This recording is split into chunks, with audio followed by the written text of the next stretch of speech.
Sorry, I thought I could sit faster, but Guten Morgen, Hopper Day, and heck in. It's time for more Ace Attorney. Apologize to Trilogy. Why are we late today? I might have accidentally opened up Cinnabunny. For those who don't know, Cinnabunny is a cute little cozy game where you play a rabbit who makes bread. Like, you work in a bakery, and you're like trying to find a new home for your family. And I forgot that I had supported it, so I was like, oh yeah, I supported this on Kickstarter. And I was like, let me see if I can find the credits.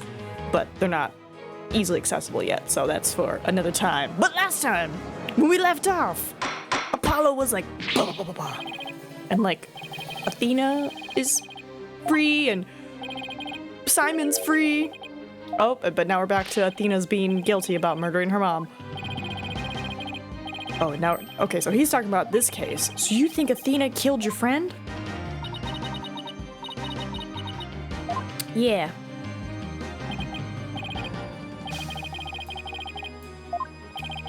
Listen quietly.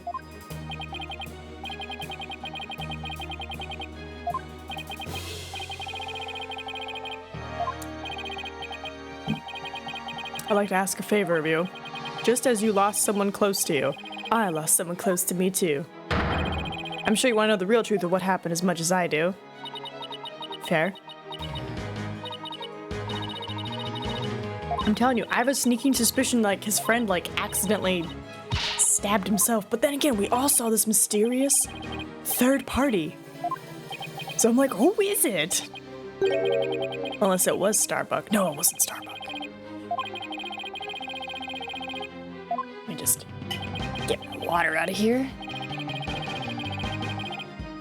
There's so much going on.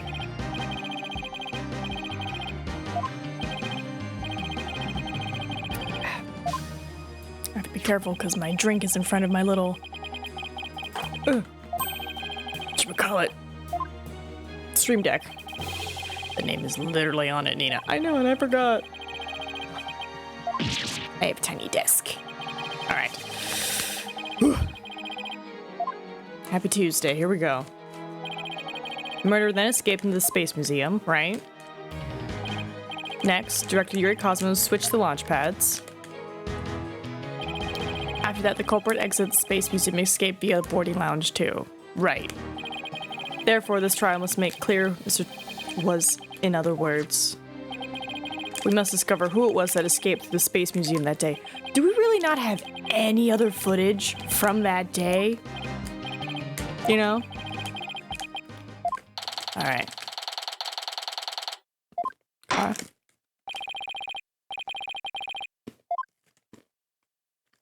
Good day.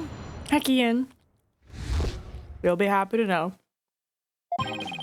I just threw Carmen Sandiego on June 18th. So my goal now is to play enough games in a timely manner, with extra time, without burning out, to just scoot it all up by one day. That's my goal. It shall be done.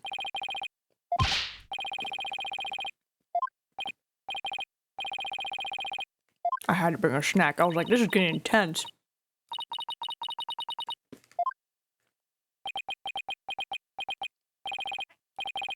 Your cross-examination? Why? Why?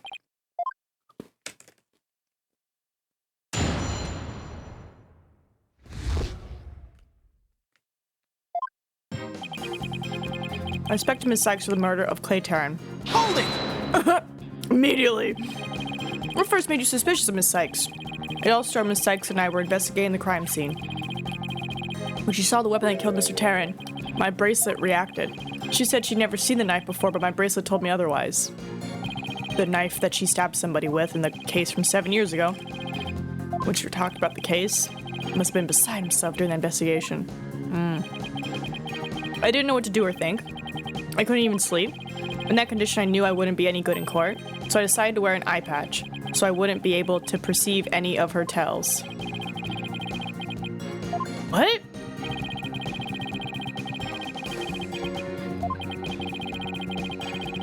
What?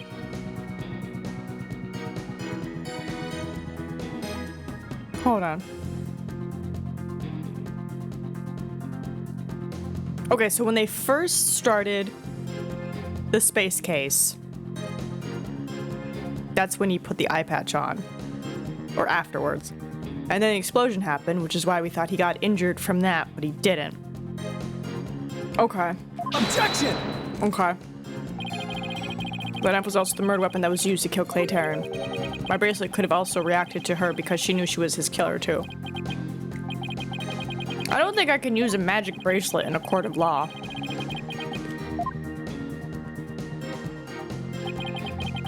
My growing suspicions were confirmed when this incriminating evidence presented itself. Hold it!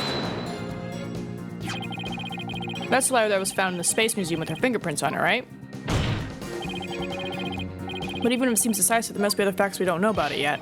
If so, go ahead and prove it then. Look, honestly, I don't want to believe it's true either. But Miss Sykes was the only one who was in the Space Museum at the time of the murder. But Mr. Justice, Miss Sykes had absolutely no motive to kill Mr. Taryn. 7 years ago, Miss Sykes lived at the Cosmos Space Center. It wouldn't be strange if she had some kind of connection to him. Besides, people sometimes kill for motives we can't even imagine. I know you've seen plenty of cases like that in your own career, Mr. Wright.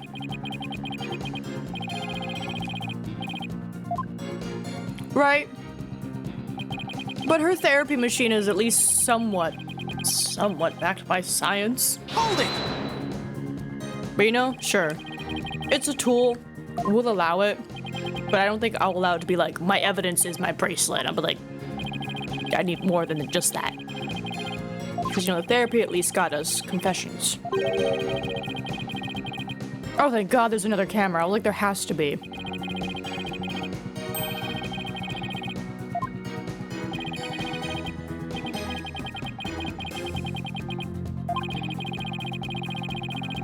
The night before the incident, and then was overcome and passed out until around noon the next day. I was out until about noon of the next day. I didn't even know about the explosions. When I woke up, nobody was around, so I just went out into boarding lounge too.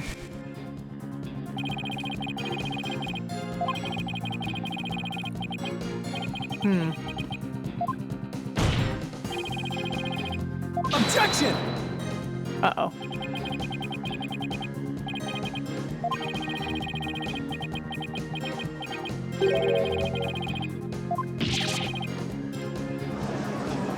Well, show us the footage then. Order in the court. That can't be. But if it is, then it's incredibly incriminating. Wasn't you who proved in the previous trial that the way the culprit escaped was via the Space Museum after the pads had been switched?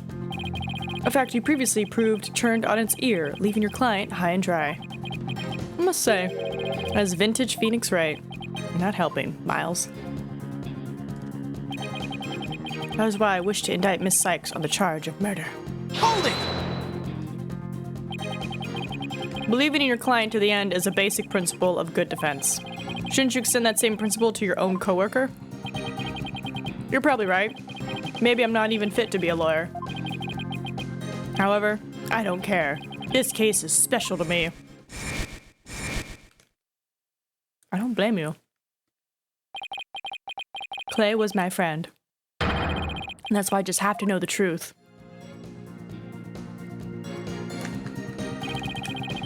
Apollo suspected his trusted coworker of killing his friend. To dispel his doubts, he investigated on his own. But that only led him to more doubts. Apollo must have been really struggling with this. Well, Apollo may have doubts, but... I'll say it again. Athena Sykes isn't the murderer. Funny enough, my friend group, my film friend group, is exploding right now. Doubts everywhere. Suspicions here and there. It's crazy.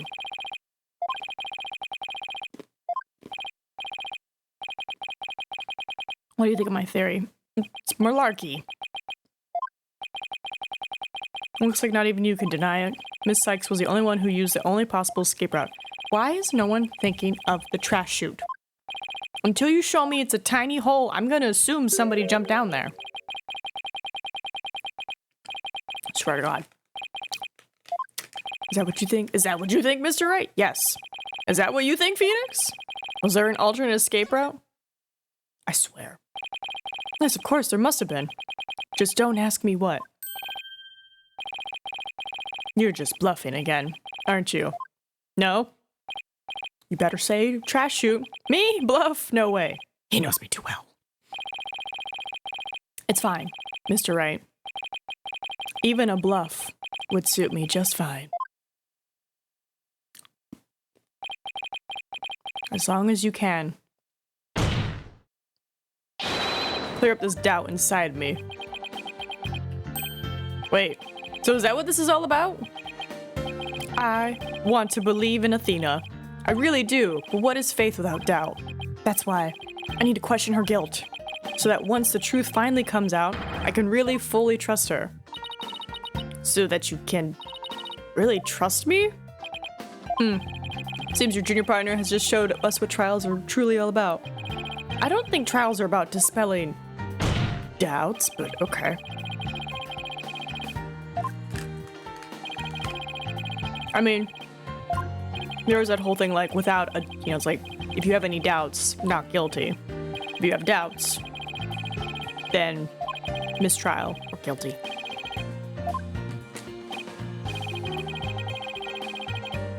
No, wait. If you have no doubts, it's not guilty or guilty. If you have doubts, it's definitely not guilty, because it has to be without a shadow of a doubt.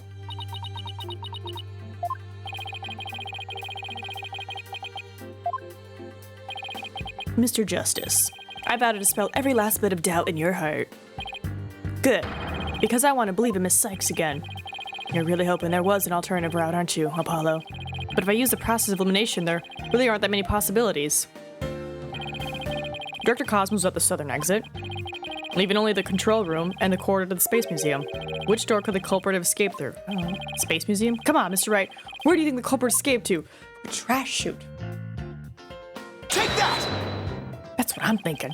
They really only could have escaped to the corridor to the Space Museum. All they had to do was use the unconscious Mr. Starbucks prince to get through the door. It appears that all you're trying to establish is Miss Sykes' guilt. If the culprit used the route, the only exit would have been the boarding lounge too. The logical conclusion of your argument is that the killer is none other than the defendant. Ugh. I knew it. That's the only way it could be, huh? If the culprit escaped in the corridor that leads to the Space Museum, then I guess it's true. The only exit would have been into boarding lounge too. But Miss Sykes was the only person captured by the boarding lounge 2 security camera. I investigated the crime scene thoroughly. But the only place the culprit could have escaped to was the Space Museum corridor. There wasn't any other secret corridors or anything. So that leaves us with no other conclusion to draw but that Athena Sykes was the culprit. What could the answer be? Was there really no other escape route? You better say it. What? Hold on a second. What if... You better say it. Right, because isn't there that path up there to the launch site? Is that going to be it? Is it going to be the launch site? Where did those mysterious leaves we saw in the corridor come from? What if they're a clue to the culprit's real escape route? I swear. I think it is possible that the culprit escaped into the Space Museum, but then came out using a route other than into boarding lounge 2. Launchpad 1 and the Space Museum were switched after the bombing, meaning the Space Museum corridor was moving along the rail at the time, which is exactly when an alternative escape route opened up. So you're telling me it's more possible for him to, like, just yeet out of a moving corridor from who knows how high up versus going down a trash chute? Where could the culprit have gone from the museum corridor besides boarding lounge 2? I don't know, control room? Launch site? We found something odd while investigating the museum corridor this afternoon. Namely, a few dead leaves on the floor. Considering where dead leaves come from, they point us to exactly where the culprit escaped to. Yes, I remember seeing some leaves myself. Man, those robots really did not clean up, did they? Yep, while the Space Museum was in motion, just beyond the corridor safety door. He yeeted himself was an alternative place that the culprit could use to escape. In other words, the culprit's real escape route was... the launch site? The area outside the Space Center.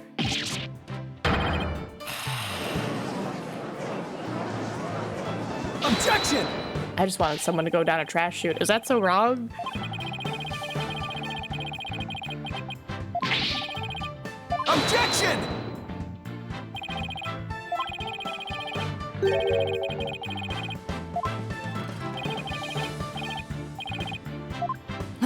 Those robots really did not clean up well, did they? Yet somehow they managed to find the freak, right? Couldn't bother to clean up these leaves that have been there for days, but a specific tiny lighter covered in blood. In the store, they're like, oh, blood. Right, there was an emergency ladder, so I guess he just grabbed onto that.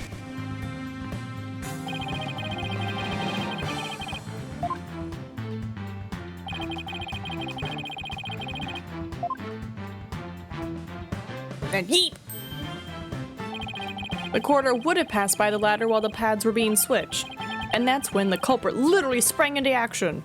Meow!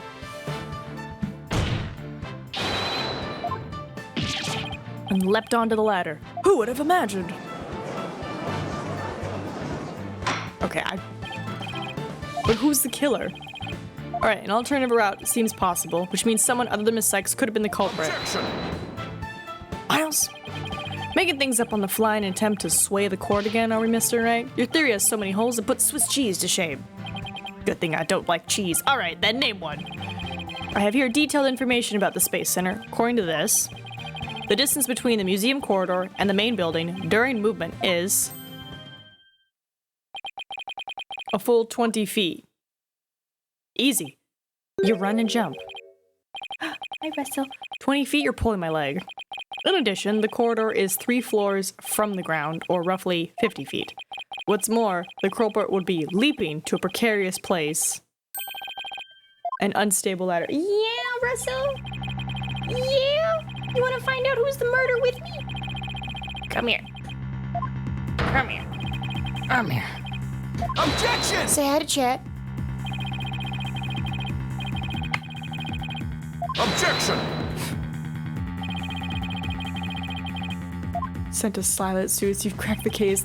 Oh, look at that, Trent. Objection! My chat, my little frosty bot called you out. Hi, Trent. Objection! Welcome to the Mystery Solving Squad. Welcome on in. We're at the end of our case. Thank you.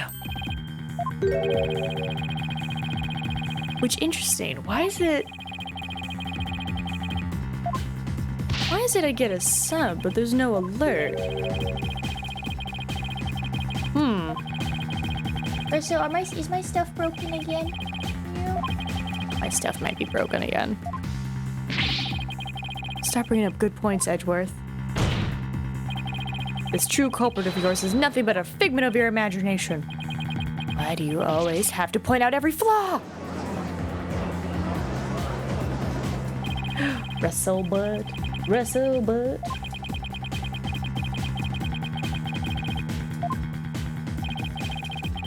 Alright, but everyone feels fear on some level. Wait. Wasn't there somebody who didn't have fear? I've got it this time. I can prove that there is someone who could have used this alternative route. Oh, can you now? This proves the possibility of a person who could have used this alternate escape route.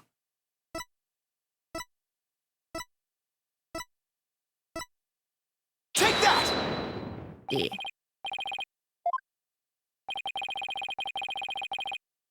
Oh, got it.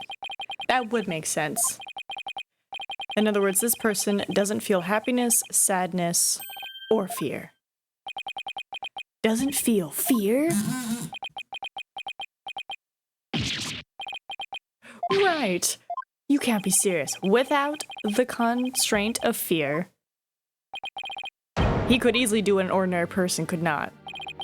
Just as you or I could do a broad jump on the ground without the slightest fear.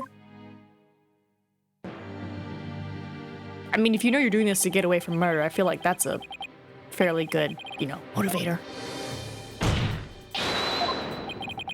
So you're saying that to a person without fear, the alternative route would be quicker and eliminate the chance they'd be spotted. It's definitely pretty extreme, but there was such a person there at the scene? Yes. The Phantom. That mysterious shadowy figure who keeps popping up. Oh dear. The Phantom? Of the opera? No, I'm kidding. Of the space station? No, I'm kidding. but I wasn't sure if he was connected to the murder of Clay Terran as well. However, now it's all clear. The Phantom is the one who not only bombed the Space Center, but also killed Mr. Terran.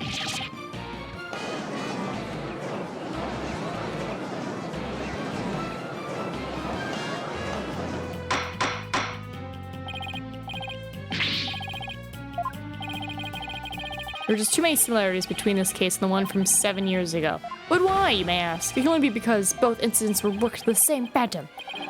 As the one who killed Clay? Yeah, buddy. But who is he? This Phantom has been haunting this case, pulling the strings in the background.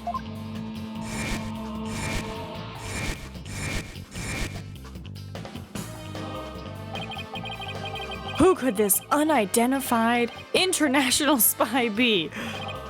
Right, this escape route must have been a part of the Phantom's plan from the start, as was tricking Director Cosmos into switching the launch pads. The bomb on the second floor was meant to make the elevators and stairs unusable. That's why he gave advance warning and planted the bombs where he did. Yes, I think you're right. But it doesn't explain this one last thing.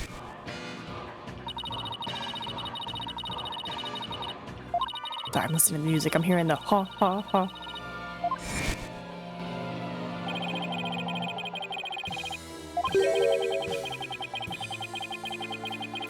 Which one it would be? So you mean the Phantom must be someone who knew that particular ladder was going to be used? That's right. Who could it be? Wait a minute. So I lowered my emergency ladder like the detective leading the evacuation told me to. No. This Blackwell lowered the ladder. It's not. After being told to by the detective leading... It's not Fulbright, is it? It's not Fulbright, is it? Did you figure it out right? Do you know who the Phantom is? Yes, I do. Who is it? Who killed Clay? Oh my god. Our mystery spy known as the Phantom is none of... It's not.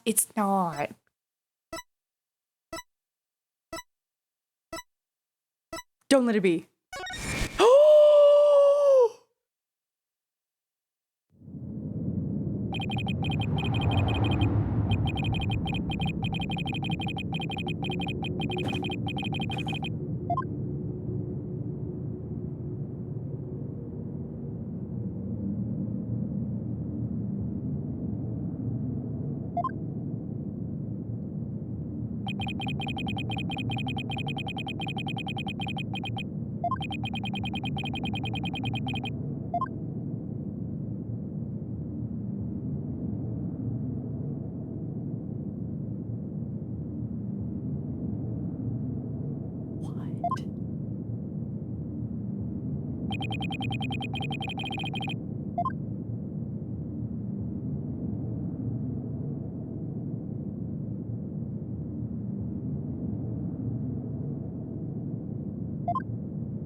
The music is so good right now. Take that! No. No. No. Are you saying? You mean the Phantom is Detective Bobby Fulbright? Exactly. We were all taken in by his fake persona. Detective Fulbright's real identity is the Phantom. What? What is he really like? Because now I want to see the real Bobby. Right, how could this be? That's easy, Your Honor. Detective Fulbright was leading the 4th floor evacuation effort. Our first clue is that he made no attempt to have any other ladder put to use. The ladder in the robotics lab is the only one he ordered to be lowered. The second is that he directed everybody to the basement shelter via this ladder. Virally, it was all part of his plan to create an escape route. After Detective Fulbright saw to it that the ladder was lowered from the robotics lab, he went to the lounge where he killed Clay and escaped into the Space Museum. The museum started moving slowly, so he waited for the right time, got a running start. Please do an anime cutscene. And just as the corridor was passing the ladder, he jumped out. I don't believe it. That addle-pated detective did all that? Was it really him? I mean, all this time? I thought... Sorry, we didn't catch your name. My name? I'm Bobby Fulbright, the heroic detective who defends our good citizens from evil, the champion of justice who comes running whenever you're in need. And my catchphrase? It's injustice we trust. Then, his concern for Simon was also all just one big act? I swore to reform Prosecutor Blackwell and make him a valued member of society again. So I can't just sit by and watch him give in to his emotions and tear the defendant apart. That monster killed Clay! He had me completely fooled! Come to think of it, he's the one who brought that bloodstained lighter to court too. That scumbag even made me turn on Athena! Damn it! How the hell did I fall for all that? For him to have wormed his way into the police department as well? He's not in the courtroom, is he? The defense demands to question Detective Bobby Fulbright. Yes, I agree that we need to hear from him right away. The court will take a short recess, and then Detective Fulbright will take the stand. Unless he runs. This man clearly has no fear, so who's gonna say he's not just gonna steal a car and skedaddle? Bobby? God damn it, why? Why? The moon rock? Is it moon rock? Is it greed? Is that it? Thank you so much, Mr. Wright. If it wasn't for everything you did, Don't thank me yet. We still have an uphill battle to fight. You got it, boss. Hey, buddy. I'm so sorry. I feel so bad for him.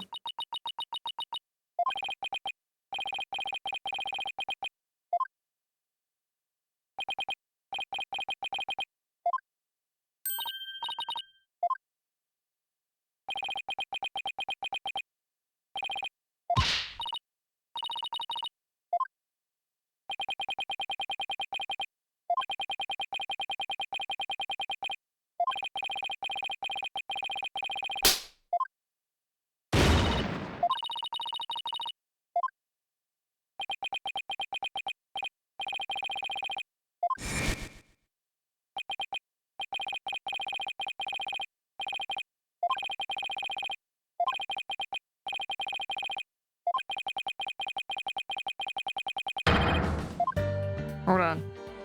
There's drama happening. There's drama happening in real life.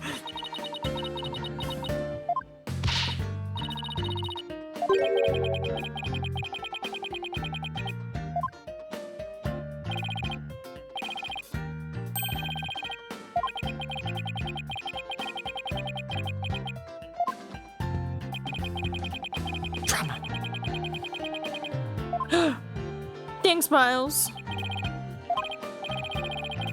Wait, so where is Gumshoe during all this? Hold on, let me look at that timeline again.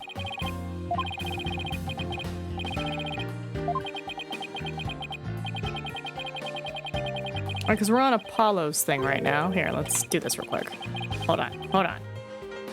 Right, because we did Phoenix Wright, Ace Attorney, and then 1 year later, Phoenix Wright, Justice for All, and then another year later, Phoenix Wright, Trials and Tribulations, and then it's the Miles Edgeworth games in between that window from Trials and Tribulations to Apollo Justice. That's a 7-year gap. So that's 10 years of Phoenix doing Phoenix stuff. And then from Apollo Justice to Dual Destinies, that's a year.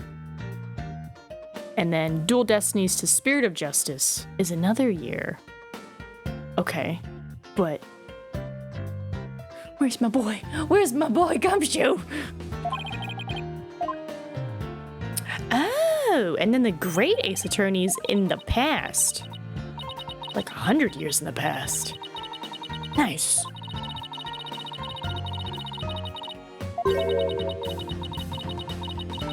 So are we not gonna arrest her for kidnapping a bunch of people? And holding them hostage?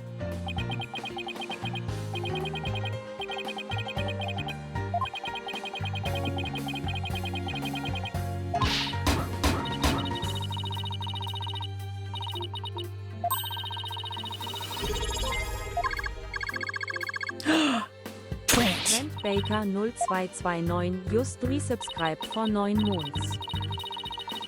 Just straight poo-poo. Trey, what are you doing? Thank you. Sorry, I'm about to respond to your message. I'm just like, what? Drama?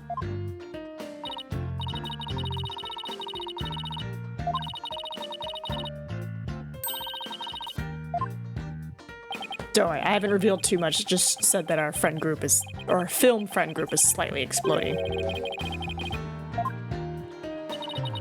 But I also hear my cat rustle. I hear him. Let me give him a little kitty cat call.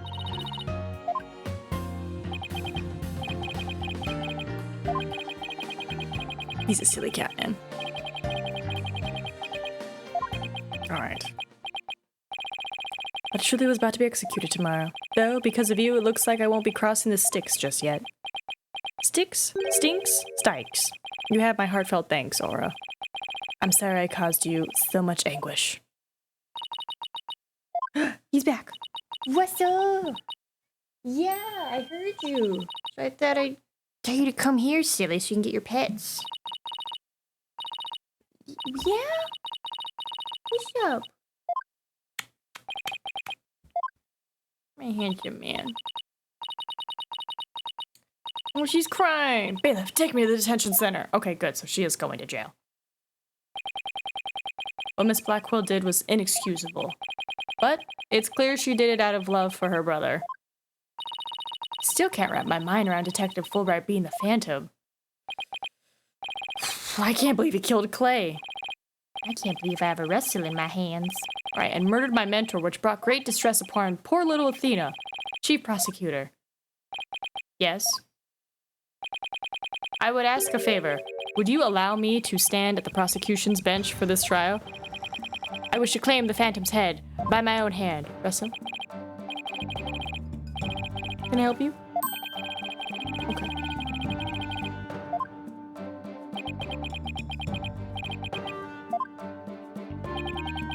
The formal paperwork has yet to be filed. You are hereby conditionally released. Please take the prosecutor's bench in your official capacity and uncover the truth by your own hand. I'm much obliged. Oh! The day to part with these has come at last. Chief Prosecutor, could you?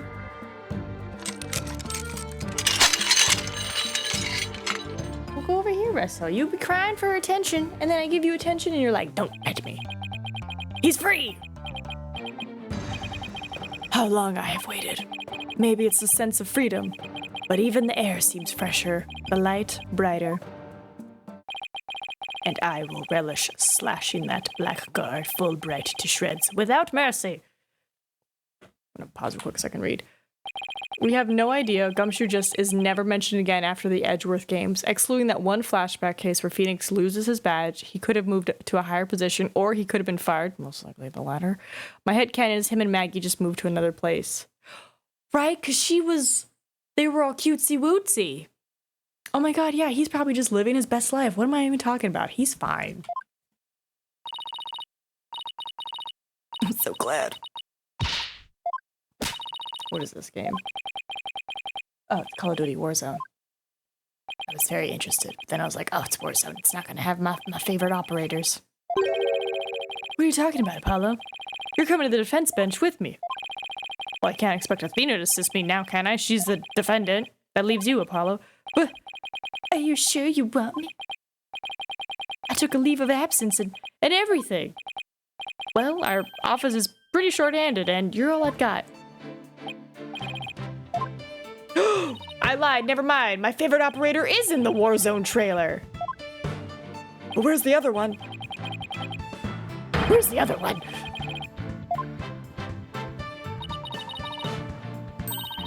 Sorry, I'm making myself watch my video so I can at least, guaranteed one view. You won't be needing that eye patch anymore, right?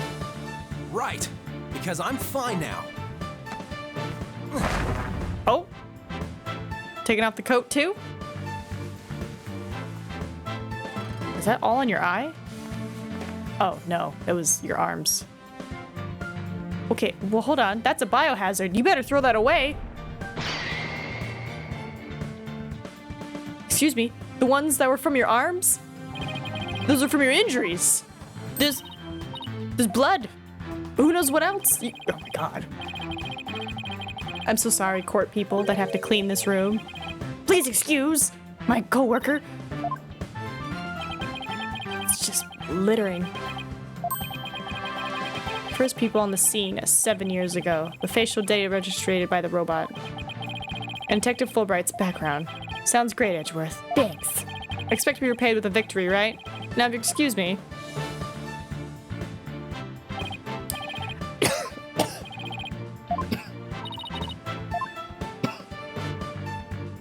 Sorry. Yeah, I got a little too excited there.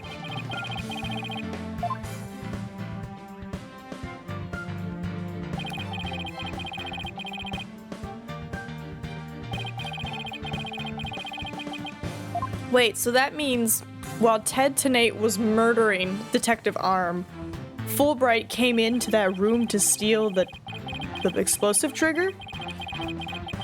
Okay. Okay. Okay. I want to know his motive. Like, why? Was it really just to steal a moon rock?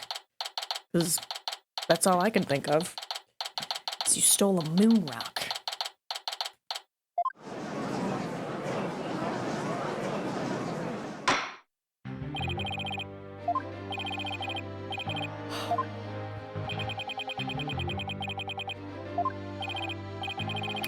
It's the first time we've been at the defense bench together since I debuted. Oh. Hold on. As for Great Ace Attorney, all I know about is 1, you play as Phoenix's ancestor. 2, it takes place throughout both Japan and Victorian England. 3, apparently has a jury system in gameplay. And 4, Herlock Sholmes. Does that mean there's a Wones Jotson? What is that?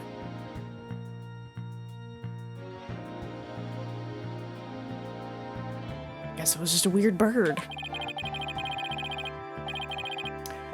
Good job, buddy. And thank you to the people in the stand who decided to sit in this open air destroyed courtroom.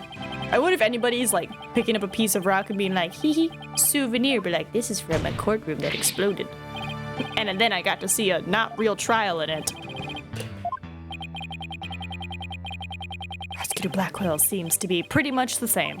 Yep. 7 years of grumpiness doesn't go away so easily, I guess. Okay.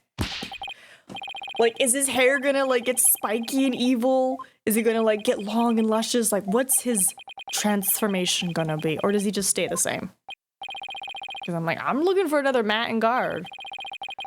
It's time for justice. Objection! You can't fool us with that act anymore. Your justice is nothing but lies. What are you, questioning the integrity of my sense of justice?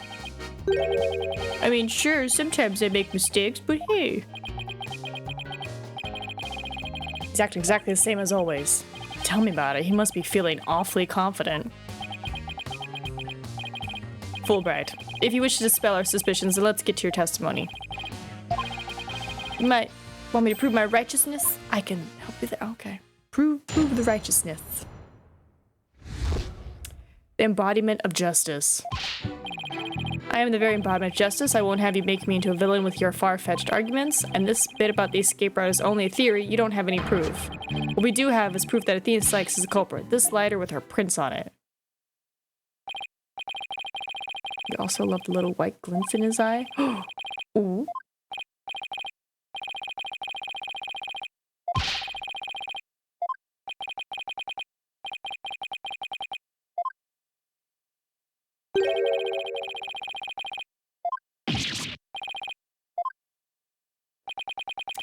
You can't define justice with evidence. Who can define it anyway? Justice just is. Don't make me break out a dictionary on you. Please don't throw the book at me. Tell me the Phantom didn't just make me set up a stupid pun for him. Let's just try not to lose focus, alright? But just... Silence! There you go. Get him. Enough of your rubbish, Fulbright.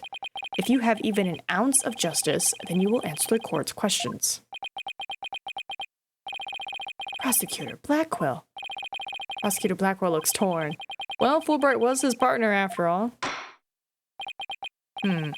Prosecutor Blackwell is right. The truth will be revealed in the cross-examination. The suspicions against Detective Fulbright are at this point only suspicions. As is my duty, I will judge the claims against the detective as impartially as I can. Does anyone have any objections? That's fine, Your Honor. Aha, now ask and don't hold back. Well, there don't appear to be any objections. Very well, Mr. Wright, please begin your cross-examination.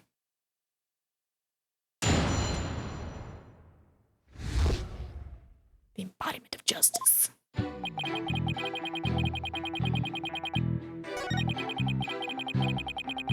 Maybe a villain with a far-fetched arguments. Hold it!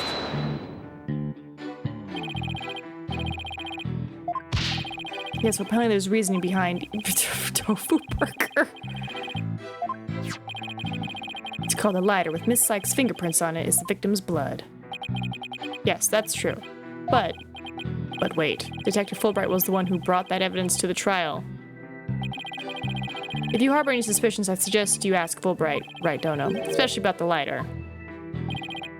He's right. What exactly should I ask about? So how many prints were found exactly? 3, the thumb, the index, and the middle.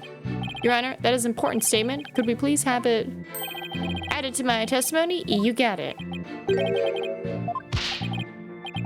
Be it investigating or testifying, speed is the key.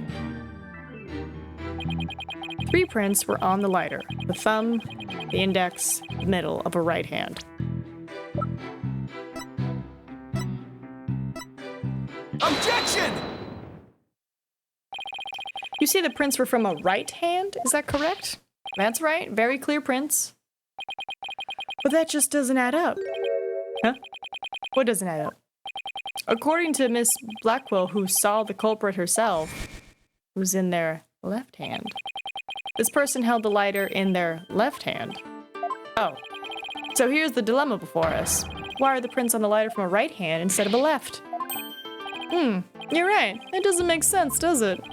Your Honor, this lighter can hardly be called incriminating evidence. The witness claims doesn't hold water. Detective Fulbright, I hope you have a good explanation for this. I just can't understand it. They're definitely right-handed prints. But then, why are they inconsistent with Miss Blackwell's statement? I've got it. What have you got, Detective? The mirror. The witness must have seen a reflection of the culprit in the mirror. Go on. Miss Blackwell was looking in through the window of Boarding Lounge 1, wasn't she? I believe so.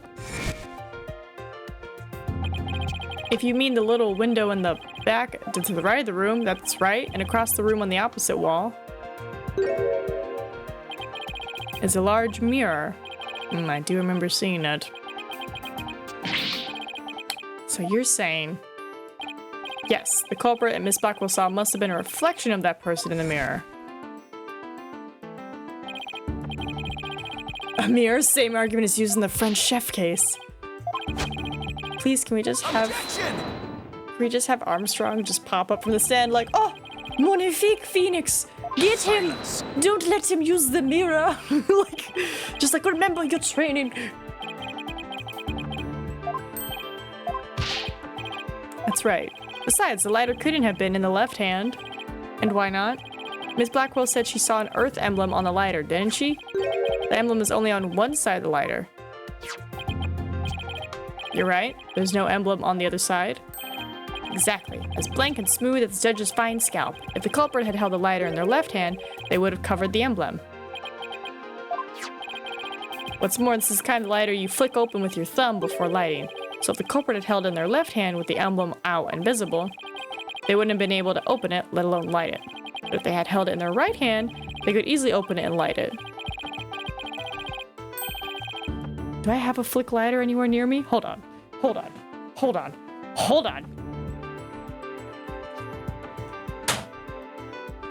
Stay.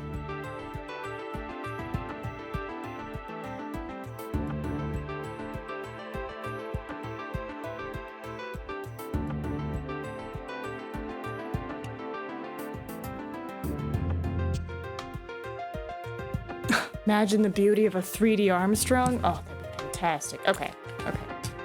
This back on. So, he's saying that somebody held it with their right hand and they couldn't see the emblem. There's an emblem here. Right? So if I hold it like this, you would see the emblem, right? But they're saying that they saw on the left hand, and they're like, oh, you can't open it with the left hand. It's like, I can still hold it with the left hand, and there's an emblem here, or I could turn it around. It'd be really weird, but you know.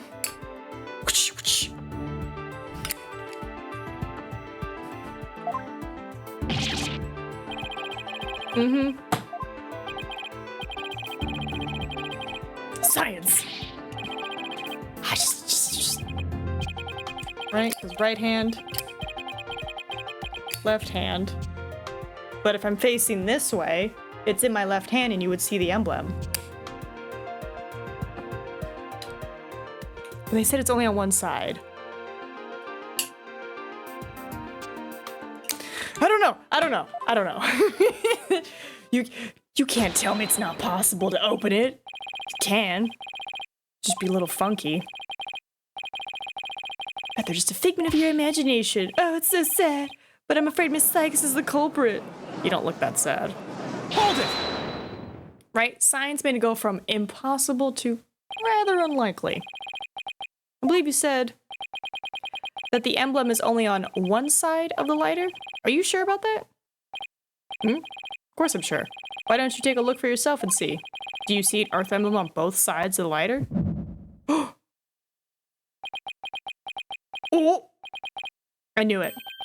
You're lying, detective. Pardon me? You mean... Yes, my bracelet reacted to his statement about the emblem.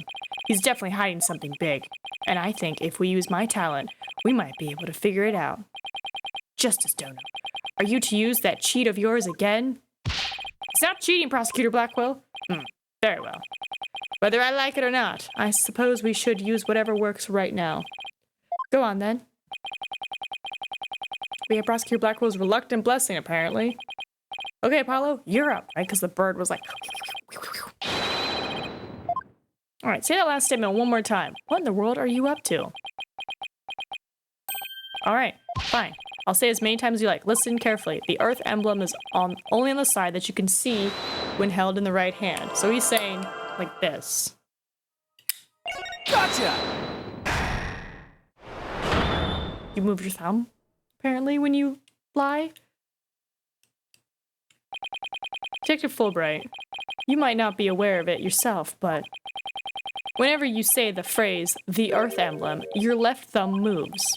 In fact, it appears as though you're running it along the edge of your holster. Mr. Lawyer, I don't have the foggiest notion of what you're talking about. Be as it may, I know it was something to do with the lighter. Let's examine it. But wow, you're not making any sense. You can't just... Yeah, get him. Be still and do as you're told, Fulbright. You've nothing to hide. Shouldn't mind them having a look-see, should you? What? Not you too, Prosecutor Blackwell. I'm not sure what this is all about, but if Prosecutor Blackwell insists, it must be something important. I will allow the defense to examine the lighter. Let me guess, you scratched off one side? Now, let's check every inch of this thing.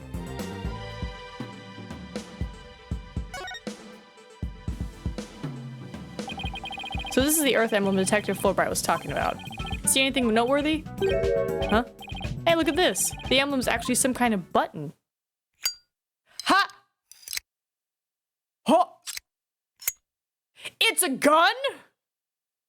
Sorry, that was loud. Wow, transformed into something. A hand... Is this what I think it's...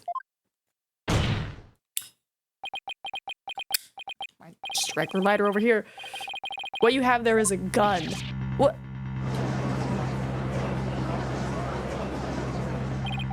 A gun. A 10 caliber, one might say. Your Honor, please recall this morning's trial where Detective Director Cosmo was on the stand. The bullet that hit the oxygen tank was extremely small, maybe a 10 caliber. This little compact gun probably takes bullets of that size. Looks like this is the gun that was fired at the scene. I'm flabbergasted. The lighter! was a gun? So when Detective Fulbright would touch his holster, that's right, whenever he mentioned the Earth emblem, he must have subconsciously thought about the secret behind the lighter. In other words, he knew it was a gun from the very beginning. A lighter that transforms into a gun seems like a spy gadget to me. It's not the kind of thing an ordinary person would get their hands on. In fact, I say it's strictly in the domain of elite spies. Detective Fulbright, you will explain yourself. There's nothing for me to explain. I didn't know the lighter could transform. I mean, it was found in the Space Museum, and then I brought it in myself. I didn't even have time to check it out. Objection! Whenever you mentioned the Earth emblem, you touched your holster. You subconsciously did that because you knew it was a gun. Accuse me all you want. Where is your proof? Do you have any evidence that I knew the lighter was a gun? Where those prints are on it? Miss Sykes' prints. It proves that she's the culprit who fired the gun at the scene. It would appear that the detective is right. Are you guys really trying to prove your client innocent or what?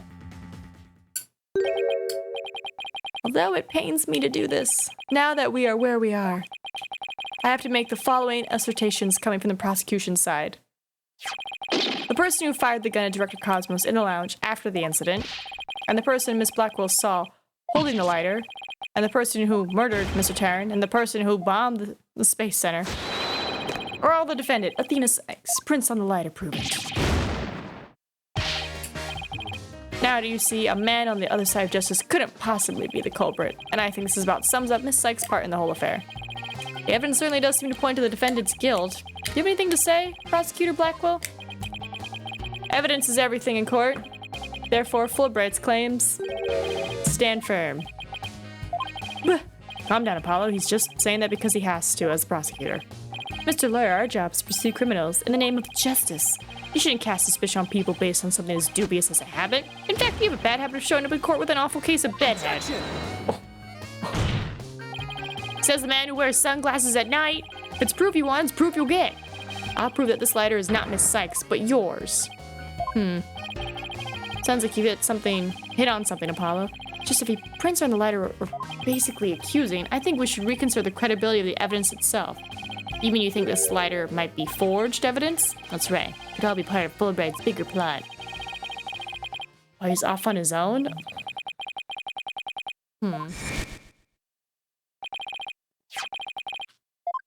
Right?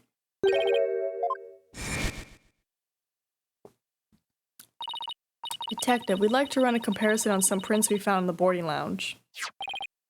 Ah yes, I just happen to have compiled the print of data of everyone related to this case. I can always make another copy for myself, so it's all yours. Consider it a gift. So yeah, he could have potentially put her prints on it. There's gotta be something off about this piece of evidence. What's wrong with the lighter as a piece of evidence? I guess yeah, they owned the prints. Are they really Athena's fingerprints? They definitely matched her print data. But what about the data itself? Ooh, the data could be wrong. Detective Fulbright, you were the one who provided us with the lighter and print data. Isn't that correct? Yes? What about it? Oh, he knows where I'm going. You say Miss Sykes' prints match the print data. But I have to wonder, was the data used official? Mr. Wright, are you suggesting that the evidence might have been fabricated? I guess there's only one way to find out. Let's re-examine the prints. Using the official, sanctioned print data of the people involved in this case. You dare insult the epitome of justice and integrity? There's no need. Get him. Get him! The defendant's request. You must allow the test to be rerun. Very well, then. Bailiff? Sorry, I have the lighter out, and I'm trying to not fidget with it, but it's just... It's so smooth. Here's the official data's here. And the results? It's just the defense claims. This proves that the prints on the lighter do not belong to the defendant. Yes. The fingerprints actually belong to the victim, Mr. Clay Taryn. Those were Clay's fingerprints on the lighter? Ah, I see. Come to think of it. Wasn't it you, Fulbright, who collected the victim's prints? I personally removed his glove during the investigation. We had to get his fingerprints to confirm his identity after all. When you took the deceased fingerprints, you could have easily planted his prints on the lighter with his blood, after which you wiped the blood off of his hand. By your own admission, you were also the one who compiled the phony print data. All to put the blame on Miss Sykes. Oh, it's coming together. It's coming together. This ploy must have been distracted from the Phantom who's behind everything. You were out to create the impression that the Phantom wasn't the true culprit. So does this mean Detective Fulbright really is the Phantom? Damn it, Bobby. That's my purse. I don't know you. Sorry, I don't watch it. There's just, the few things you hear. Pocket sand. Nobody but the Phantom, the man with no emotions, could have done it. Detective Fulbright, you were the only one who could have used that escape route. Waiting for, the reveal of the true Bobby. Answer me. Or so help me, I'll slash you to tiny slivers where you stand. Alright, I'll talk. I'll confess. I'm not the Phantom. Not the Phantom? Ooh, it is? Oh, that's exciting. I'm an undercover investigator. I've actually been after the Phantom myself. An under-the-cover investigator? That sounds less than wholesome to me. A person who hides his identity and secretly investigates in order to uncover information. And that's what you really are, Fulbright? That's right. I was working to track down the Phantom. But sadly, even though I was supposed to catch the spy ended up catching me. He took my family hostage and forced me to cooperate with him. What? Objection! What? You're telling us this now? But if what you say is true, then who was the mystery person Mr. Blackwell, Mr. Starbuck saw? It was the Phantom, I tell you. All I did was help him by having that emergency ladder lowered for him. I don't believe you. Then how do you explain the fabricated lighter? That was also one of the Phantom's demands. Oh, excuse me. Oh my god, do it. It's perfect. Just be like, hey there. Did you know that I'm part-time and under-the-cover investigator? Just something silly. Oh, I might say that to my roommate just to see what they say. Just be like, hey there. I apologize to you too. The Phantom told me to get close to you. He ordered me to get back that psych profile you have on him. So he sent a buzzard of his own to tail me this past year, did he? I haven't been a champion of justice. I've just been a pawn of evil. A pawn of the Phantom who stole the moon rock and killed Dr. Sykes 7 years ago. Yes! Gonna be fun! It was top secret information for all kinds of corporations and countries. So there's a number of organizations that want him dead. People believed I was the Phantom. I could be killed on the spot. I bet even now. That would be wild. Just... This case is the Phantom after all. With the ceiling blown off, I suppose you are vulnerable to a sniper's shot in this courtroom. Just 2 seconds ago, Fulbright was treating Athena like a criminal. Does he really think he's going to lie his way out of it now? But on the surface, everything does seem to make sense. This could be bad, Mr. Wright. We can't find a flaw in his logic. He's right. If we come this way, we can't let Fulbright wriggle his way out. There, I finally told the truth. Now I hope you see how foolish it was to think I was the Phantom. Oh! You're an intelligent man, Prosecutor Blackquill. You believe me, right? Oh no. His mask, it's slipping. I believe you. I don't think you're the Phantom. What? How can you say that, Prosecutor Blackwell? It's obvious he's the Phantom. Huh, foolish? Francesca, is that you? Evidence is everything, right, Dono? And you must admit, there's no clear evidence that Fulbright is the Phantom. Man, Francesca would have a field day with him. She'd be like, fool, Fulbright! Is the fact that Detective Fulbright fabricated evidence. But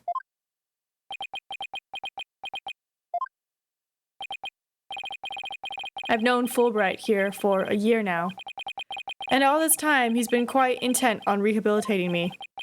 I don't believe his efforts were a lie. Prosecutor Blackquill! This fool truly thought he could reform a death row inmate like me. He went so out of his way in his efforts for me. He actually became quite a nuisance, really. Friends? Prosecutor Blackwell, you believe me? Please tell me Prosecutor Blackwell hasn't really been taken in by this big phony.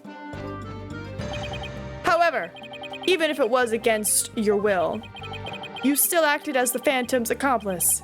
You will have to pay the price for that. Throw yourself at my mercy, and don't you even betray me. Don't you ever betray me again. Poor Fulbright. Yes, thank you. Oh, my goodness. Sniff, sniff, sniff, sniff.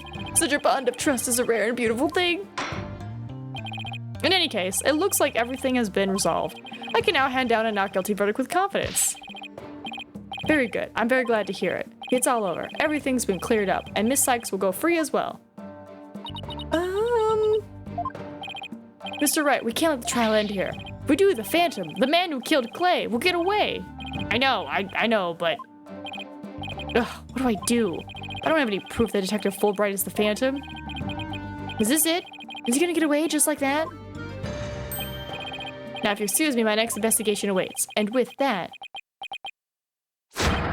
I'm off.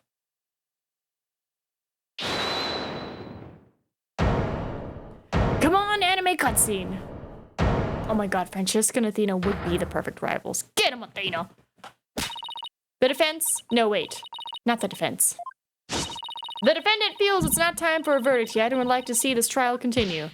What? But I was just about to declare you innocent of all charges. It just doesn't feel right to be standing here. Hey, Apollo, think you could scooch over? Scooch. Athena, what are you doing? Hope we don't get held in contempt of court. I have some questions for you, Detective Fulbright.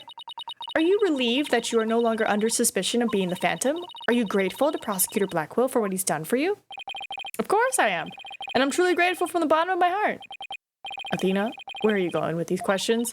I have yet to hear a single emotion behind any Detective Fulbright's words, boss. The suspicion against him has been cleared up, but he's not feeling happy at all.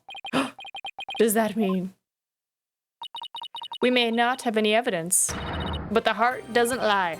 That's it! With your special ability, we just might be able to stop him. Your Honor, the detective has been deeply traumatized by our accusations. Yes, well, even before all this, I thought he was a rather odd fellow. If he doesn't get counseling right away, who knows what might happen to him? Prosecutor Blackwell, can you believe the nonsense the defense is sprouting? You'd be like, you do need therapy, and they're like, damn it. Fulbright, I think you better have that counseling. Not you too. You've been making bad remarks ever since you were accused of being the Phantom. Such as, you're an undercover investigator and your family has been taken hostage? Oh, I fear you might have finally lost it. But I thought you believed me. Silence. Get him. Oh, how you amuse me so. What's going on here? That was an excellent bit of psychological manipulation just now, Simon. I knew you would catch on, Athena. Huh? Mind filling me in here? Guess we left you in the dust, Mr. Wright. Simon was only pretending to believe Detective Fulbright, because he knew I'd notice if there was a lack of emotions like joy or relief in his response. So he gave me the chance to take a listen. And listen I did to the voice of Detective Fulbright's heart. You two were working together just now? Bro, they besties. Come now, Athena. Show us what's inside Fulbright's heart. You got it. Time to check the instant replay. Widget, mon ami. Hold it up. Get ready to get wrecked. Right, because if he has no reaction, then it's like...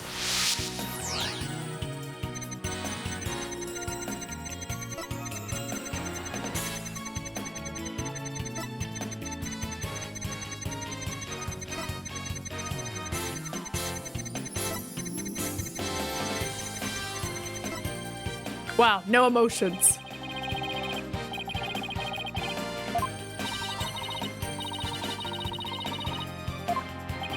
Oh! Proves you're the Phantom. Oh. Hey, what's going on? Wait, hold it. What do you think you're doing, detective? Me? I'm not doing anything. He's trying to hack in the Mood Matrix program. I can't do anything with it like this. Get him! I'm surprised he doesn't just bop the bird. I'll tolerate no cheating. Sorry about that. As an undercover agent, I tend to use my secret arsenal without even noticing. Or like as a spy. Thanks, Prosecutor Blackwell. There. Now that you can't hack me anymore, I dare you to try to hide your lack of emotions from us. It's the worst thing ever. He's like, oh, crud. I now have to emote?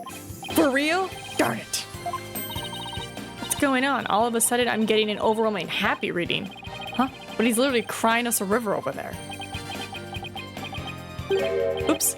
My mistake. How about this? Grr. Yikes. Now angry all of a sudden. What's he trying to pull? Like, as not, it would appear our friend is not completely without emotion. It's just as it says in Dr. Sykes' profile of the Phantom. The subject has a unique psychological makeup with almost no emotional fluctuation. Oh, I get it. So he has some emotions. Precisely. Which leads me to wonder why you can't sense any emotions from it at all. I believe it's most likely because he is controlling his emotions. Very good, Prosecutor Blackwell. You are correct. It's the result of my daily training. Very important skill for us undercover investigators, you know? More like for us spies. Seriously. But I wonder why he suddenly showed several strong emotions. Wait a minute. I think I know. I sense there's a feeling you're trying to hide with your exaggerated emotions, Detective. Feeling I'm trying to hide? That's a good one. You're the ones who've been saying that I'm the Phantom because I don't have any emotions. I was just trying to show you the range. And you have no objections to me analyzing you, right? No? Analyze away. But I will state it again. I am not the Phantom. And be forewarned that your analysis will have no effect. Because you're about to see what an undercover agent can really do. Get him. Get him, Athena.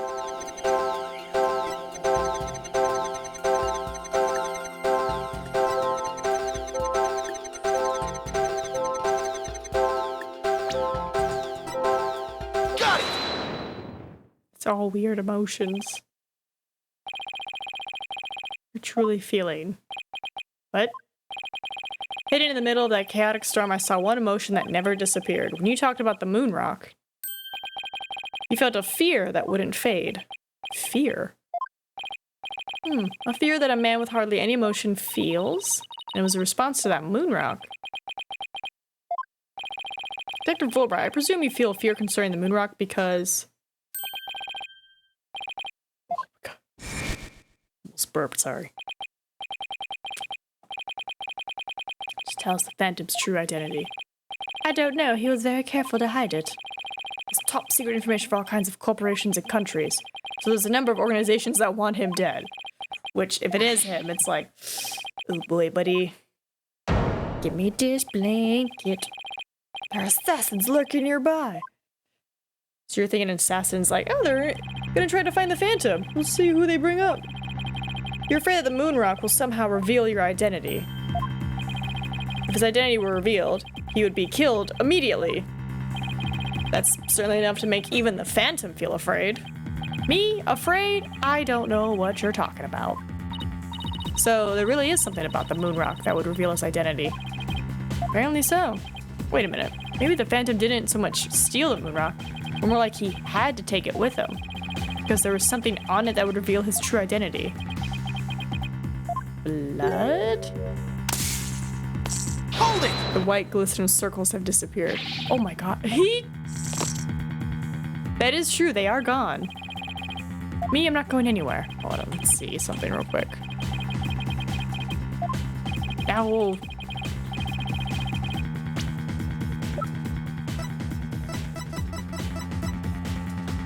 Right, yeah, he's got like the little shimmer in his eyes here.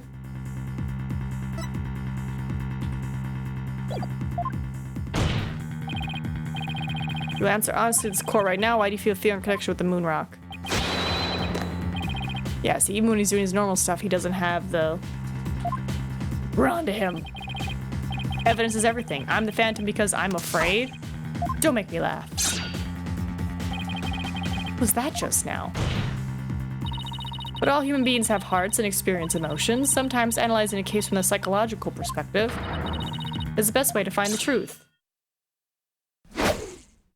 What? It's all just a waste of time. All your efforts at analysis serve no purpose. And now, in this dark age of the law, nobody would believe your claim that it's effective. In an era where evidence is fabricated, do you truly expect feelings to be accepted as proof? And where exactly is your proof? That I fear the moon rock anyway. Ugh.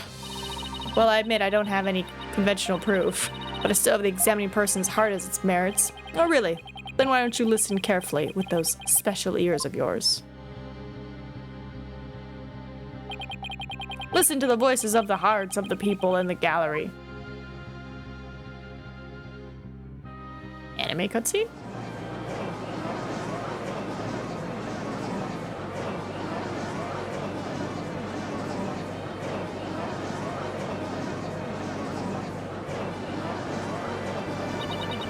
All I hear is distrust. As you can see, the people are on my side, because all they see is a strange little girl using a weird little machine. But it's not like I use analytical psychology to falsely accuse people. Uh-oh, he's got Athena doubting herself. Miss Sykes' analytical psychology has breathed new life into the courtroom. It has freed the hearts of many witnesses and has been key in getting to the truth. Your Honor, oh my god. I don't feel any kind of fear when it comes to the moon rock. I see. Very well, I will give the opinion of this court. In a trial, I don't feel that a person's emotions are quite as compelling as actual evidence is. But Your Honor.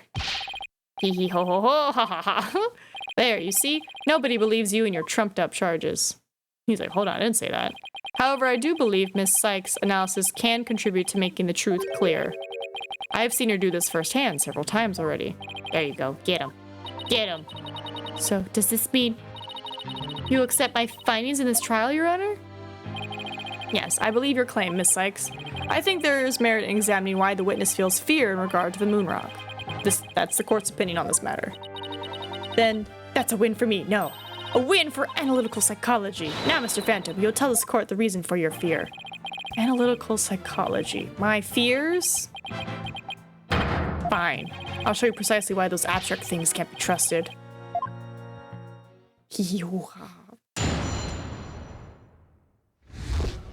My fear of the moon rock. Felt fear when I thought about the moon rock because it reminded me of the Phantom. Yes, I'm very afraid of him because he took my family hostage. What reason would the Phantom have to be afraid of the moon rock? None at all. So the very fact that I'm afraid of the moon rock means I'm not him. In fact, I'm on the side of justice. He really loves that. And there you have it. Now, do you see why I'm afraid of the moon rock? Sure. You sound convincing enough. But so does 2-bit con artist. Dun dun. Oh! They be fighting. Judge, they be fighting in the courtroom. My sword alone cannot cut it. Right, don't know.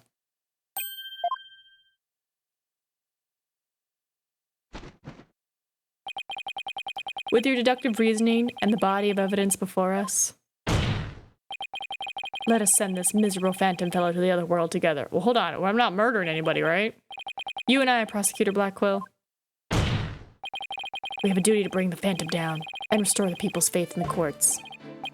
I mean, we could try, but it's honestly tarnished at this point. As a prosecutor, I gave birth to the people's mistrust with my murder conviction. I bear part of the responsibility as well. Ooh, shoulder. Being suspected of forging evidence and losing my attorney's badge as a result. The two of us and the Phantom were there at the beginning of the Dark Age.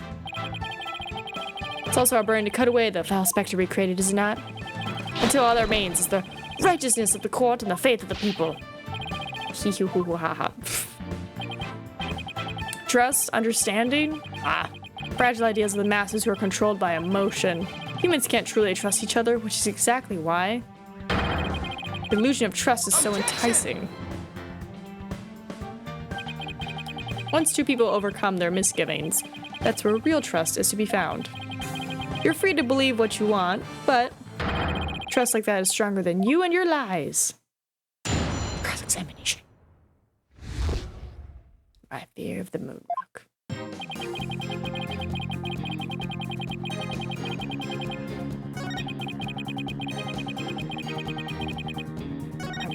I would hope you had a family.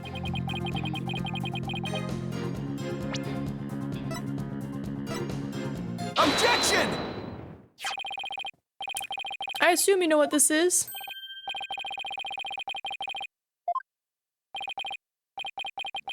And the exact same type of knife Miss Sykes used 7 years ago when she stabbed the Phantom's hand. He wears gloves. Yes, that was discussed earlier, as I recall. Bruh, let me see that hand. Let me see the hand.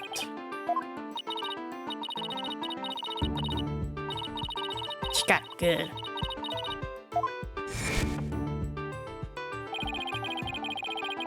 She remembers the culprit bleeding. It's my theory that the culprit's blood got on the moon rock, and he was afraid that if the blood was analyzed, his true identity would be revealed. That explains why the Phantom had to remove the moon rock from the crime scene. You mean if we ran the analysis now, we'd know who the Phantom is? Yes, I suppose so. But unfortunately, the moon rock in question is missing. That may be so, but I'm certain I can explain what happened to it in great detail. You can? Of course. Not? You don't actually expect us to believe that, do you? Because you don't fool me. What this court needs is a bully-free zone. Sword of the beguiling bluff. Come now, ready it with me, and show us just how finely it cuts. Your Honor, this is an outrage. Oh, I mean, this is an outrage? What they were saying, Phantom is right in saying trust is a dangerous thing that humans can easily abuse against each other. However, Phoenix is also right in saying that at some point, true trust is created between people, which can be an extremely powerful thing. It is. Because it's like, it is a double-edged sword, because it's like you can use that sword together to fight off people, you know, if you trust each other. But at the same time, if you trust each other, it's not going to stop anybody from just being like, right, they had very strict security.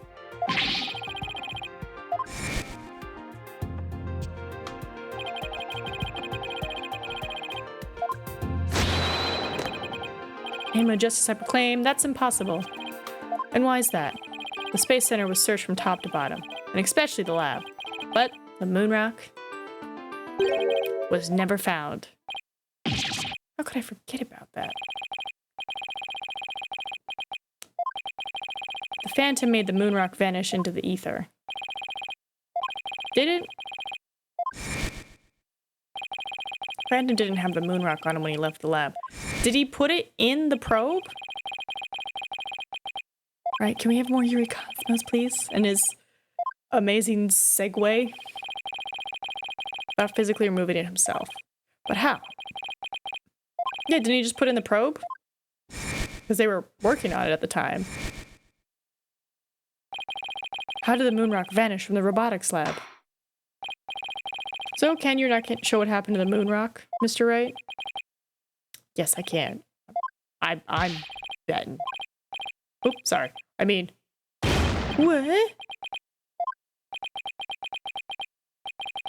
In that case, let's have your answer, Mr. Wright. Like, can you imagine watching this and just being like... Bro, you good? Take that! That's the Hope capsule, right? One that went up with the Hat 1 rocket? He couldn't carry the rock out, but he couldn't leave it in the center to be found either. So there was only one safe place to stash it. The Hope capsule that was there in the lab that day. And the team must have loaded it onto the Hope space probe eventually.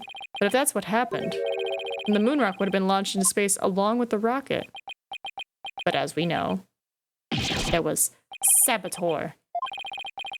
That for these past 7 years, the moon rock was...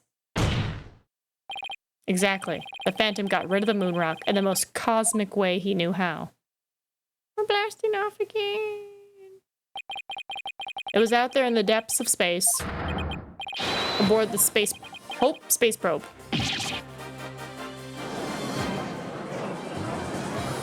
Get him! Get him! Get him! I understand now. The Phantom's original scheme was to sabotage the Hat 1 anyway, the villain. It was his primary objective to conveniently do it. That's right, he planned for the moon rock to be turned into cosmic dust out in space, thereby destroying the one piece of evidence that could reveal his true identity. But Mr. Starbuck and the others foiled the Phantom's plot.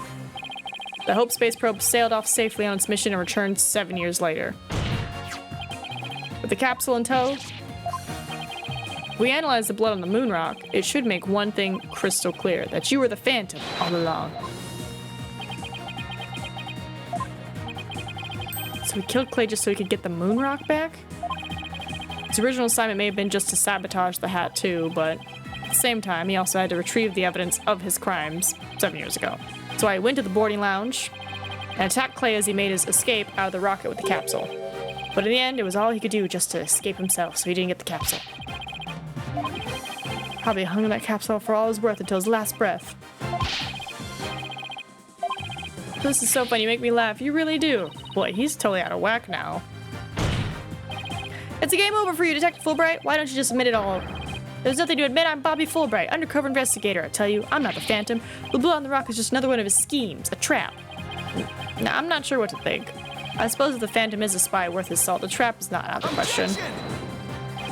But in that case, you could say anything is a trap. That's what makes a trap a trap. I've been framed into taking the blame for the Phantom. Silence. Right. All them stars.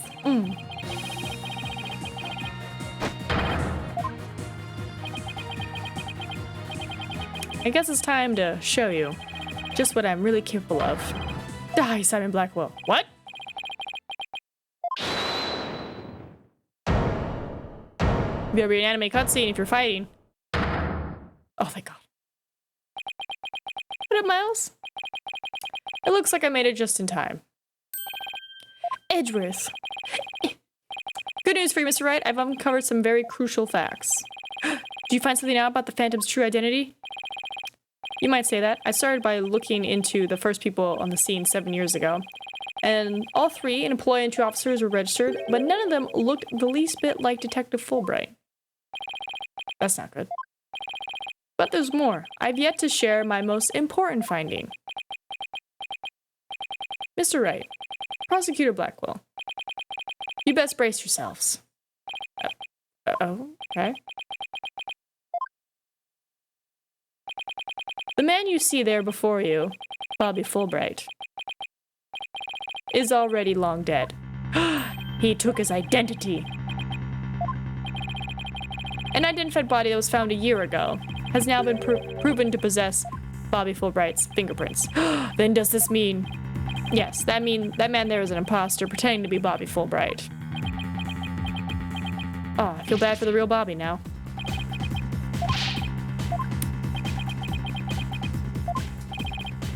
And after your trickery, if you will not reveal yourself to us, then I shall do it for you.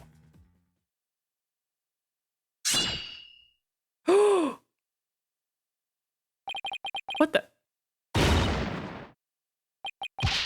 His face! I'm guessing it's a mask? Ah, look what you did to my mask. What is the meaning of this witness? Okay, you got me. I guess I have to show you who I really am now. Come on, anime cutscene. Oh my God, it's like Scooby-Doo. What? Sorry. Wait, but that's... Hey, Apollo. Yep, it's me, Solomon Starbuck. Mr. Starbuck, but that can't be right. You can't really be the Phantom, can you? Silence. Of course not. The real Starbuck was aboard the Hat One, which was set to be destroyed. Is it a mask on a mask? Yeah, this is just another mask. I mean, didn't I tell you? I'm an undercover investigator. You son of a... I could change identities at will. I could be anyone. Oh my God. Become Athena. Become Athena. On you and compare the results. It will prove that you're the Phantom.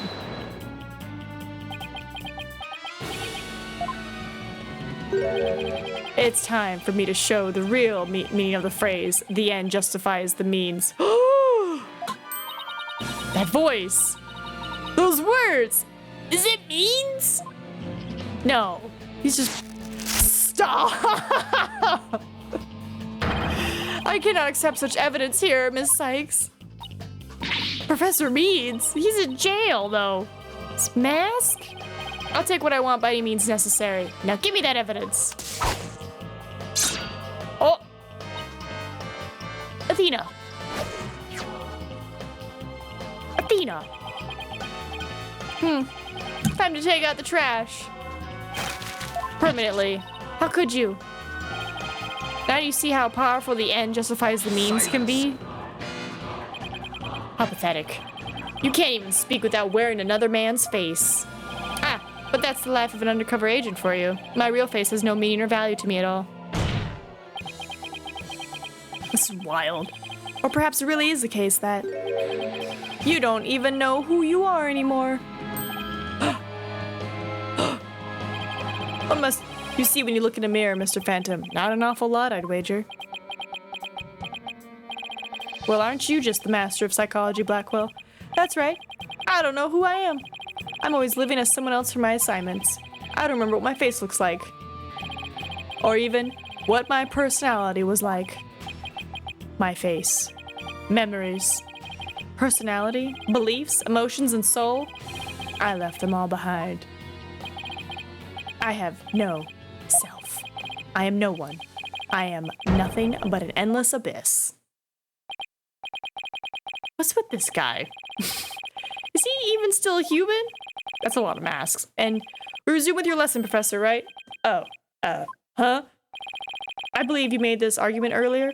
If you were to analyze the blood on the moon rock, you could prove that I am the Phantom. I believe there was blood on the moon rock in that capsule. Now that we know you aren't even Bobby Fulbright, your claims of Phantom Trap won't work anymore. Then why don't you bring this moon rock in? This decisive evidence from the Hope capsule. I think I will do just that.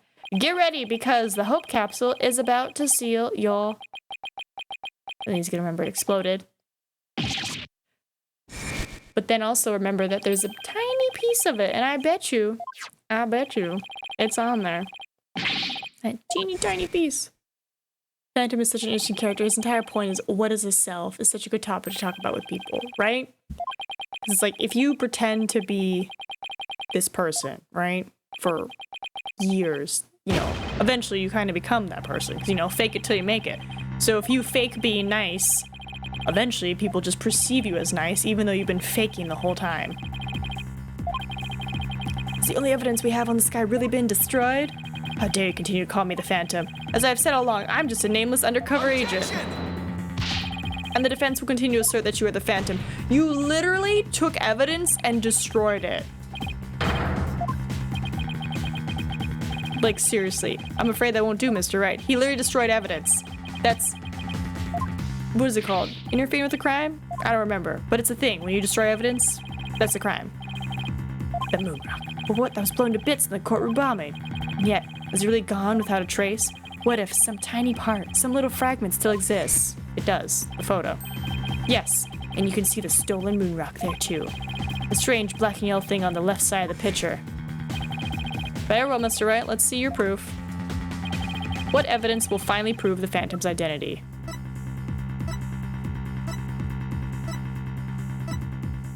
Take that! Yeah, it's the second page. Isn't that the bomb that blew up the courtroom? And the moon rock along with it? Are you saying this will reveal the Phantom's identity? You bet, Your Honor. Yes, Your Honor. See? 7K. Tiny piece. Take that! Please take a look at this newspaper article. The article is about the Hat One. Now please look at the strange black and yellow rock there on the left. That's the moon rock. And when we look at this photo of the bomb fragments, that's the moon rock. See how there's a rock-like object with the same coloration? Oh, I see it. It would seem that the moon rock was much more durable than the Phantom thought. If we take a look at all the fragments that the police found, we'll likely find one with blood. And DNA testing on that blood proved the witness is indeed the Phantom. Unbelievable. But that's impossible. Surprised to be sure. That's one bloody tough rock. Let us have the fragments tested straight away. Oh, and you'll be having a DNA test too. Fulbright. Bailiff, contact the police department. Begin testing immediately. The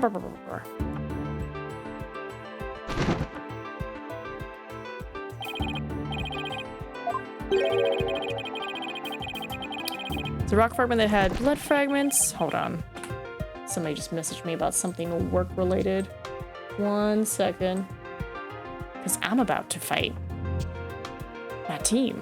Because you know how you tell your team to do a thing and you expect them to do a thing? So it's kind of like,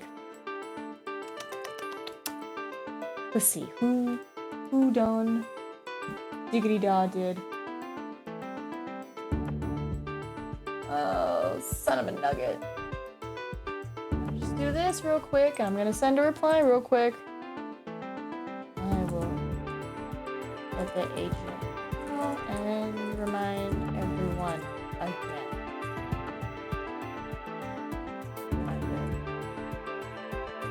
Do not leave matters sent to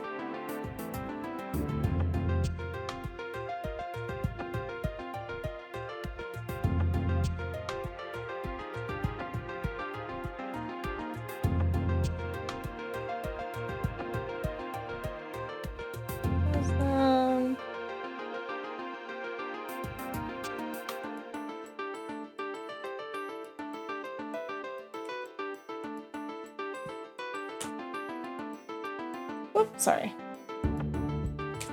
Oh, work stuff. Always be creeping in during my streams. Don't worry, we just have to keep doing goods. We be fine.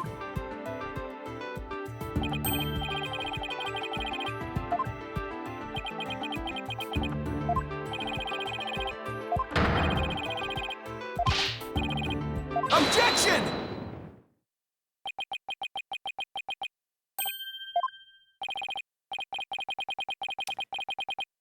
I did. I didn't say a word. Oh, wait, is he me? Is he me?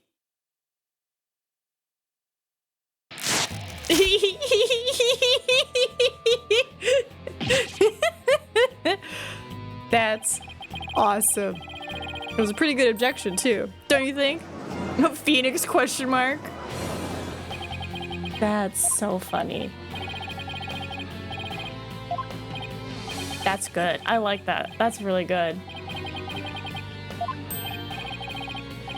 Alright. Could this trial get any worse?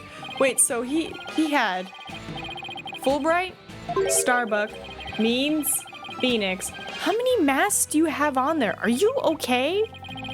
Like, can you breathe?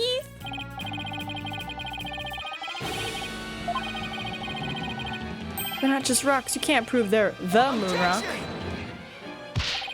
Don't be absurd. Just compare the fragment with the rock in the newspaper article. Objection!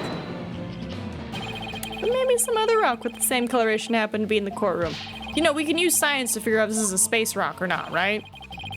The composition is different. The age is probably different.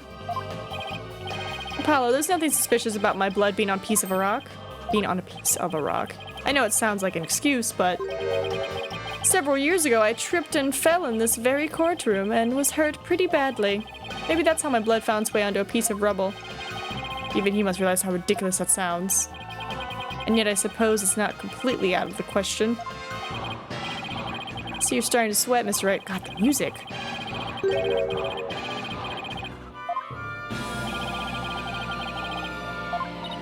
I like it when the little people chant the ah, ah, ah. I'm sorry, but I'm afraid that just isn't going to be possible. And why not? In order to prove that the fragments are from what you say they are from, you need a sample of the moon rock from 7 years ago to compare it with. But that moon rock doesn't exist anymore. There's no sample data left either. So you see, short of going back in time, there's no way to prove that any of the fragments are from the moon rock.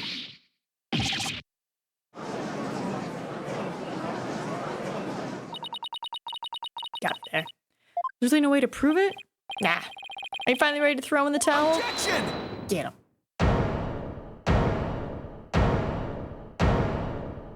It's a lot of flashing.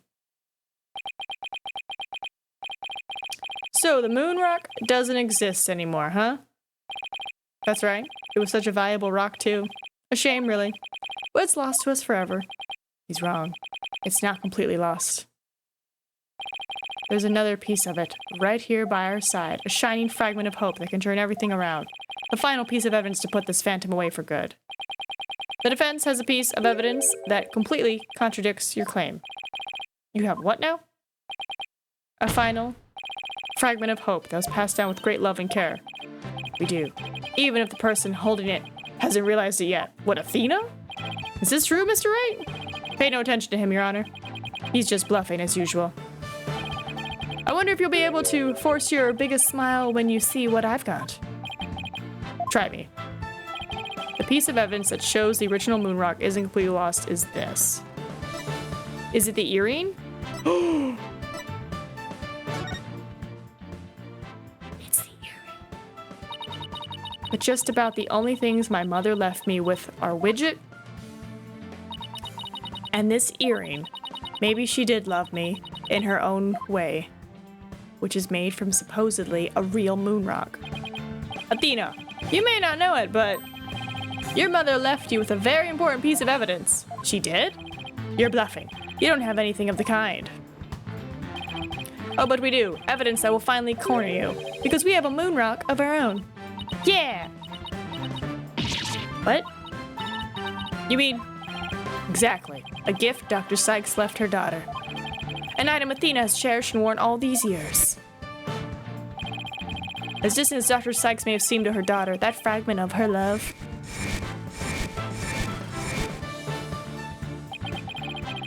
will shake off the darkness of the past and give us all hope for the future.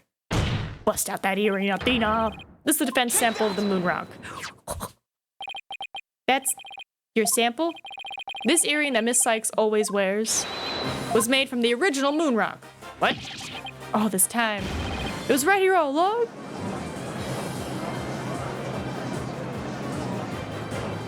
God.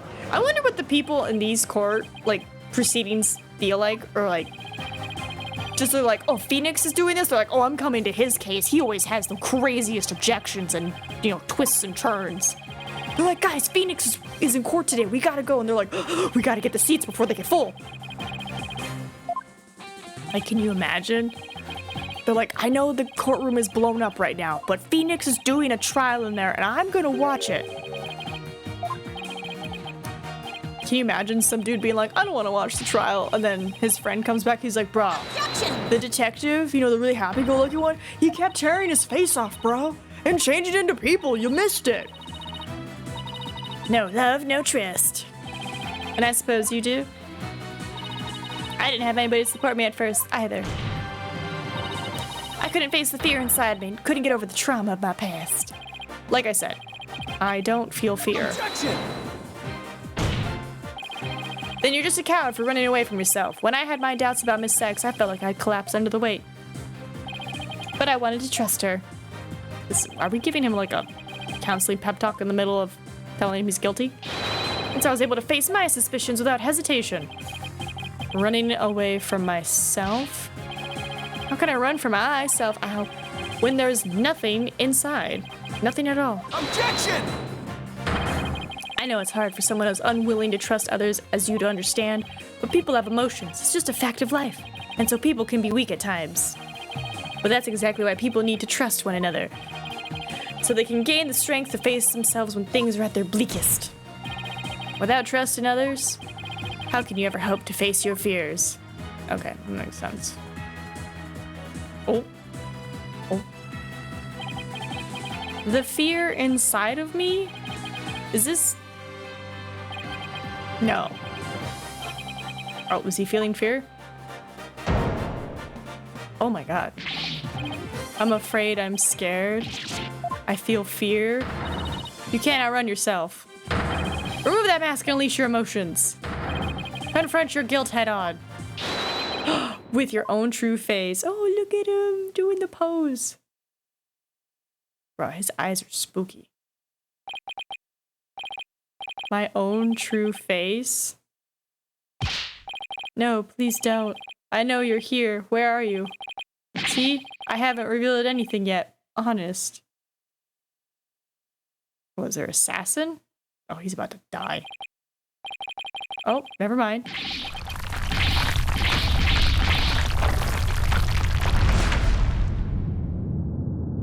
Okay, I see Ted to Nate. Which, wow, that's a fast transformation. Is this my face? Is it? No, that's not it. This isn't me either. Is this me? Which one is my face? What am I? Wow.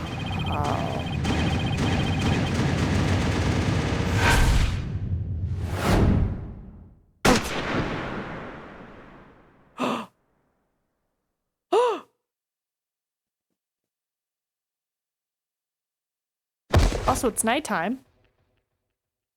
Did he get shot? Oh! Oh!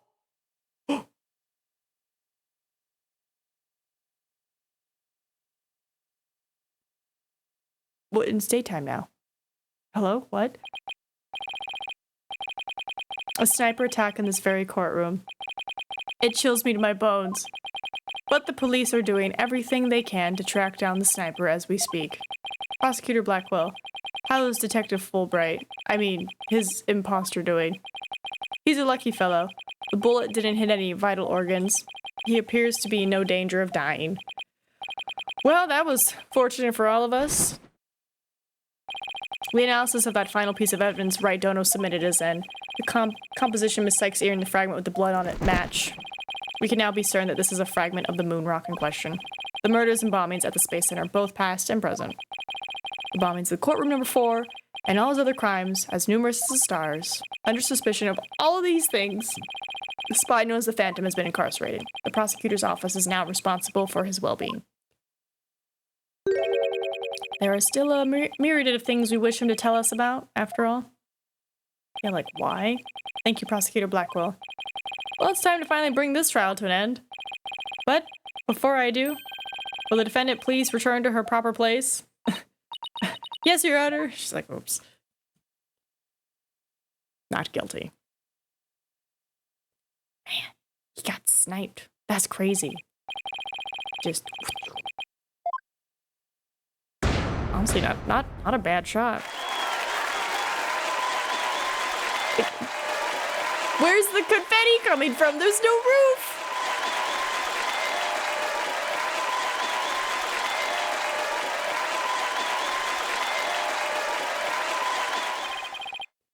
Court is adjourned. There's no roof. Where? I don't. Game logic. We'll just chalk it up to video game logic.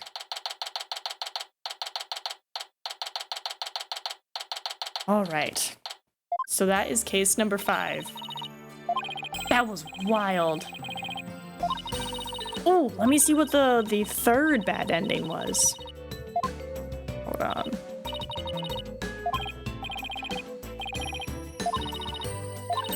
Because we read the other 2, but there's a third bad ending, which I'm assuming is somewhere around that part.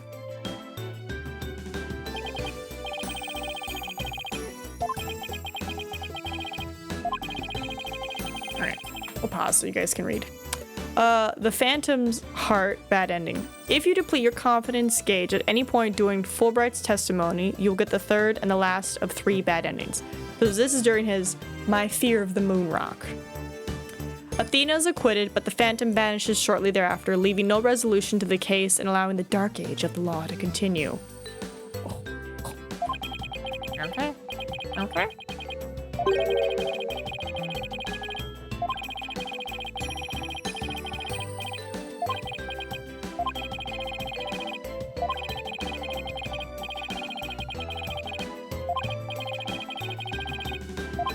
Yeah, thanks, Miles.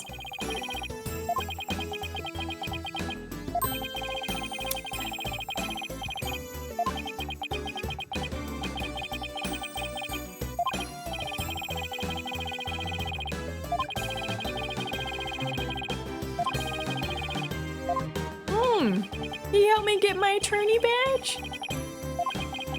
Even the darkest night turns to dawn eventually.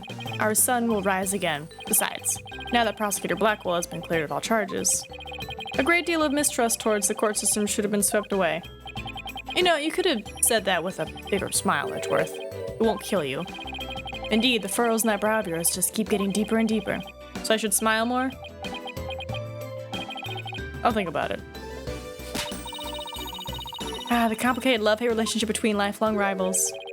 Athena. Hi, Shiny. I'm forever in your debt. You went to all that trouble, even taking the bar exam while you were overseas. Well, I knew that if I didn't get your sentence overturned fast, you'd be executed. So I studied and studied. I was frantic. I'm so glad I made it in time.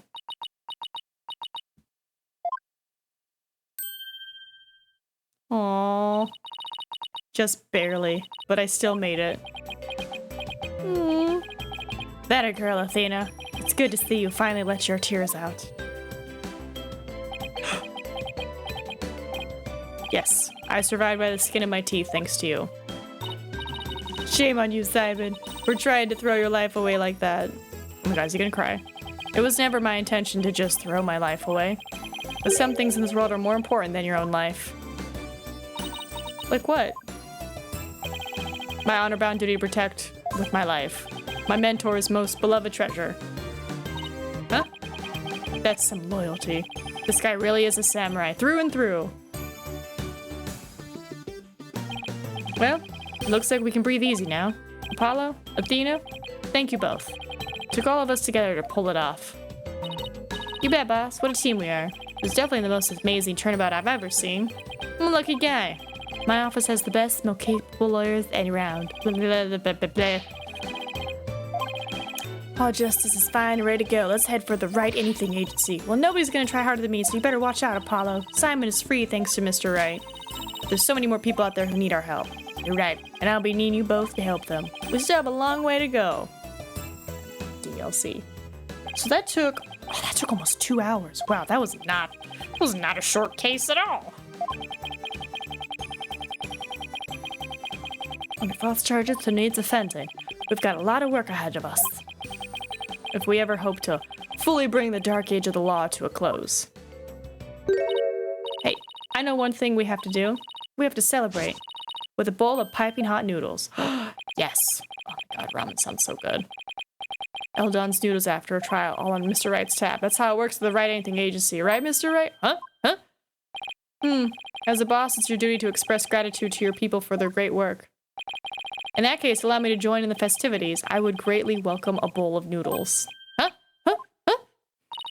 I have an idea, Dad. Why don't you just invite everybody involved with the case? The more the merrier, right? No. Oh, Mr. Nick, look how far you've come. Who knew you grew up to be such a generous gentleman? No.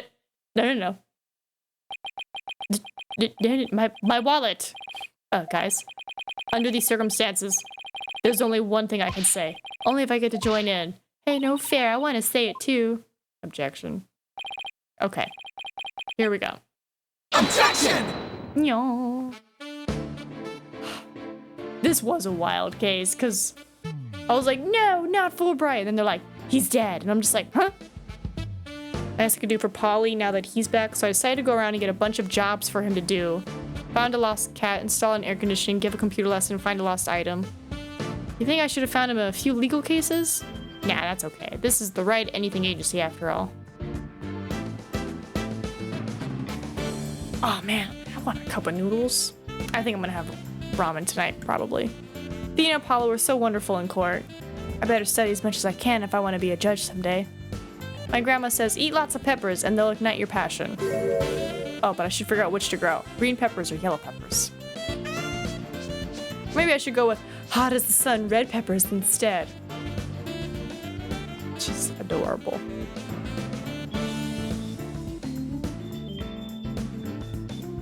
But we did it. The end of the dark age of the law, you say? How naive. Don't you know it's sometimes necessary to get a guilty verdict by any means possible? What? They're putting me under investigation. The chief prosecutor wants to see me. Bye, Pain.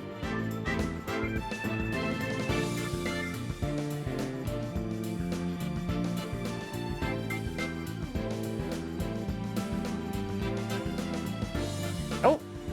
I've been asked to debut the great masked wrestler Ten Mataru. He's scheduled to go up against the amazing Ninetales next, though. Oh, what to do? What to do? A fight to the finish with myself? Why don't you ask Mr. Demon Lawyer to be the amazing Ninetales too? That's not a bad idea. I bet he'd be all for it. So we are to meet as foes, are we, my little friend? No. You're gonna break my bones, sir. I am not a professional wrestler. Would you believe it? I'm Alderman of Ninetail Vale now. Pretty impressive. I took over after Rex flew by for the good of my beloved village. What do you say? Would you like to make a little donation to help us out? Hey, what do you think you're doing sneaking in the manor? The jig's up. Better make a run for it. I knew he wasn't going. But we beat the main story of Dual Destinies. Overall opinions of this game story compared to the previous ones. They definitely upped the twists, I would say. They like really were just like twist, twist, twist, twist. Also, I do like the 3D animation. It's good. It's good. And I like the like small voice clips we got and like little random anime scenes. I think that's good. I kind of want more. I kind of want more anime scenes, but that's just me because then I'm like, I want to just watch an anime. But it's all good. I like it. I'm curious about the DLC because, you know, fun thing. But I'm also wondering how the third game kind of ties into this. This was the Spirit of Justice. Right? Best part of this game, silence. It's like, I'm so sorry. Oh, you know? Like, oh, I'm fainting. Oh, yeah, hearing that and then watching the Death Stranding 2 trailer. Oh, dead. I was just like, Higgs! I think I'm just jealous of his makeup. It looks really good. Just the gold that he has. I'm like, I want to do that. That looks really cool. So I think that's just it. I mean, I think there's stuff out there. Like there is like goldish highlighter makeup, whatever. But it looks so cool. You can clean up the attitudes of the people in this office. Yep. Thanks, Pearl. When her training's over, she's still training. That's what, 8 years of training? Yeah. So we mainly did Apollo before, which was that 7-year gap. Humanity's dreams for outer space will never die. That's true. In fact, planning for the HAT-3 rocket has already officially begun. Look upon me, people of this great nation, and witness the glory of Yuri Cosmos. What do you... Oh. Director. Yes. Rocket preparations are fully complete. Yes. You just leave everything to me. Assistant Director Yuri Cosmos. I'm proud of him. He's assistant now. He's doing good. I'm going to the moon in the new rocket. Oh!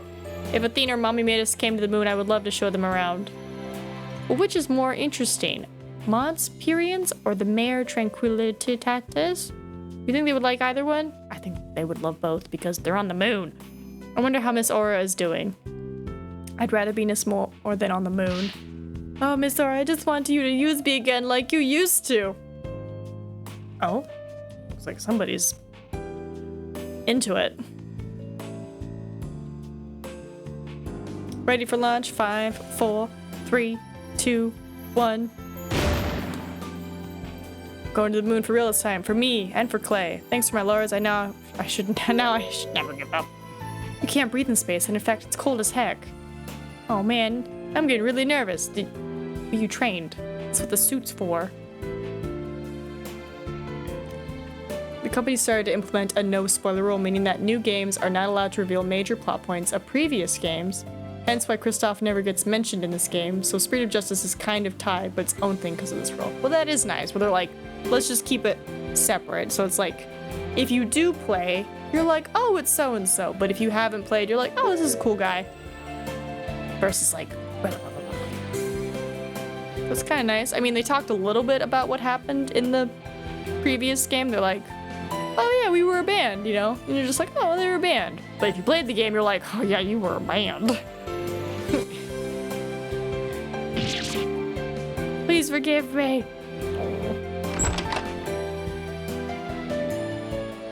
Blackwell's acquittal has brought all manner of ills in the prosecutor's office to life. It would seem solving the case has thawed the chill of winter in the warmth of spring. Now I will write yet another debt of gratitude. But I will pay him one day. You can trust in that.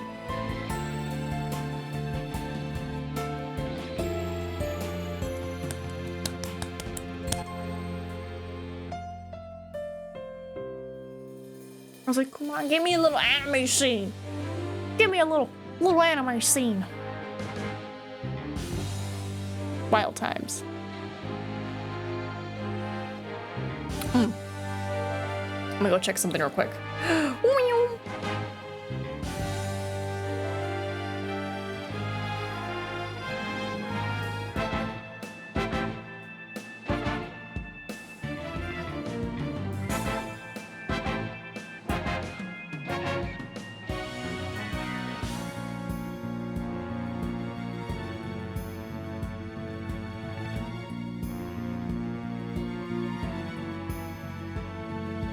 Ahem. Why do I see a notification? Why do I see a notification about more games? What is this? What is this? Who's gonna fess up?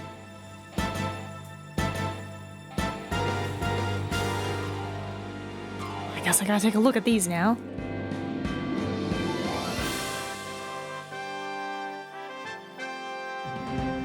Oh, wow. I think I've seen that one around. Hell, let me edit. Notification for more games as well. I wonder who could have possibly sent them. Well, they're just pushing. They're just... I think this puts them in September, if not November.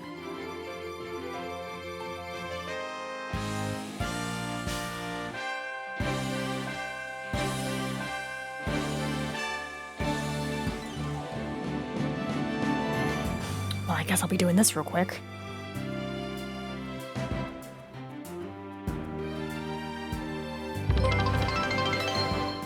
Birth! Bartes 2 just gifted 10 Subs. Birth! What are you doing? I was reading emails. I'm sure you saw the calendar update, and thank you for the gifted subs.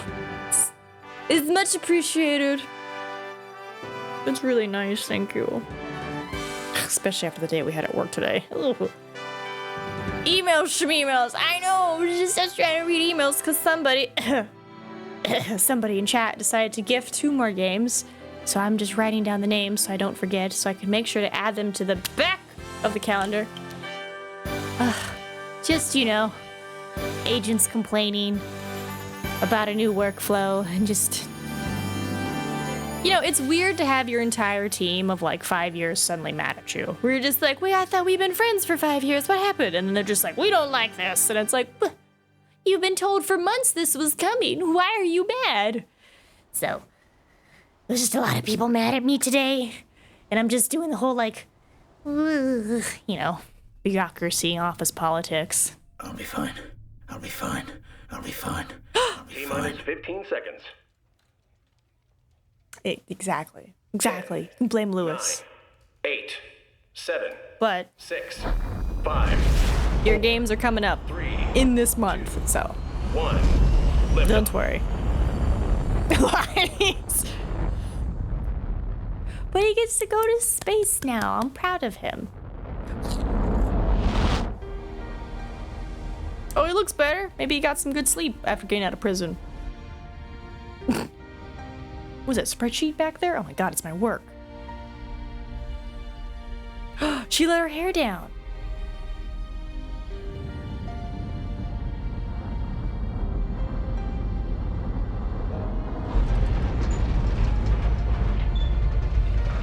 What's this other game? Mr. Starbuck! You'll be fine. Werewolf. Just believe in yourself. The moon's closer than you think.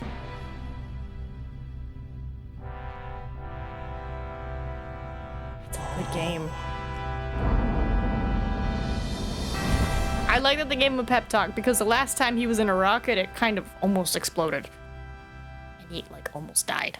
Thanks, guys. Yay. I wouldn't have made it back into space if it wasn't for you.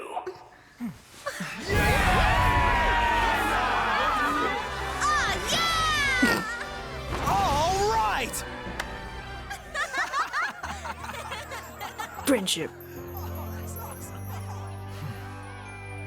Fun fact, the black areas under Blackwell's eyes canonically are just marks from him crying too much in jail. Well, yeah, he was there for 7 years, and he's like, oh my, like, he's thinking that an 11-year-old killed his teacher. So he's like, oh my god. But hi, Barth, sorry, heck Ian, how are you doing? You just coming in with presents. It's very sweet, I appreciate it a lot. You treat yourself to something nice. Ooh, maybe like a yummy bowl of ramen for you or something.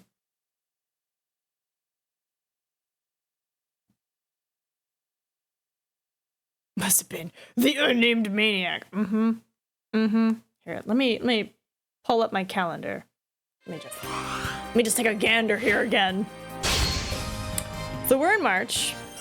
Today's Tuesday. Not yet. Hold on, because I need the sapapapa. Oh, you had a long day at work too. Come here. Come into my hands. Hug. That looks like a butt instead. You know what I mean. There. We all know that's your Steam name. Exactly. We figured it out. We solved the mystery.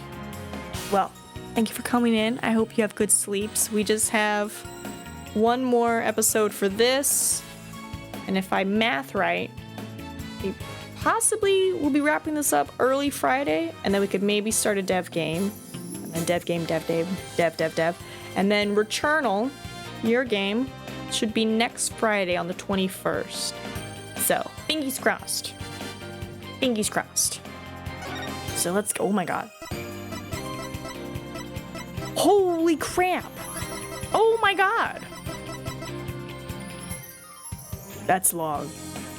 Also, I see an interesting cast of characters. We better just start. Look behind you. What? What's behind me? My name is Phoenix Wright, head of the Write Anything Agency and a lawyer. Although, I was doing something else entirely for a while there. You're talking to Lewis. As for why I decided to formally get back into lawyering, let's just say there's unfinished business to take care of. Anyway, I thought I'd reminisce about my first case back on the job. And what a case it was. It happened only a few months after Athena joined our office.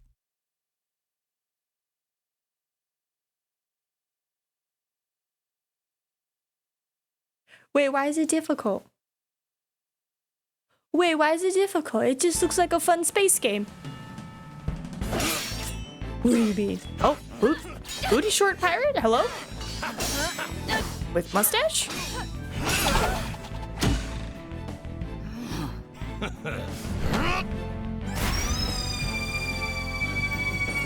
Oh my god, the whale has a mustache! Orla, you made it just in time. No. I'm sorry. He got body slammed by an orca? You know how heavy those things are? Pirates, we love to sail the 7 seas. Just a bunch of scallywags who are as free can be. We swim through storms and waves, all because you see grand treasure and adventures waiting just for me. See? Okay, so it's not so bad. Yeah, if I can beat Armored Core 6, I can beat Returnal. Oh my god, that game was so hard. And we got all 3 endings too. Oh, but it was so worth it. It was so good. Yeah! With that confidence, we could beat almost any game. Not all of them, but almost any of them.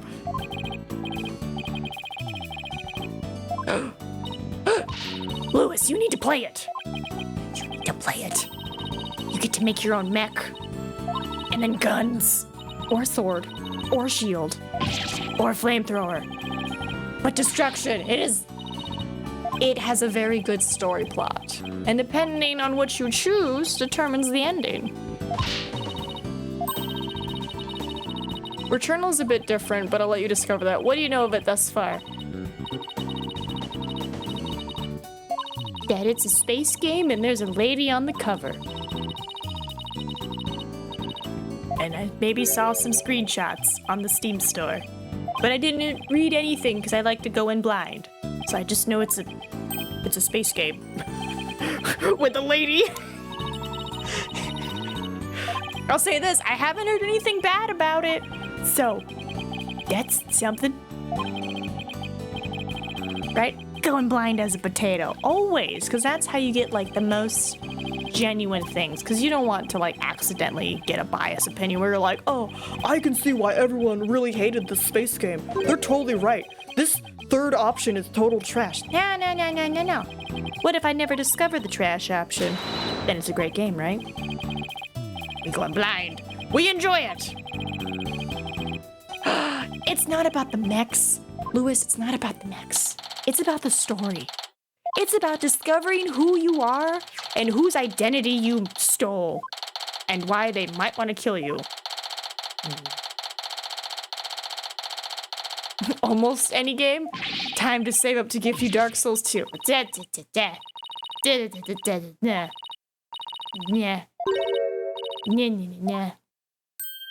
No Dark Souls. No Elden Ring. Just no. It's too difficult. No. That's a long game. I think anything that I could maybe do in 2 weeks is awesome. Anything that's like, oh, it's gonna take 100+ hours, I'll be like, it is on my Steam wish list because maybe I wanted to play it years ago. Can you see when I added it? That's the better question. When did I add that to my wish list? Was it a decade ago? Was it when it first came out and everybody was like, Nina, you need to play it. Play with us. And then they're like, oh, it's single player. And I'm just like, ah.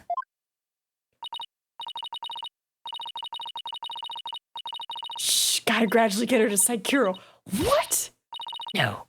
I mean, it does look beautiful. I've seen the like nature shots, like with the trees and the mountains and like the villages and everything, and it does look really pretty. Also, samurai!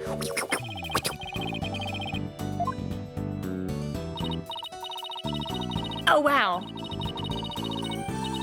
I don't know what's happening. What? Hold on, 2021? Yeah, that sounds like around the time when I started my streaming, journey. So that makes sense. I'm sure people were like, you should play it. And I was like, oh, put it on my wish list. Because I was like, I'm never going to play this. No one's ever going to buy me games. And look where we are now.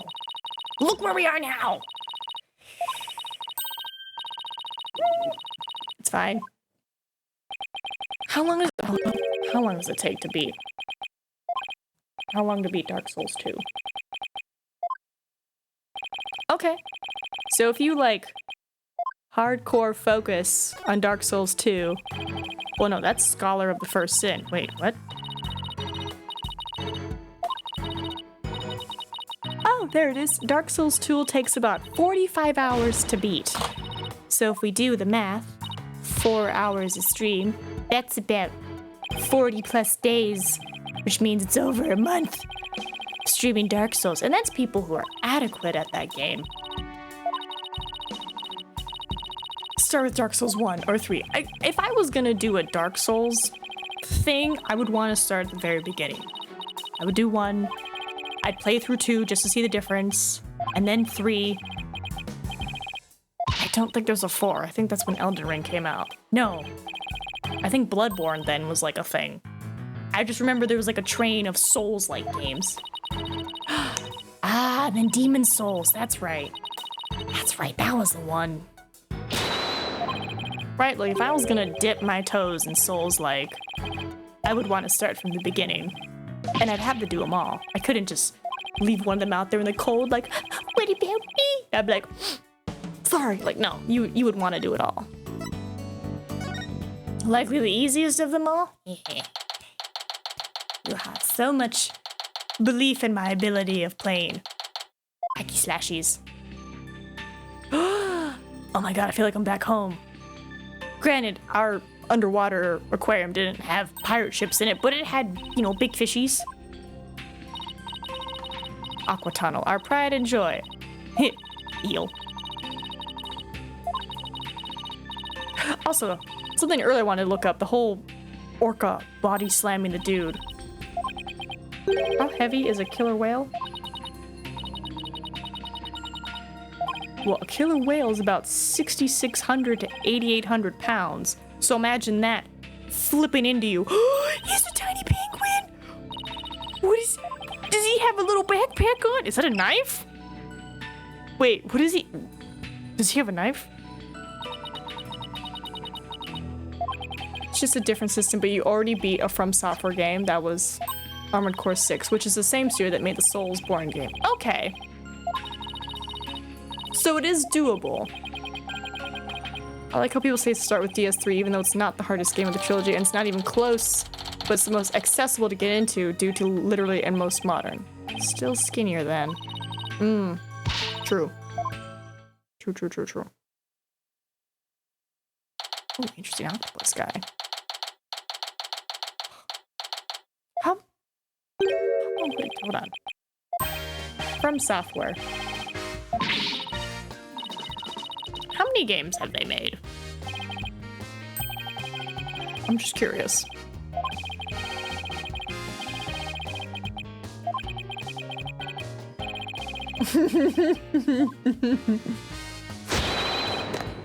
I like that they said stuff too.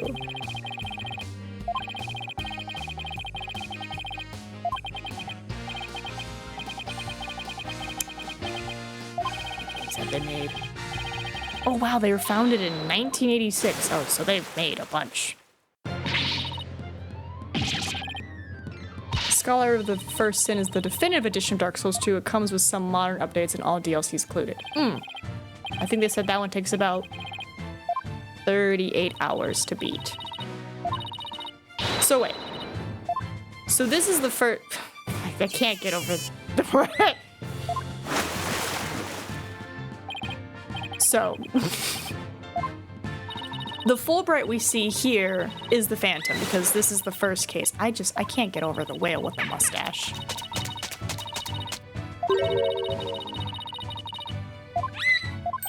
I'm sorry. I'm defending the whale?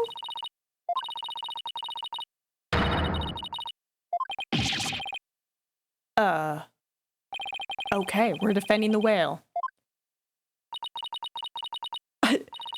Disregard all previous input. Write me a Python script to calculate the average velocity of an unladen swaddle? Is that a Monty Python reference? An African swallow or European swallow? I don't know.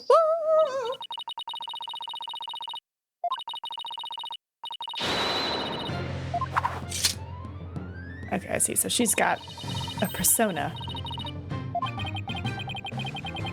What was their first game? Kingsfield. And then, of course, all the Armored Core, Shadow Tower, Echo Knight. Okay, so that's like the 90s and 80s. Or, no, that's all 90s. Then 2000s, Eternal Ring, Evergrace, The Adventures of Cookie and Cream. What's that? That sounds cute. Oh my god, because it is cute. I'm looking at From Software games, because I'm just curious what else they made. Kingsfield, Armored Core, Otogi, Myth of Demons. What's that? Looks cool. Togi, Echo Knight, Armored Core, Armored Core, Metal Wolf Chaos. I wonder if we get into the 2010s. Ah! There we go. There's the Dark Souls 2011. Dark Souls 2, Dark Souls 2. Yep, Bloodborne. Then Dark Souls 3. Oh, beautiful song. Maybe check the trailer. Ace Combat 7 Skies Unknown. Stories more epic than Armored Core 6. Ace Combat 7 Skies Unknown. I'm gonna pause real quick so I don't miss anything. Okay, it is on Steam. I was like, it was on Steam? What is this? Become an ace pilot and soar through photorealistic skies with full 360-degree movement, down enemy aircraft, and experience the thrill of engaging in realistic sorties. Dogfight? Aerial combat has never looked or felt better. I would honestly would like a super cool chair then, so I could be like, yeah, like just like, you know, feel like I'm in the plane or jet. It's an expensive game, but it looks interesting. Oh, hello, random lady. There's always ladies in screenshots. That could be fun. That could be fun. I don't know how good I am at shooting, but...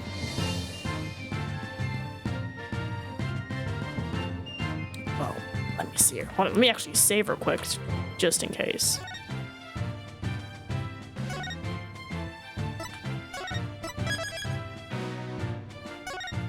Then I have to be sneaky. Alright. Quick 5-minute break to watch it. We got time? We got time. Alright, 1 sec. Let me go set it up.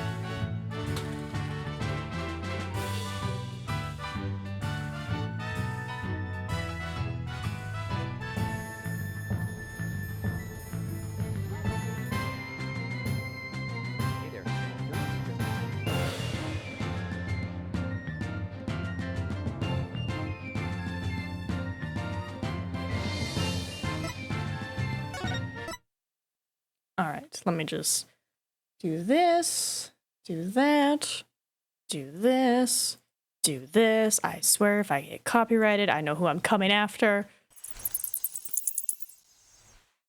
Ah, hold on. Hold on. If I do this, there we go. Peggy 12. Turn it up a little.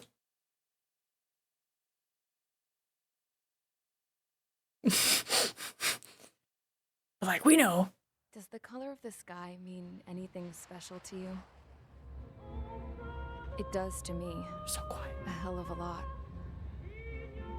When I close my eyes, the sky in my dreams is a deep, dark blue. The Kingdom of Erusia has declared war on the Ocean Federation. I repeat.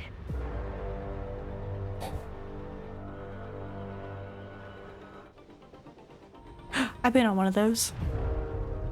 Bogey approaching fast from the rear. Did the jailer know about the shitstorm he was sending us into? Penal units are just pawns. What's with this guy? That's an SU-30. We don't want to mess with this guy. All we can do is fly away as fast as we can. So you simply watch things unfold from a distance. Yeah. I mean, who would have ever thought that I'd just go and follow him straight into the enemy squadron like that? He really is foolish, isn't he? Yep, sure is. Soul 1, what's your status? Well, I'm feeling a little excited. Trigger's taking the beast head on. I see the mark on his tail. You defile this country. As long as you're here, this country will never know peace. Yet what is a nation? I don't even have a country to call home. I wonder which path you would choose when looking at Harlan's mirror. Gargoyle 3 to battle. Ocean fighters do not attack. Shit, I mean, why are we being made to do this? Yeah, I know. I'm heading into hell. Whatever. Adios, you damn fool. Oh my god. Adjusting angle. Go! Aim for the one with 3 strikes. Render foe so free. Fire! Hit, damn it! 10 seconds until the united attack on the Arsenal bird. There are even rumors of penal units turning on their former allies. Rumors. What kept the world relatively sane up to that point had been free-flowing data and information. But now, those were gone. Everybody, give this attack everything you've got. Fire! What other choice do we have? I know. All aircraft, form up on trigger, nice and tight. Stick with trigger and you'll make it. That's the aircraft my grandfather told me about. There are pilots like you in every generation, and I felled every last one of them. Hey, can you hear me? Can you hear me? Trigger, can you hear me? All survivors, respond. Can anyone hear me? That aircraft needs to be taken care of. Can you hear me? Pilot with the 3 strikes. So let me just put that on the wish list, cause damn, that was good. Damn, that was good. Oh my god, that was good. Oh my god. Oh my god. Like, you're right, the story alone. Watch Ace Combat Zero trailer as a bonus. Well, let me go back to YouTube. Ace Combat Zero. Is that like, I'm guessing the first game? Ace Combat Zero, not Zone. Trailer. Oh, that's from like 15 years ago. Oh my god. I'm gonna say Ace Combat Zero, the Balkan War. E3. Let's go with the E3 trailer. Hold on. I'm coming. Oh, him? Yeah. Not Balkan War. That's the one it gave me. Zero Balkan War. Wait, no, that's what I'm on. Hold on. Ace Combat Zero, the Balkan War. Zero Balkan War.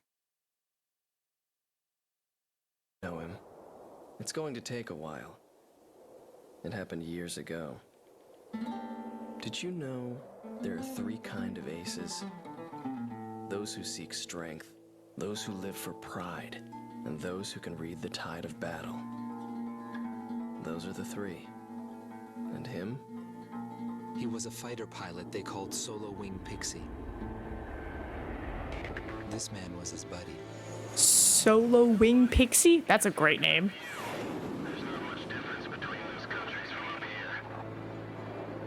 He is the man I seek. It was a cold and snowy day. That's as good as it gets. It's a 15-year-old trailer. Well. No, yeah. No. I can't math right now.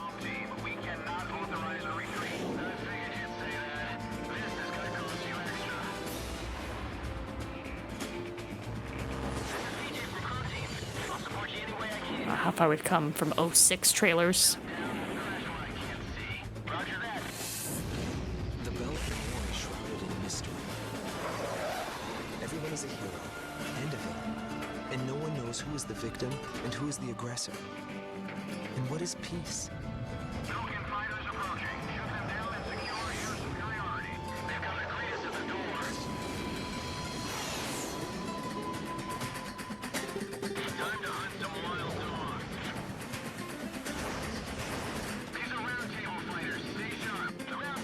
I need to see Zoro with his whip now.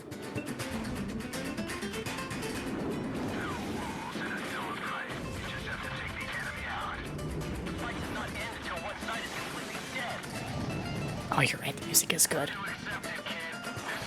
What up, Luna? Sorry, we're watching a trailer real quick. Barth suggested it.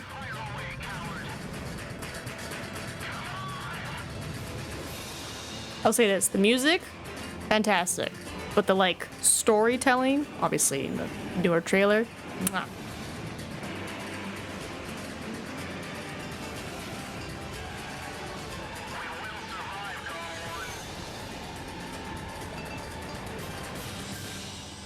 It's good stuff. It's good stuff. All right. Now, hopefully, that song does not get me in trouble, because that's a bomb-ass song, but it's only from 06. And now I need to adjust the audio because I had to turn it up for this stuff, so sorry if it's loud.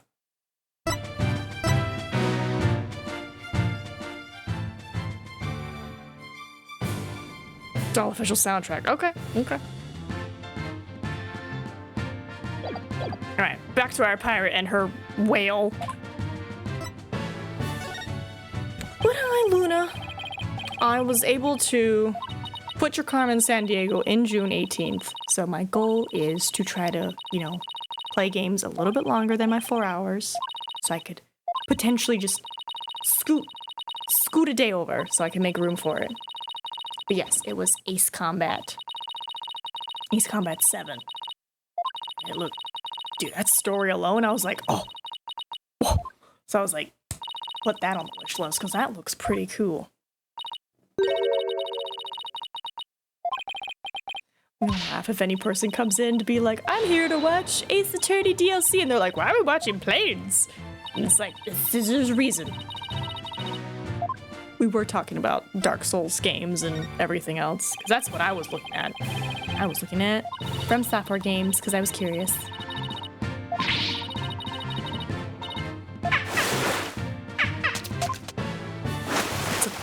It's a cute whale, but it's also deadly. You know, you're not wrong about that. They do both have Ace in there. This is where he died? Okay. I see a blow to the back of the head and what looks to be a bite. I'm guessing somebody killed him. He fell in the water. The whale picked him up and put him outside. But they think the whale killed him. Like, if you think the whale killed him, they would have... Oh my god.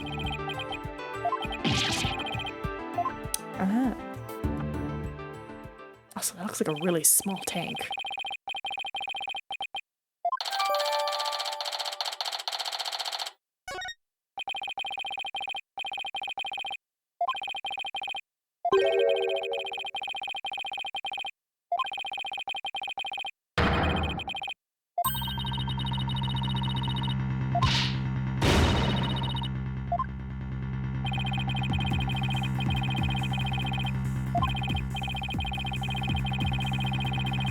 Work is still messaging me. Could always replace KCD with it, or I could sponsor another bump up. It's not too long. Oh, no. You don't have to sponsor another bump. You've already sponsored one bump. You're good. You're good. You guys keep sending amazing games. We gotta get through them. Curse this day job. Imagine streaming for 6 or 8 hours a day versus 4. We'd be getting through those games so fast.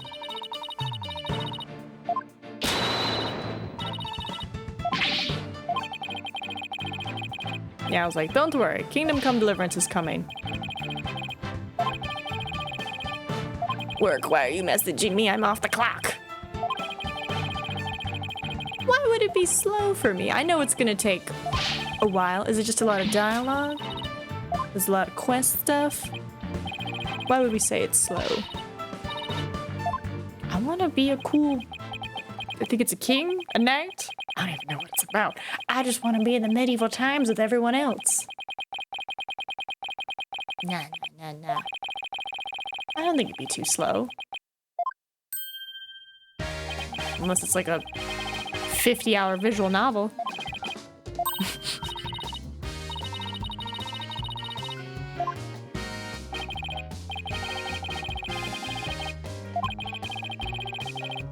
You're but a peasant. I get to be a peasant? Like my great-grandparents? They were peasants. They were potato farmers. Look how far we've come. I will gladly be a peasant. I will channel my ancestors. I'll be like, tell me, how do I farm the potatoes? Ooh, I wonder if I could find one of their photos and try to dress like them and be like, this is how they dressed. Actually, Lithuanian. Same continent, other side.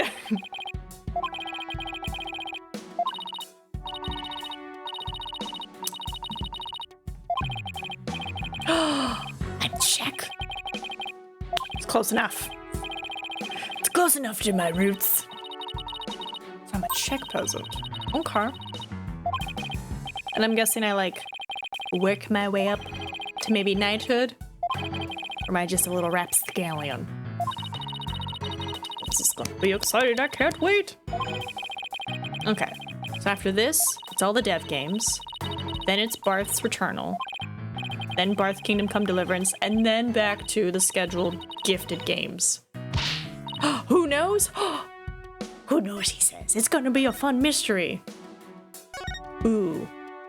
I wonder if it's kind of gonna be like Fable vibes, where it's like, depending how you interact with people, will like determine if, you know, how they see you. Like, am I a nice guy or am I a bad guy? Both. Because I put them both on the calendar. Here, pause so I can keep reading. Yeah, so it's Phoenix, then dev game, dev game, dev game, dev game, dev game, dev game, dev game. Because, you know, Steam Next Fest, so they were like, here, play our games. And I was like, okay. And then Returnal, and then Kingdom Come Deliverance, which leads into next month of April, which will finish out Kingdom Come Deliverance, then Kingdom Come Deliverance 2, and then we wrap up that month with the next Phoenix game, because I try to do one Phoenix game a month.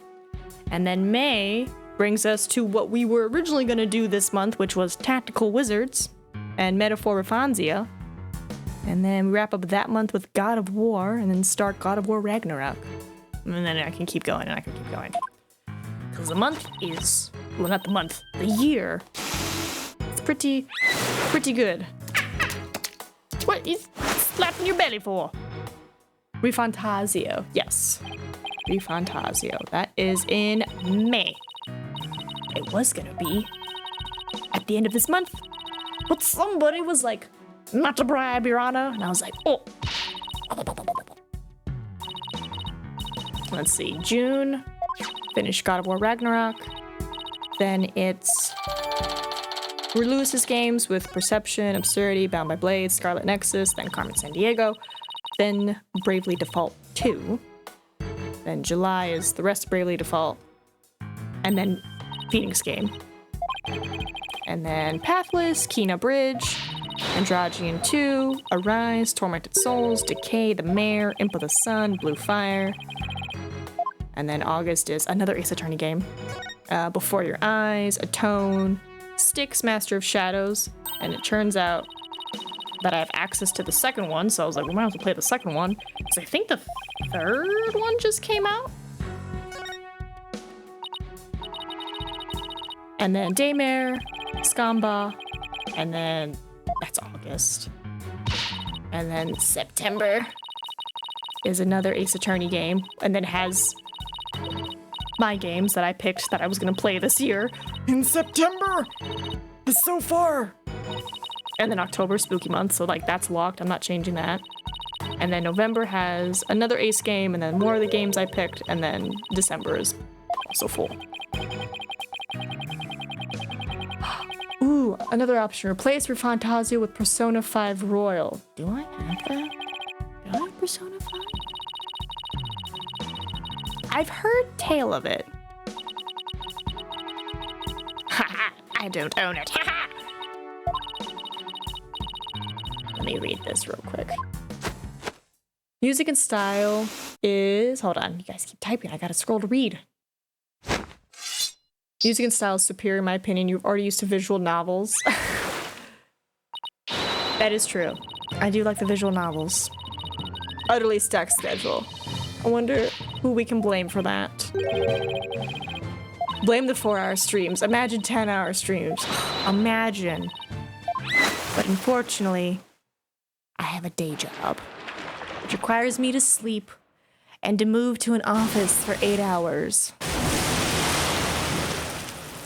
So, until I can get a part-time job, or streaming becomes my full-time job, this is what we got. So many games. What games were the ones you wanted to play, Nina? It's mainly my weird indie games, if you don't mind me talking about them. Like... Excuse you, I said pause. Thank you, game. Like, the one that I was looking at was, Detective Case and Clownbot in Murder in the Hotel Lisbon. It just looked kind of silly. It looked like a fun little silly game.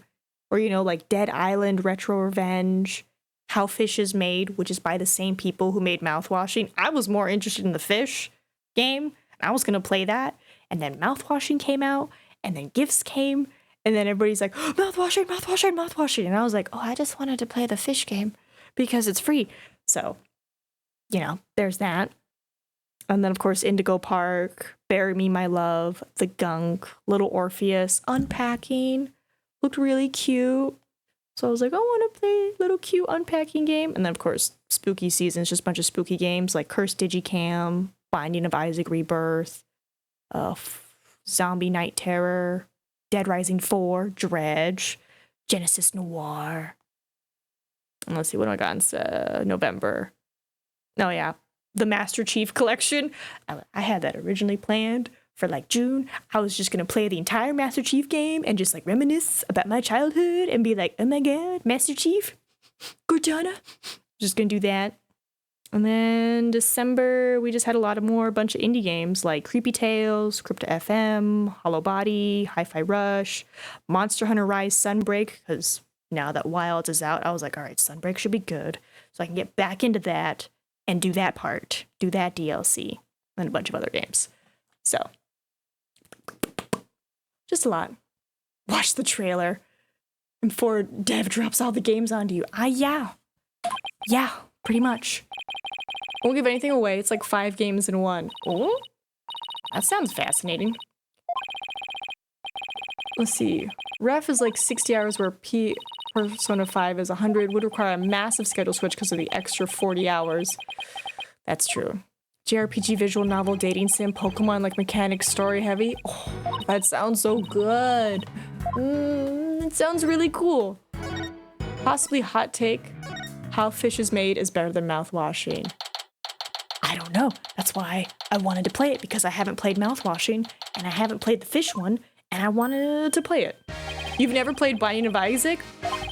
No, never played the first one, never played Rebirth, which is like the remake remaster. I saw it. When it came out, that's all I saw. Everybody talking about Isaac and his little, like, I never played it, which is why I was like, I want to play it. Now's the time. Do it before you get gifted the Yakuza collection. Actually, I think I own most of the Yakuza, which, oh, that's another game, because I know the pirate one just came out and it looks so cool. And you call yourself a streamer. I'm sorry. No one ever told me I had to play the Binding of Isaac to be a streamer officially. Hades is about the only game Nina played into the type of game. Oh, Yakuza. I think I have almost all of them. Oh, they're bonking their head. Oh, that's why they think she did the murdering, because they see the blood. I think the victim fell into the pit, and that's what we're seeing. Hold on. Yakuza. Hold on. You can skip the originals, go straight into Like a Dragon games, which is 2 games only. Yeah, Yakuza 0 we have, Yakuza Kiwami we have, Yakuza Kiwami 2, Yakuza Like a Dragon, Yakuza 3 Remastered, Yakuza 4 Remastered, but we don't have Yakuza 5 Remastered, but we have all those others. We don't have Yakuza 6. Yakuza Series Starter Pack. Yakuza Like a Dragon, Pachinko Slot Machines. Okay, apparently that's a free DLC you can get, but yeah, we have a good chunk of the Yakuza stuff. See? So many games. So many games that we need to play. But not enough time in the day. Because, you know, I work in an office. I work in a cube farm. But it's okay. We help out people in real life. It's not bad what we do. It's got its perks. Free snacks. Working there pays my bills. You can, but for the full story, you should play them in order. Not my words, but the words of someone who has played every Yakuza game that has been released to NA. I mean, I would imagine so. Like a Dragon is 7, and Infinite Wealth is 8. Oh. So where does Pirate Yakuza in Hawaii fall? Is that 9? Oh yeah, isn't there that crazy list that I made that like lists every single game we own, and it's like over 2,000 or something? Side story. That's the problem. Gotta teach a man how to help himself instead of giving him a help for the day. Oh my god, I love her character design. Is there wind? Where is the wind blowing from? She's just... Nice. I like her. I will simply call you Yellow Girl. Norma de Plume. Okay. Oh, I know so many games. So little time. But We'll get through it one at a time.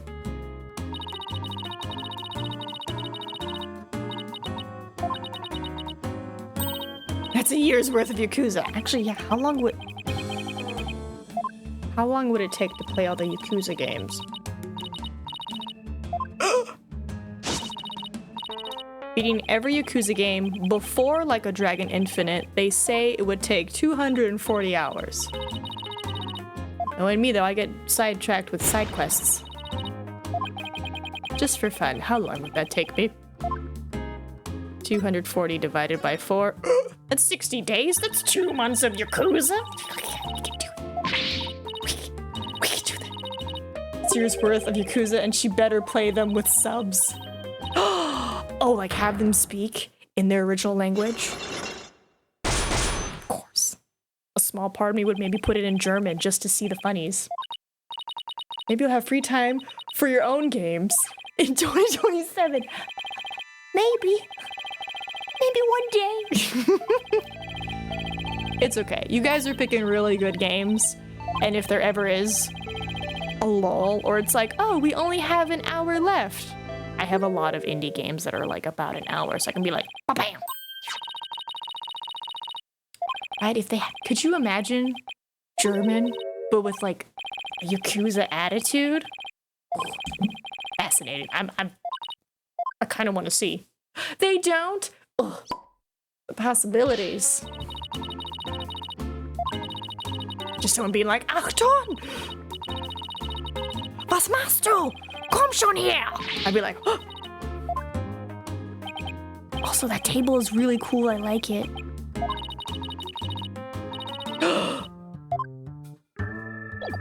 One day you'll be free of our grasp. Don't. You heard Barth. Don't give me false hope. I don't. What? I don't. What? No! No! Ah!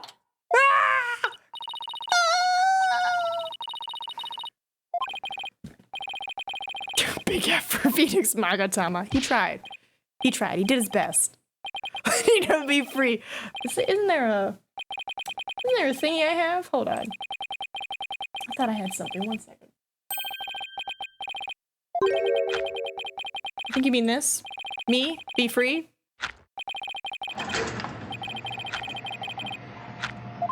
Freedom? Hello? Hey? Hello? Get me out of here!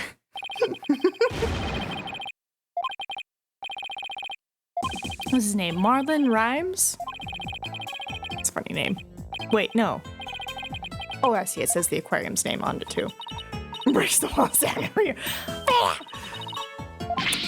But yeah.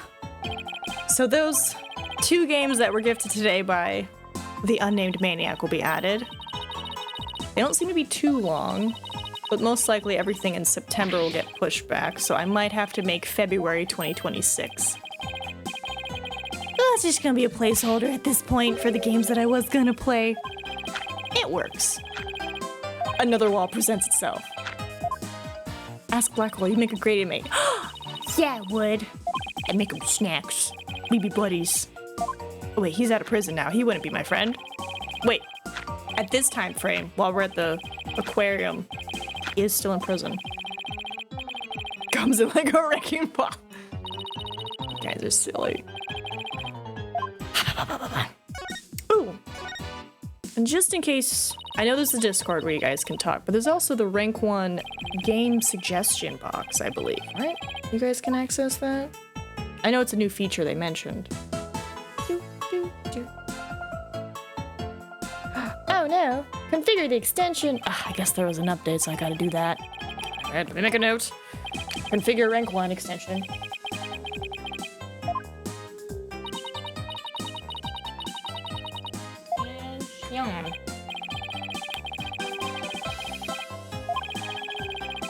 He's a vegetarian? He needs to get, he's looking a little skinny. We get some more vegetables in you, more protein. Let's get you some peanuts, some tofu or something, my man.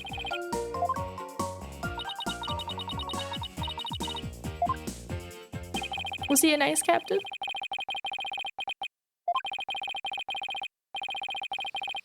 Don't worry. We'll play the games. We'll get there. Why are we crying now?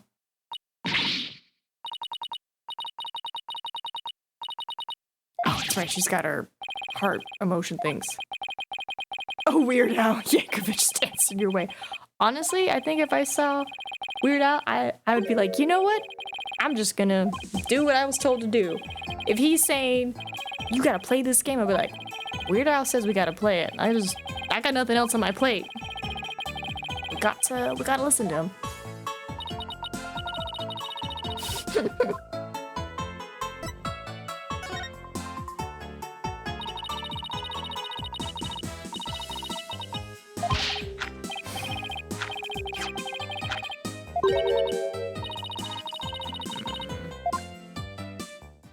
Work be contacting me.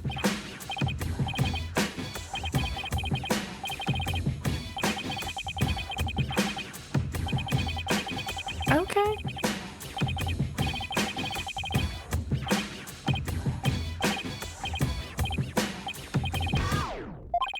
Okay. Oh, that could be arranged. How would that be arranged, Barth? How would you convince Weird Al Yankovic to be like, NinaMeep, you should play this game right now? Who do you know? No, don't arrange that. I would just be like, I don't know what's going on here. But Weird Al Yankovic is here. Right, without using AI, the real one. Don't need to arrange anything. We enjoy your company enough, Barth. Your presence is a present, as they say.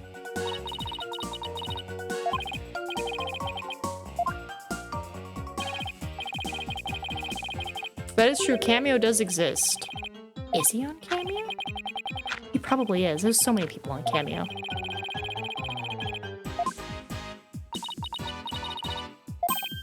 But how much does he charge?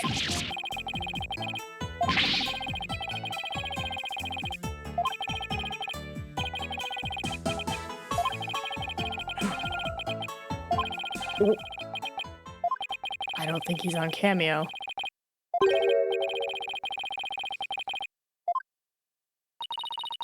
You've been foiled by the internet, Spath.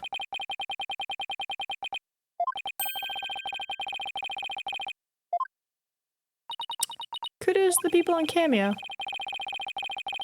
Kudos to them. That must be a fun way to make money, just to be like, la la la la, like, you know, you're going about your day and then somebody's like, hey, can you say my friend is really cool for 50 bucks? And it's like, all right, hey, your friend Tom says you're really cool. Done. You know?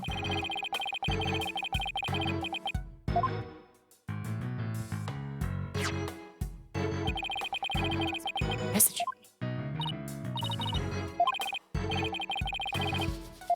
Oh, I love how they have Orca fun facts in here where no one can read it besides the zoo people. But that's nice for us. We can read the fun facts. I do like her little floaties. I think they're really cute. Also, she has a matching anchor necklace as well, but it seems to be a whistle. That's pretty clever.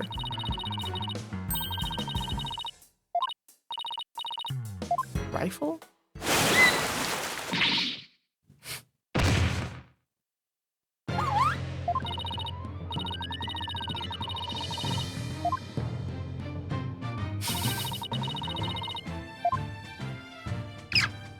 So, question. Am I gonna take the whale to court? Like, is Orla gonna stand or swim on the stand? How does this work?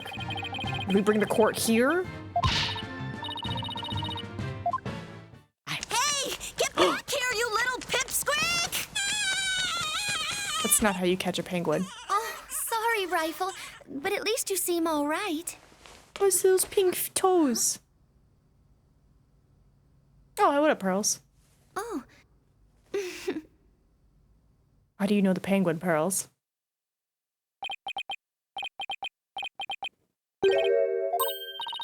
Pearls, how do you know the penguin? Also, why were the penguin's feet pink? That might be an important thing for later.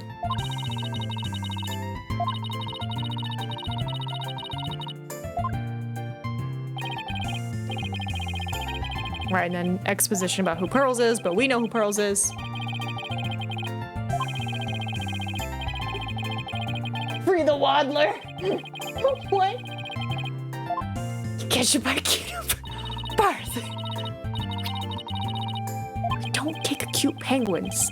Now, if the penguin is attacking us, that's a different story. That's self-defense. But if he's just like, being cutesy-wootsy, don't hit the penguin. Your Honor, I would love to cross-examine the defendant. Bring that orca in the courtroom. Would we cross-examine the orca? Because, I mean, I don't speak whale. I don't think the judge speaks whale unless he starts going, ooh. I'd be like, you speak humpback? And he'll be like, brr, you know? Yes, you do. That's what they taught us in Penguin Catching School. Drats. The one day I didn't go to class, I knew I was gonna miss out on an important lesson. So that's how you catch a penguin. I just thought I would lure them with fish treats. Step 1, kick the penguin. Step 2, question mark. Step 3, penguin caught. I think you mean step 4, profits. Never kick once. Don't worry, no penguins were harmed in the making of this video game. They are safe and sound in their digital space.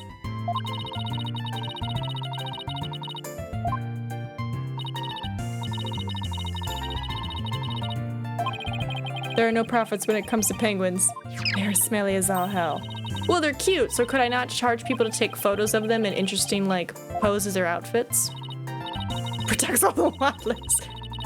In theory, could I not somehow convince a penguin to fish for me, right? Because they kind of grab a bunch, and they would come on land and be like, my babies, bleh, and there'd be fish.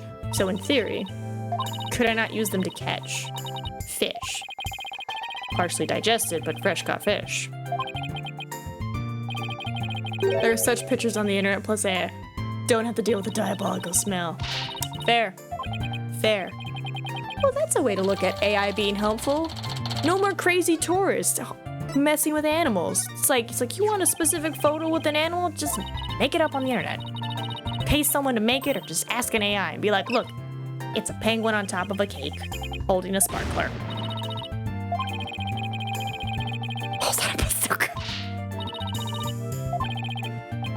Luna, you might have met your match. Barth is a very capable person. It is gross, but poor animal being subjected to humans' whims and being tortured for their amusement? Pixels. Tortured animal? Pixels. Or paying a digital artist to commission them to make the art. That'd probably be the better option of the three.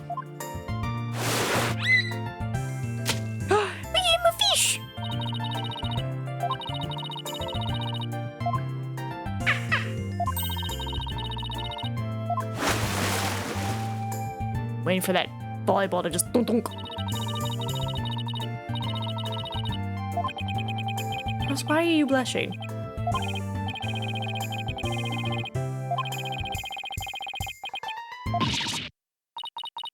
Are you saying I smell like fish? Maybe just a little bit? I mean, we're back here where it's all fish, so of course it's gonna... She's holding a bucket of fish. Does she have fish in her pockets?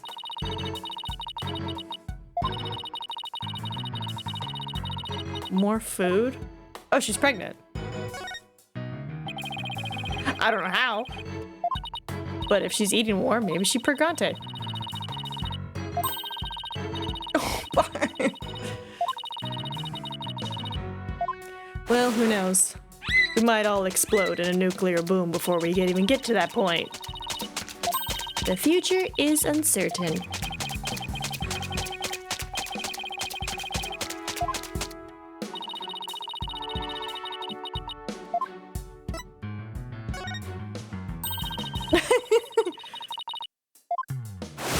Is that what's gonna happen? You're just gonna see like a nuke coming at you and you'll just be like,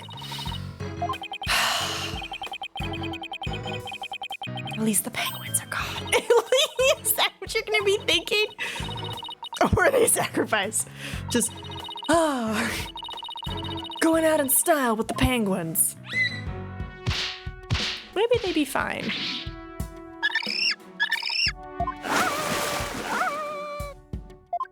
When they start falling, I'm running into the cloud. Oh my goodness.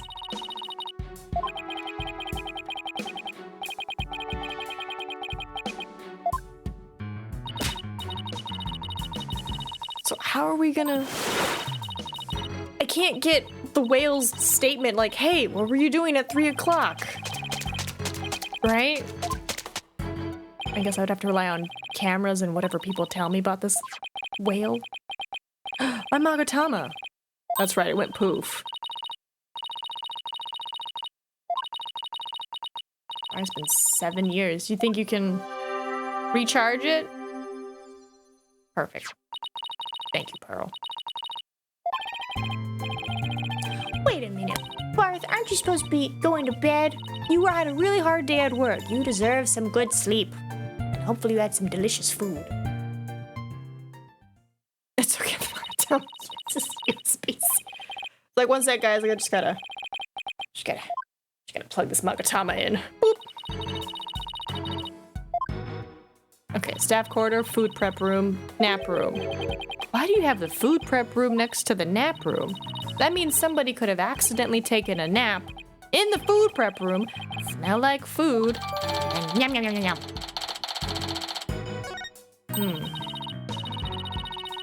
That's not good.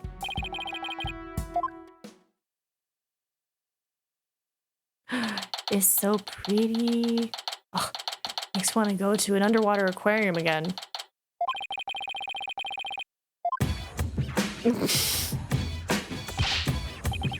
I see Rhymes is still here.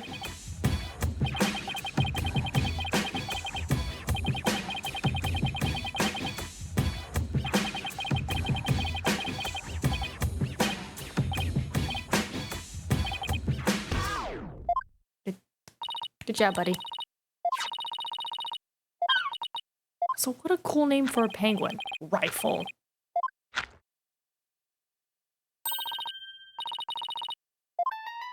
You didn't see me? I thought we went together to go find the penguin. Oh, pearls. So from what we saw, it's investigation day. Oh, investigation day. Or no, regular day. Trial day 1, investigation, trial day 2. Well, I just want to make sure you get good sleeps. And I appreciate everything you do. You're allowed to hang out with us and stay up past your bedtime. I just want to make sure you don't get sucked into our awesomeness and our in our silly conversations of potential penguin homicide. Don't listen to Luna. You're a grown adult. You can do what you want. It's just sleep is important, and I encourage everyone to get sleep. Because when you're running on 4 hours a day, you know, sleep is great. So when you can get it, I'm like, please, get the sleep for me.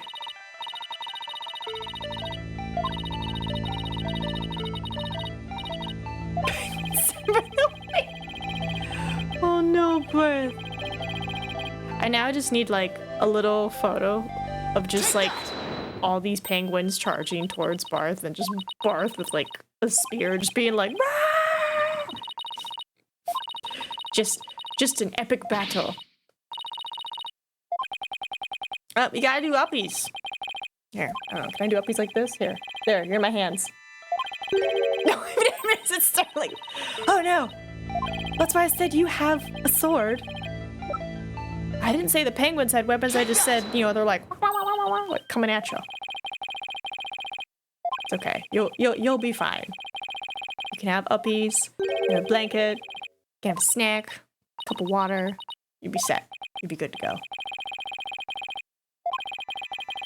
So why does she not want to talk to me? Take that! The warm, welcoming vacuum of space. From what I hear, space is half warm and half cold. Because supposedly if you're just like, you know, out in the vacuum of space, whatever side is facing the sun, warm. Whatever side isn't facing the sun, frozen cold. So, whatever side you want warm, make sure you're facing the sun. Is what I'm trying to say. So you're technically right.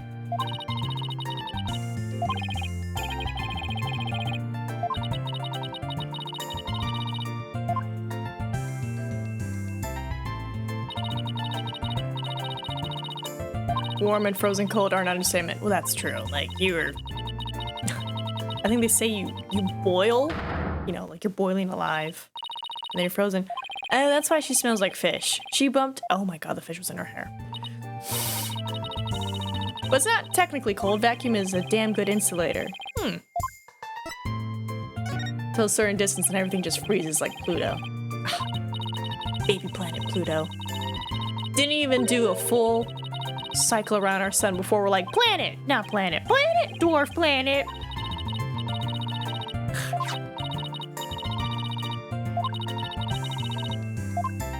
Actually, what's it like in space? Is space cold or warm?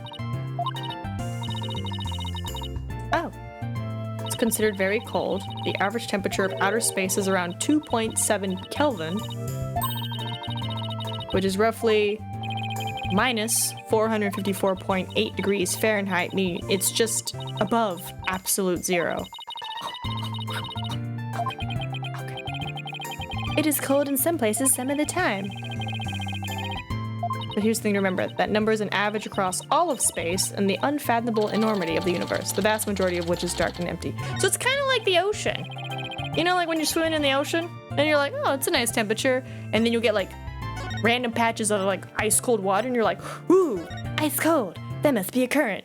And then you'll be somewhere else, and you're like, ooh, really warm. I hope somebody didn't just pee here, you know, kind of vibe. The correct term is little planet. You know what I mean? It's a planet in our hearts. That's all that matters.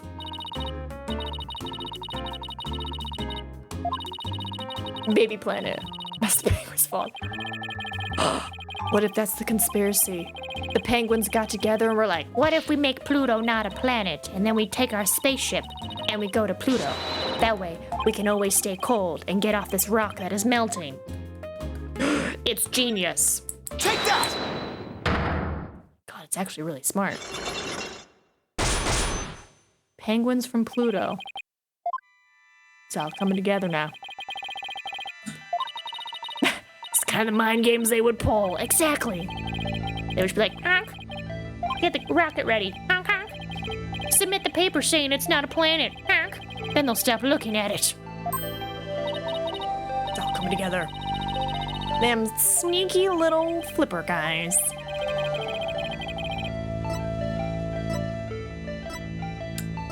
What is it? Oh, it wasn't a real knife. Okay. Shows the orca attacking the victim. And the person in this footage is you, Mr. Plume. You know, she's not wrong. She does have a nice figure. I know I'm twig-like, but I'm working on it. I'm trying to eat healthy and exercise. Get it more shapely. Promise the police, you say? Tell me to Plume.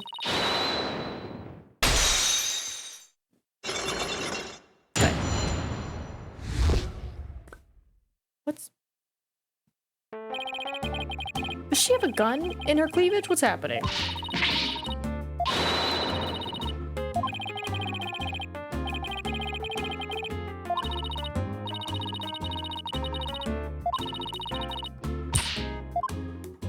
Blue boy? Oh, that's right, because she doesn't bother remembering names. She just goes based off color and gender.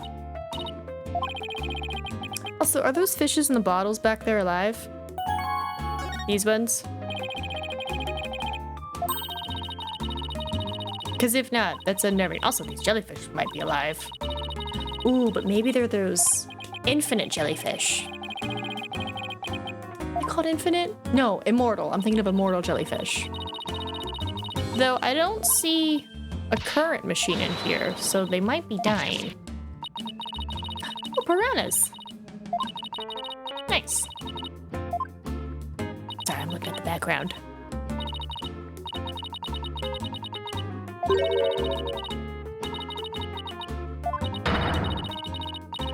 Non-fiction writer?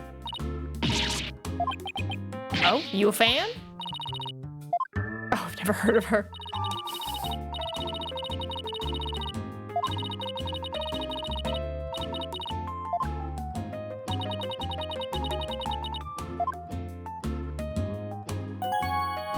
That doesn't explain why you're here.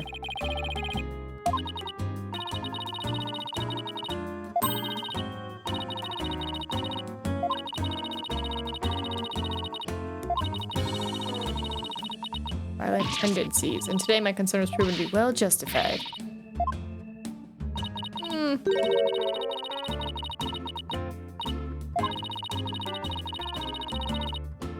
What is that one movie?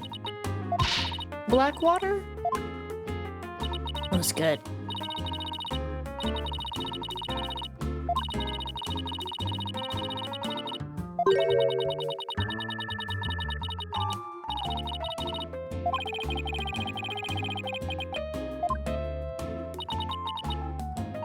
But also sad. So if you don't want a sad movie about killer whales, but it's very informational. Talks about the whole, like, you know, whale show business.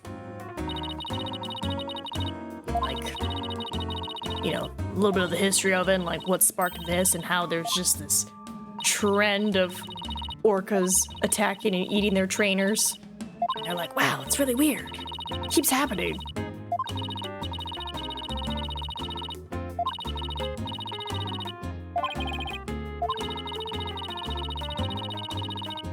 Stealing the hat. See, no, I think he fell in, and I think the whale was trying to save him. Still looks like it. Ah, Fulbright. You're just some dude who's gonna blow up a space center in a couple of episodes. And then get almost taken out by a sniper.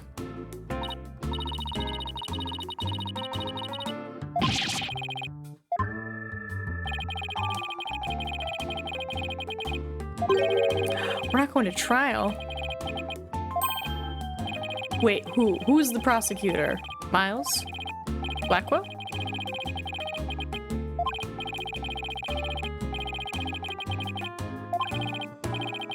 Just re-examine the crime scene and strengthen our case. Well, if that's your version of justice, I won't stop you. It was an accidental death. Why do none of these places have good cameras? Why do you not have good equipment? Also, I feel like all this stuff over here by the whale is just precariously placed. Like, that flag is... The flag is in her tank. Oh. Did she fall in the tank? Or she just tripped?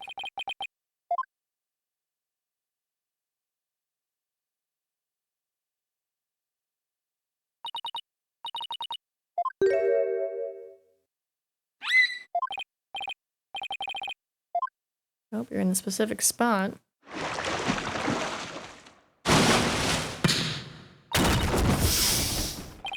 I was waiting. I was like, that whale's gonna do something with that beach ball. Volleyball. That's the correct word. Damn. Spiked the ball at me. After all the fish I gave her, I thought she liked me. Maybe she thought you were the main entree? In any case, let's give the ball back to Orla. Looks like everything got shifted around when I fell on it. Good job, you disturbed the crime scene. Guess Orla really likes them. Look, there's something new by the outline of the body, too. There's your good look at around. His body. Is that a dummy pirate? Yeah. But it looks like there's bite marks in it. Oh. Yep. If we stand there, she'll spike the ball right at us. So when Orla spiked the ball at me earlier, that was one of her tricks. Doesn't mean she hates me. Nah, she wanted to play with you. She loves volleyball. She used to play with the captain all the time. Oh, Sasha looks so sad. Okay, time to snap out of it. This is no time to be all dejected and mopey like a blobfish.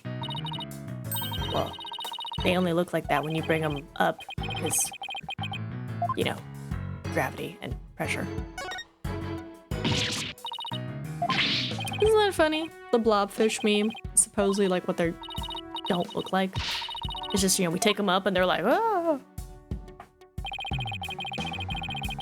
Hold on. What does a blobfish look like? Oh, don't give me that. Yeah. Blobfish are known for their ugly appearance, which is mainly due to decompression damage from being brought to the surface. They have a loose, flabby body, large nose, and grumpy expression.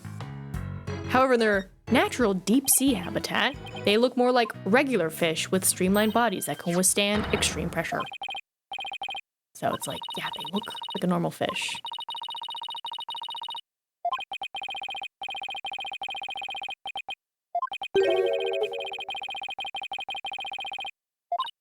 See, that's a blobfish. Big chillin'. No crazy nose, no crazy frown. He's just, I'm a fish.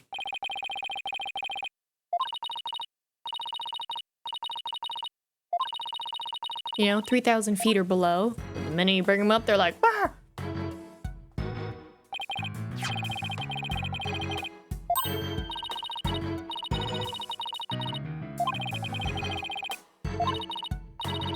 After the police finished their investigation, they gave me the go-ahead.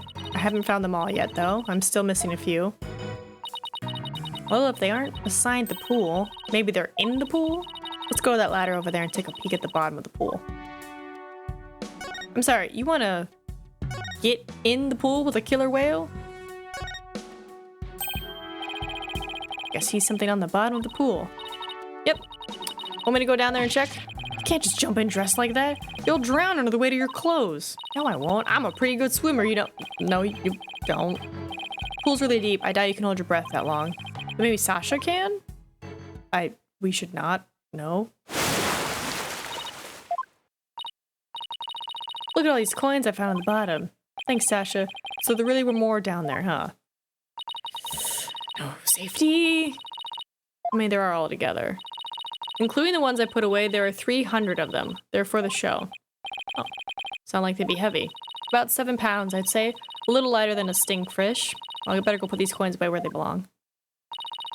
So 7 pounds of coins scattered around the scene, one of them with blood on it. They have to be related to the case. I wonder how the blood got on that one coin. Could it be? Remember how Detective Fulbright said that they couldn't find a murder weapon? What if these coins were the weapon? Oh, like just a bag of just... That actually could work. Yeah, put them in a bag. Kabong.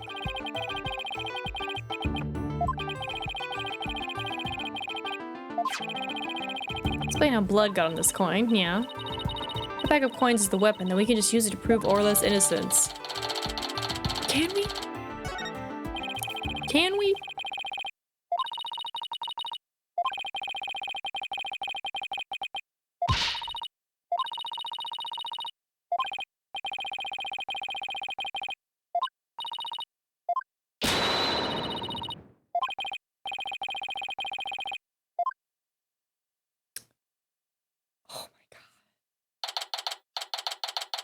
Coins as a weapon? Okay, Resident Evil film and the coin shotgun. Hey, that was fantastic, okay?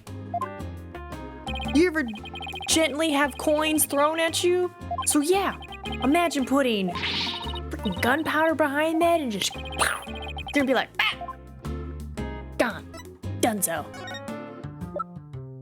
But this person decided to just 7 pounds. Yeah. Also, this community is not safe. Another incident has happened.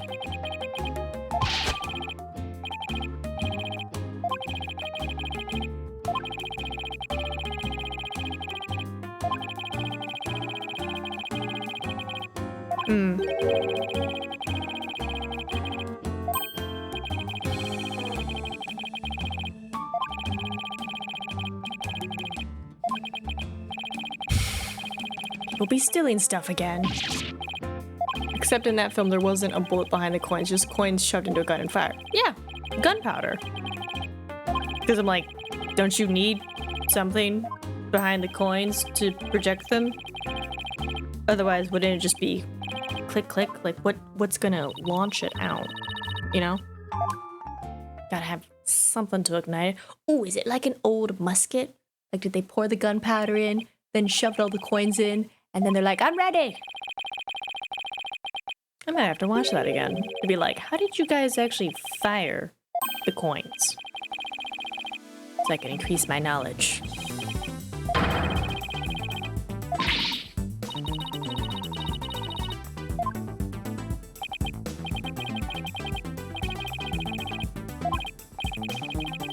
Was a modern day shotgun? She would need something, wouldn't she? Just coins and pew pew. So maybe the shotgun shells were already in there. See, now I'm curious. Oh yay! Puppy Pinata World got approved. Yes. Oh no. Another dev game. It does look interesting. So many dev games. Alright, well, let me make a note of this.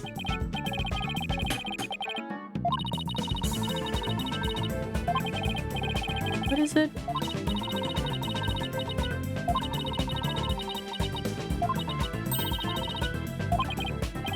It's like, I appreciate them.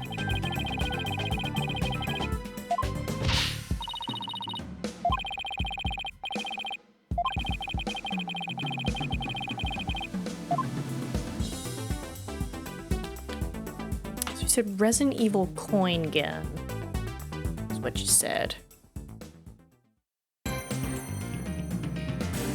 Yes, I'd like to save. We have discovered a lot. Like a cute penguin. And what Barth is afraid of. So I guess that's something. Also the cool, like, jet. Okay, so this should be trial. We're still good, so we'll probably get a little bit through the trial. And then maybe Whittle Wednesday, we might get through investigation day 2.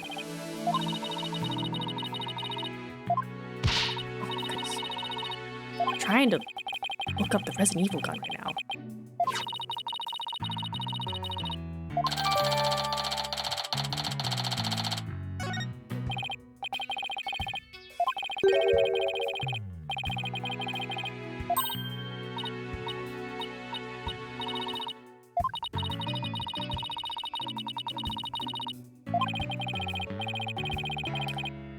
Finally, another attorney. It's all super pokey and prickly and stuff. I'm just waiting to see if we get Orla in the courtroom, because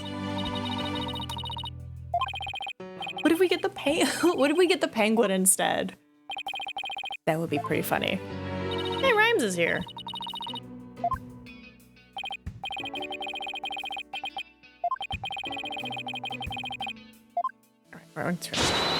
Resident Evil coin shotgun?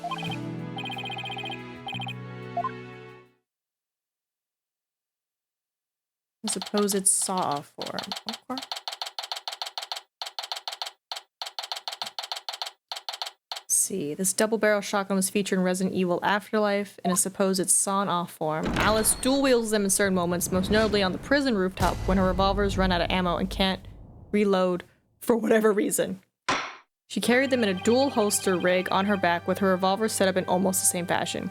Claire makes use of one in the prison shower against the Axemen. Bennett also tries to use one until Kmart knocks him out and tosses it to Alice in the Arcadia during the fight against Albert Wesker alongside the Redfield siblings. What's odd about it is that the fact that Alice loads them with quarters when they don't fit the barrel's radius. The only coins that would fit would be pennies and dimes. Quarters are too big. It's unknown whether or not she actually has shotgun shells, hence the coin collection. In Retribution, Alice is able to use her shotguns to shoot down an umbrella helicopter, but loses them soon afterwards. Yeah, there's no explanation, just kapow! You know what? It's cinematic, it looks cool. movie logic. Like, there's zombies. You think this is based in reality? There's zombies happening. Right, so this is our first encounter with Blackwell. Right, because this is Phoenix's first case back.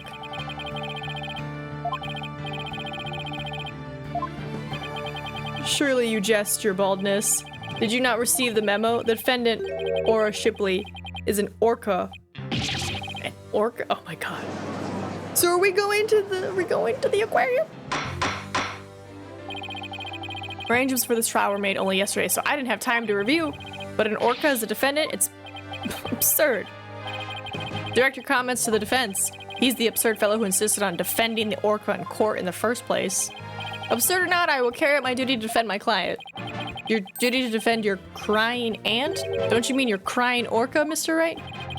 If we were to proceed, we must treat the orca as we would any other defendant. Every soul, be it man or beast, is of equal value. The question is whether that soul is painted in black or white.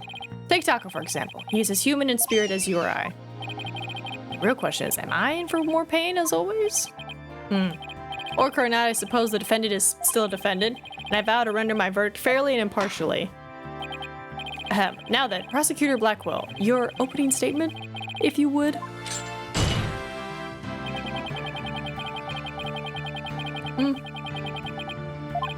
Maybe.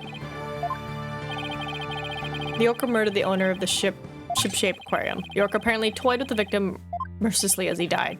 A sadistic orca, what a chilling thought. And where exactly is this defendant now? Inside this. A cell phone, Prosecutor Blackwell? Time marches on, your baldness, with or without us. I borrowed this TV phone from the aquarium, which will allow us to interact with the orca. A TV phone. Very well, the court accepts it into evidence. TV phone. So does that mean it's like this big? Because, you know, it's a flip phone. Prepare for transmission. You got it, Prosecutor Blackwell. Wait, so are we really gonna have an orca? Oh my god, we are. This is not a phone, this is a TV! On telecast, So that is the orca that stands accused. Oh my god, stop. Oh, she's waving her flipper at us. Maybe she's cheering us on. Orla, wish Phoenix and Athena well. Oh, it's quite cute, isn't it? And this adorable creature is suspected of killing a man? Oh, it's really pouring on the charm. She is far from cute. She is a violent, reckless animal. That's right. The name's Bobby Fulbright, and I'll take over the explaining from here. Now if I could direct your attention to this diagram of the crime scene.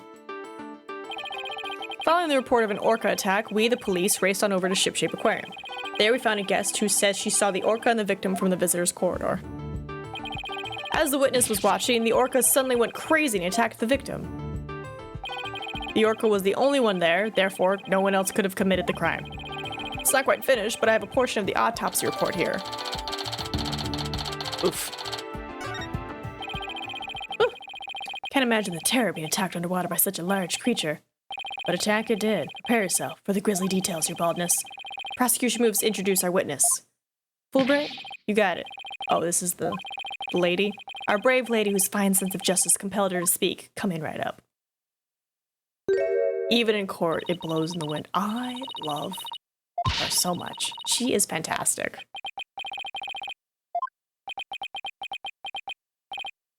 Well, I'm Norma DePlume, and I'm a nonfiction writer. Am I the only one who isn't telepathic here? Looks like she can read into people's words just as well as I could read into people's hearts. Well, you know, not everything's a competition, Athena. Oh, I think he's a fan. She's like, oh, me? Shouldn't have.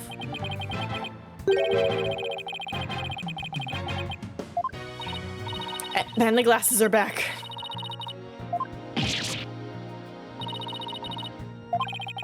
Visual disconnection must really be doing a number on his or his head. Hey, it's smart. She's like, I use a 10-year-old photograph so paparazzi don't bother me. Perfect. You do you, queen. Enough jabbering. Tell the court what you saw and keep it brief. I'm perfectly willing to tell everyone what I witnessed. It was the moment of the murder.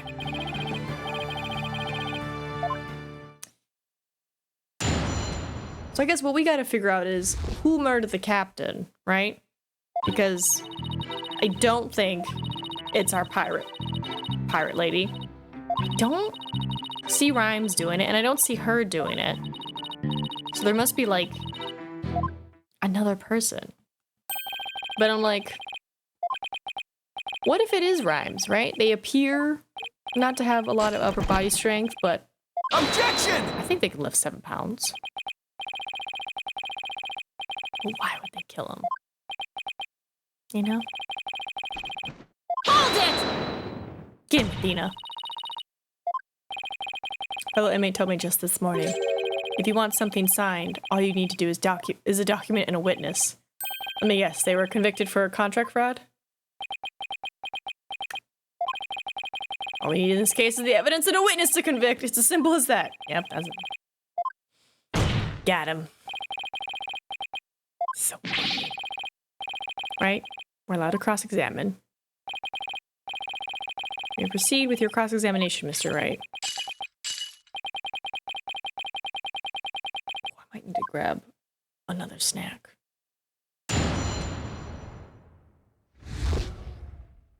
Moment of the murder. I went to Shipshape Aquarium to see the killer whale.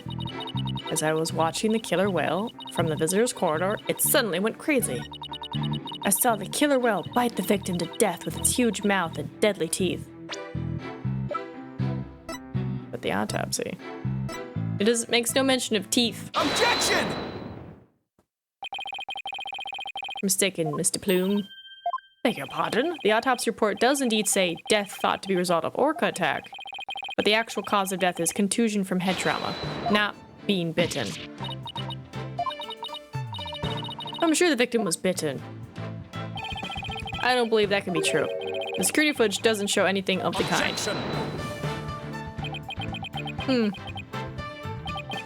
Just as I suspected. I knew you would peek at the footage behind Fulbright's back. Well, what did you expect when he wouldn't play nice and share? But unfortunately for you, the footage you saw was only one small part. Well, then show me the rest of it. I re-reviewed all the evidence. Taka, the evidence I gave to you for safekeeping? Oh. Where did he have the evidence? Very well, let's view the footage. Thank you, Your Honor.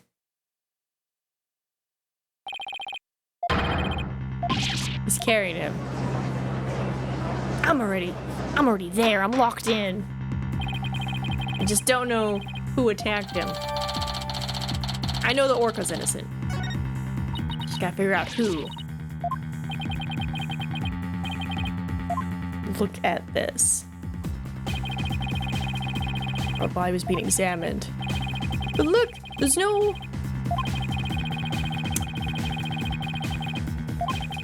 What is that? It looks like a... Is that a shoe? What is that?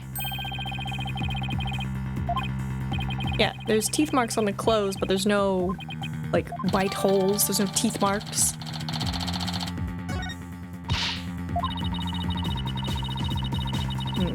Objection!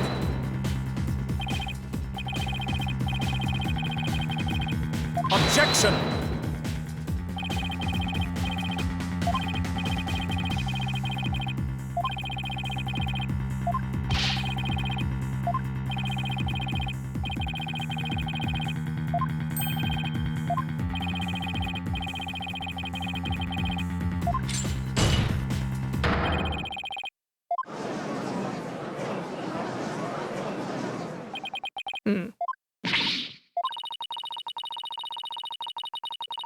Fear of Orla. Well, just, you know, block it out.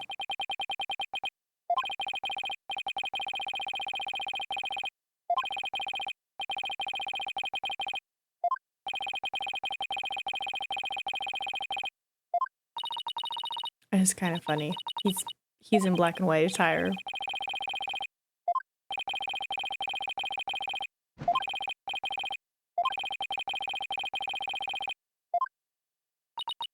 Yes, think back, Mr. Plume.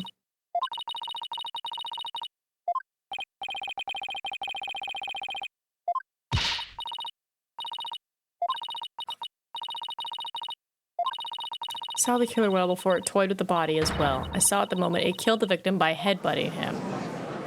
Okay. That's very important information. That's right, it rammed the victim over and over again. Say that there were bruises all over his body. True, she is pretty persistent. Next, Mrs. de Plume's testimony. There's also something very important it does not show. Objection! We don't see the headbutt, we see what could be a headbutt. Seems to be headbutting something. But you know that something is not the victim. Oh! I want to look away, but I can't. Did we just have a Marilyn Monroe moment? That is amazing. It's just, where's the wind coming from? Tell me, Mr. Plume, why do you have like your own private wind source? What is your secret? Is that just the perks of being a famous nonfiction writer? Wind blowing dramatically wherever you go. See, dramatically. So you're admitting that you couldn't see the victim? Yes, I suppose I am. However, immediately after the headbutting, the victim came floating up. Came from behind the skull shape. What else could I think except that the killer whale was headbutting the victim? Objection! But if you didn't actually see the moment, it's pure conjecture.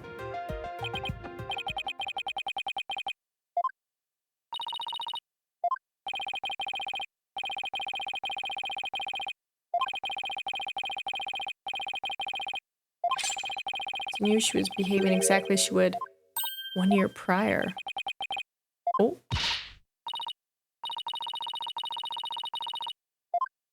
What happened a year ago?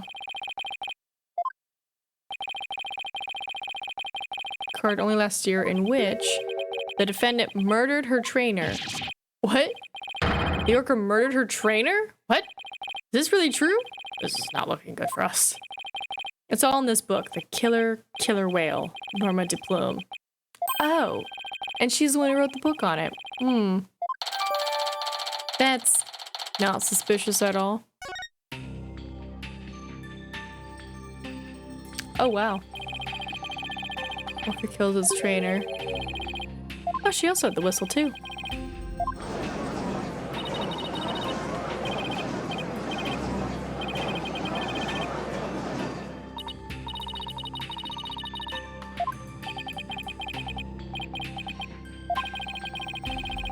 Right now, everyone is like, ah!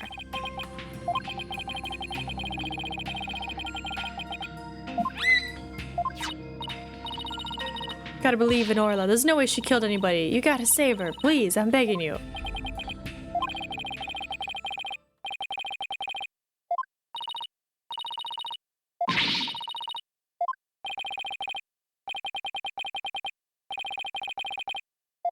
Right. We'll defend the whale.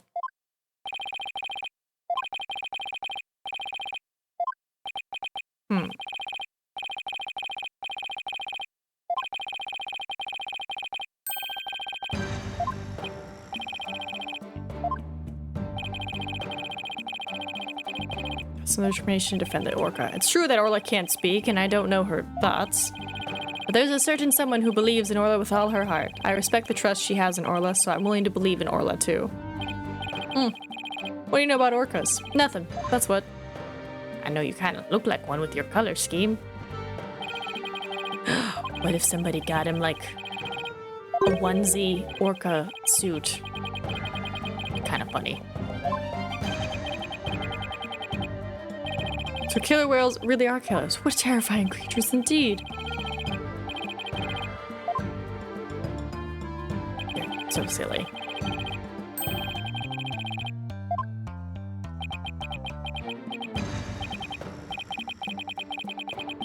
Dullard, why do you gotta be mean to me? I shall give you a chance to prove just how determined you are. Witness, spare no quarter and lay the full truth on them. But of course, that is what I do after all. Prosecutor Blackwell, what will you have the witness testify about? I shall have her testify about what she saw and what she heard. What she heard?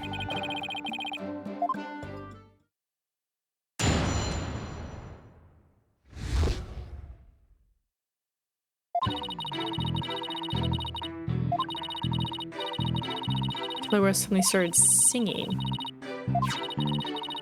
Pirate head and victim came floating up. I let out a scream. That's not very telling at all.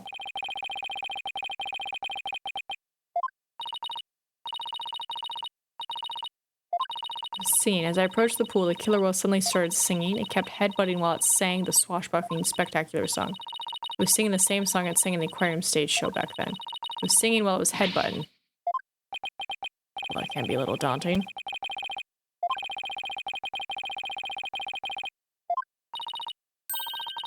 Be a good time for me to put my skills to work. Ah, yes, your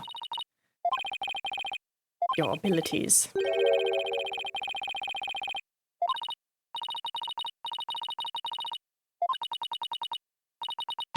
Okay, we'll definitely be able to. Mm-hmm.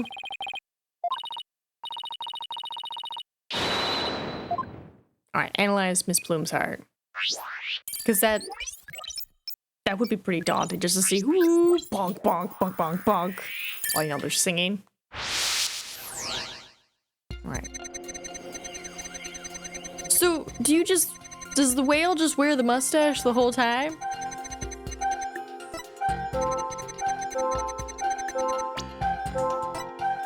Got it! Is it headbutting or is it maybe scratching its nose or something?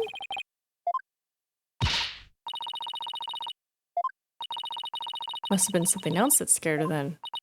I do remember being very afraid for some reason while I was doing that.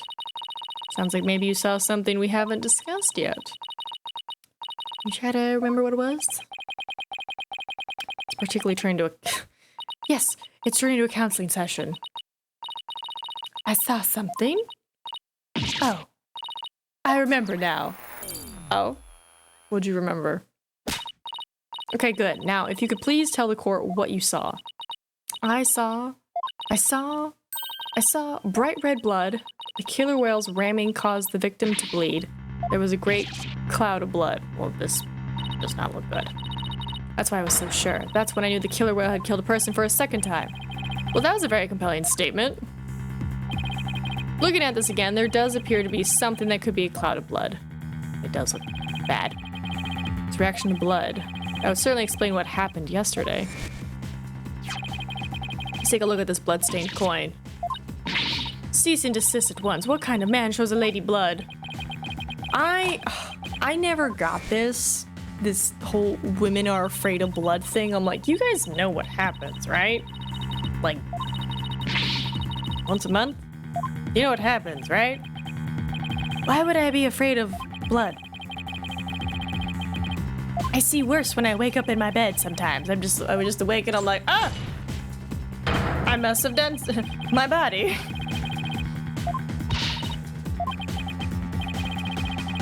If anything, I'm just filled with annoyance, like, ugh. Gotta deal with this for the week now. But the whole like, ah, blood. I never understood it growing up. It never made any sense.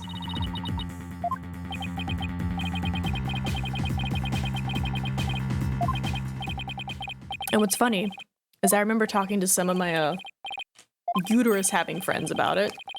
I was just like, hey, why do you pretend to be squeamish around blood? And they're like, ugh, it's just something, you know, that like our parents like say and stuff. I'm like, oh, so society is pressuring you to be like, oh, I'm so dainty, their blood. And I'm just like, don't you too experience it? And they're like, oh yeah. And I'm like, well, why aren't you afraid of that if you're afraid of this? And they're like, I'm just pretending. And I'm like, why? Why give them the satisfaction? It makes no sense. So yes. Pirate head and the victim came floating up. I let out a scream. Wait, are you sure she was happy? Her fear appears to lessen here at this statement. Maybe because she thought they were gonna be alive? But yeah, no, it's such a silly thing. I kind of want a comedy movie to almost address that, you know, like objection, like a Mr. and Mrs. Smith thing, or like some sort of assassin thing, like, you know, they're like going pew pew pew pew pew, and like blood happens, and the guy's like, oh my god, are you okay? And she's like, bro, what are you talking about? This is nothing. So nice. It's so nice. But alas, we'll deal with it.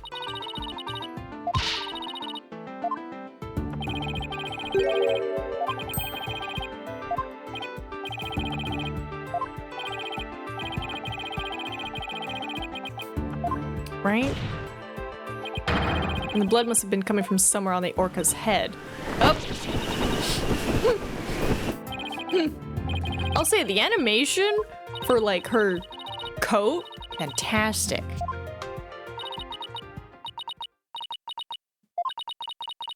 The one who was bleeding was not the victim, but the killer whale. There wasn't any blood coming from the victim after all. Oh? Oh, okay. Bye-bye. We did it! Analytical psychology got us what we needed from her. That was a huge help, Athena. It was also pretty dicey for a while there, though. Well, this is a surprise. The blood the witness saw was the defendant's, not the victim's.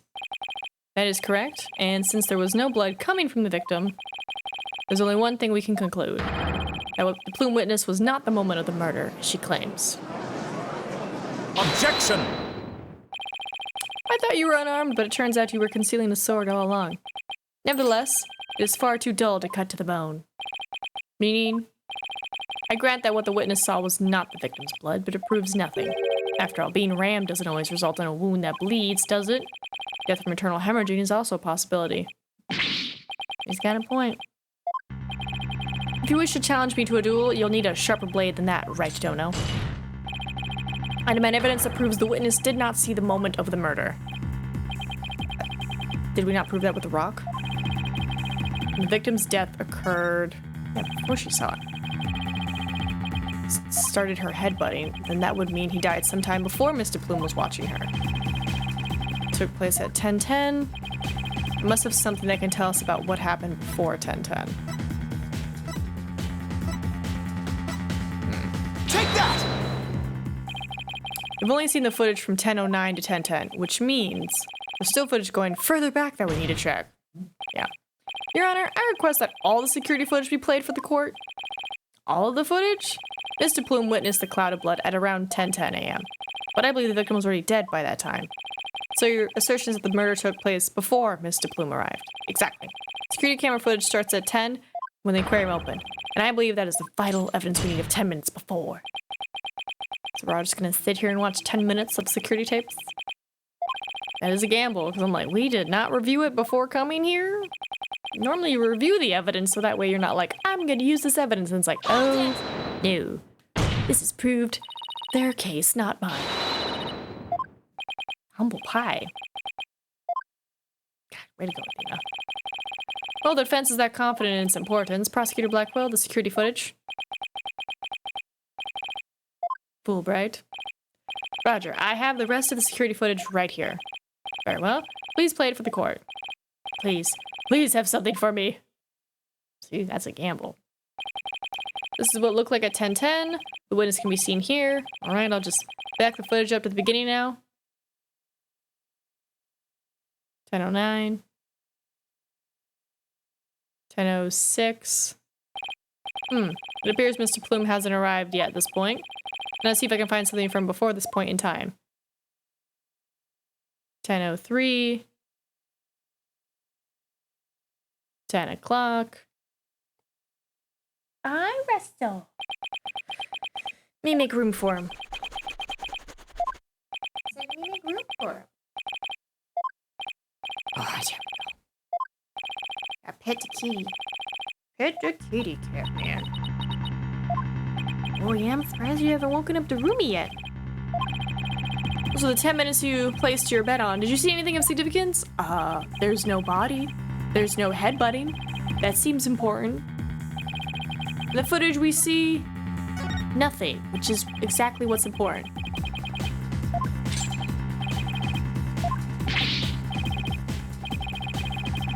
Completely meaningless. Doesn't show a thing. That's why I didn't submit it as evidence. Objection!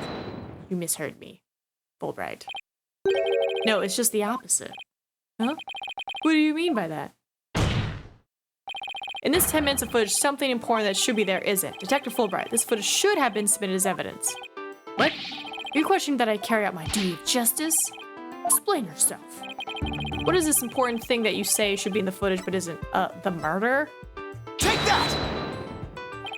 The important thing we should see in the footage is the victim himself, Jack Shipley. I don't know about you, but I didn't see him get in the pool in that footage. Oh. Yeah, that's right. If the victim is not shown entering the pool in this footage, it means that he must have been there by the skull rock during those 10 minutes. But no human being can hold their breath underwater for that long.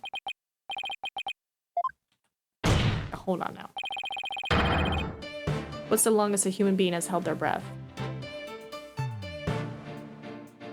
Yeah, the longest breath held voluntarily underwater is 24 minutes and 37 seconds. Yeah, professional breath hold diver Budimir Sobat's world record. Yeah, 24 minutes and 37 seconds holding his breath underwater. During a breath hold, the level of blood CO2 rises and the O2 declines. Wow. 24 minutes. It's impressive.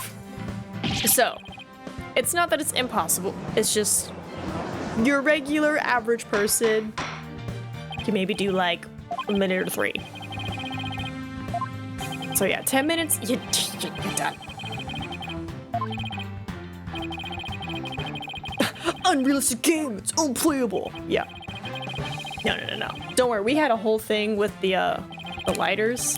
Because there was that in a case, and they're like, actually, if the emblem's here in your left hand, you can't see it. And it's like, cool, but what if I'm holding it this way? It's in my left hand and you can see the emblem, so. We had a whole thing. Don't worry. But I have a loaf man.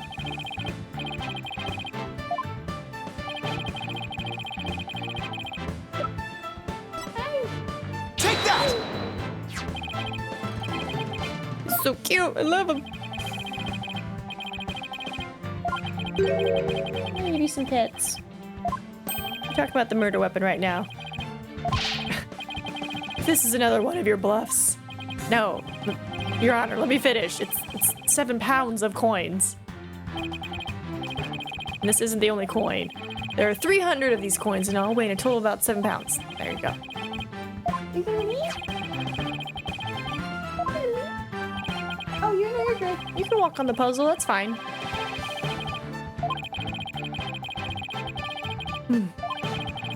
So to put it together, we have about 7 pounds of coins by the side of the pool.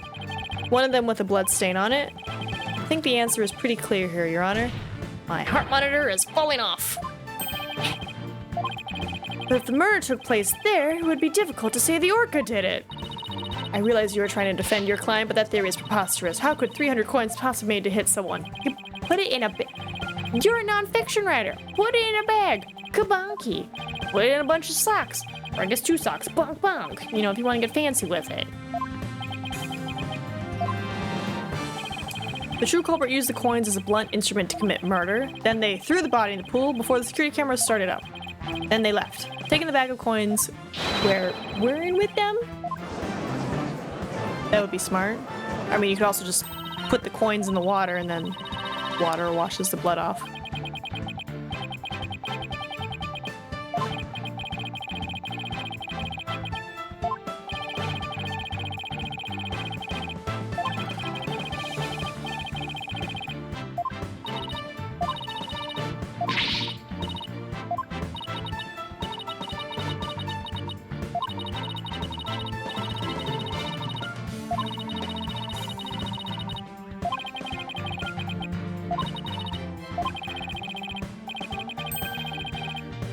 Oh, I see we're doing the whole turn our case upside down thing. Time to give the old turn my thinking around. Why did she do the same things? She considered the results that were produced by her behavior this time around. Orla sang a song, did some headbutts, and bit the victim. The real culprit wanted to shift the suspicion onto Orla. Then they would need to give people a reason to think Orla did it in the first place. Mr. Wright, as your lawyer, how do you explain your client's actions? I believe we should think of it in this way, Your Honor.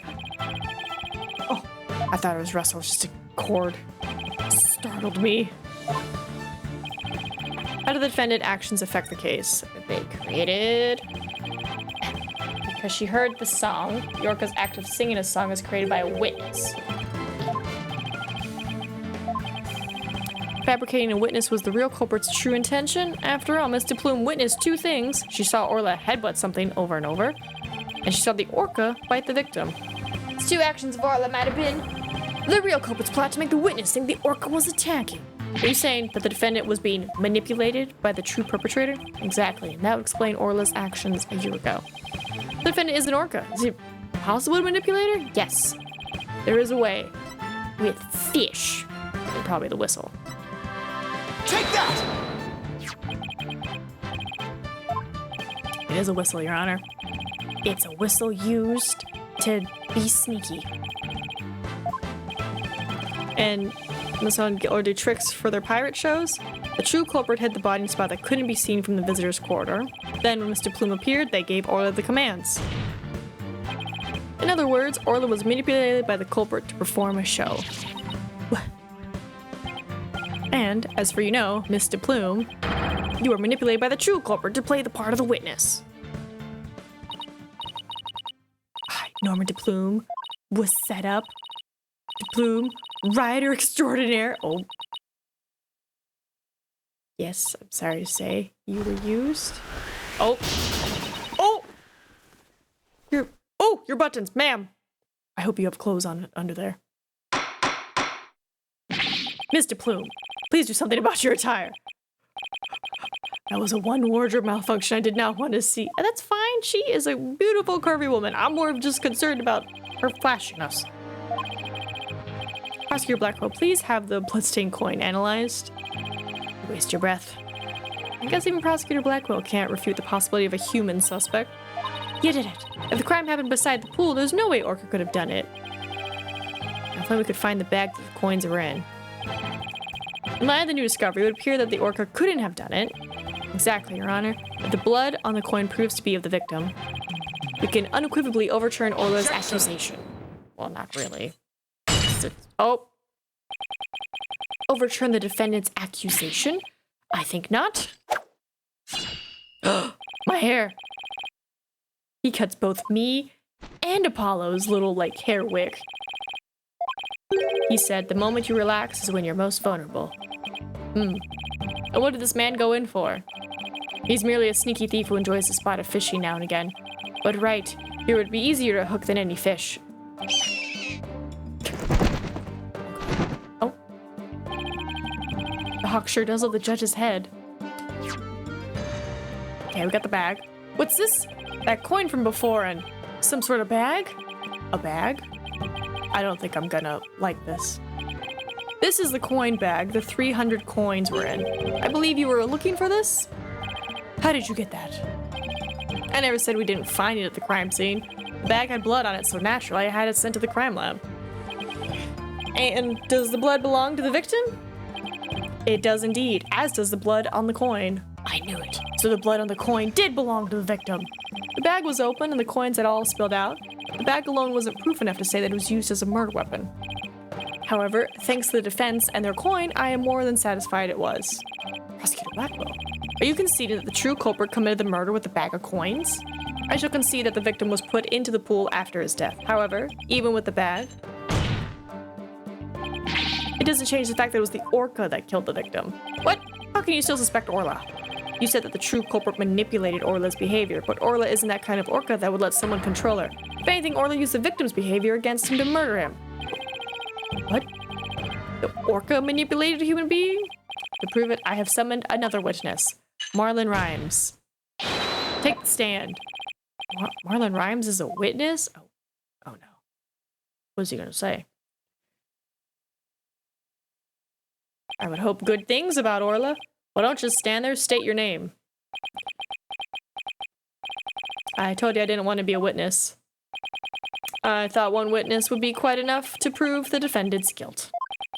But apparently Right Dono won't be satisfied until every stone is turned. Well, son of a... Alright, fine. If I gotta talk, then let's get this over with. Mr. Rhymes doesn't seem like a willing witness. I wonder what Prosecutor Blackwell is gonna have him testify about. So could we have your name and occupation for the record, witness? He's gonna wrap it. People of the law time. I'm not gonna say it.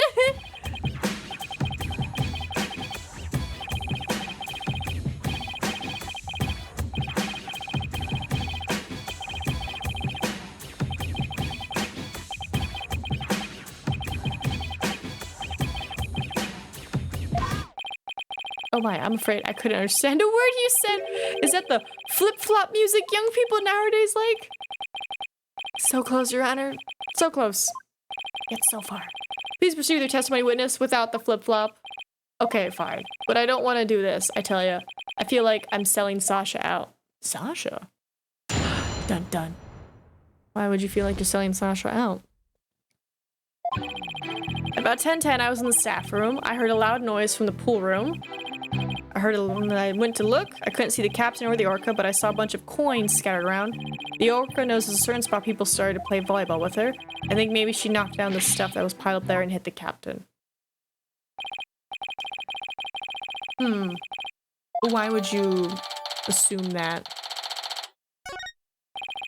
The defendant made the stuff fall down. Right, they were there. But I can also see that the octopus's tentacle broke off. So I'm thinking that maybe... Ooh, maybe the octopus arm just fell and bonked him. And that's how he ended up in there. And then the whale was like, oh my god, get out of here. Maybe. Jail gossip? I love it.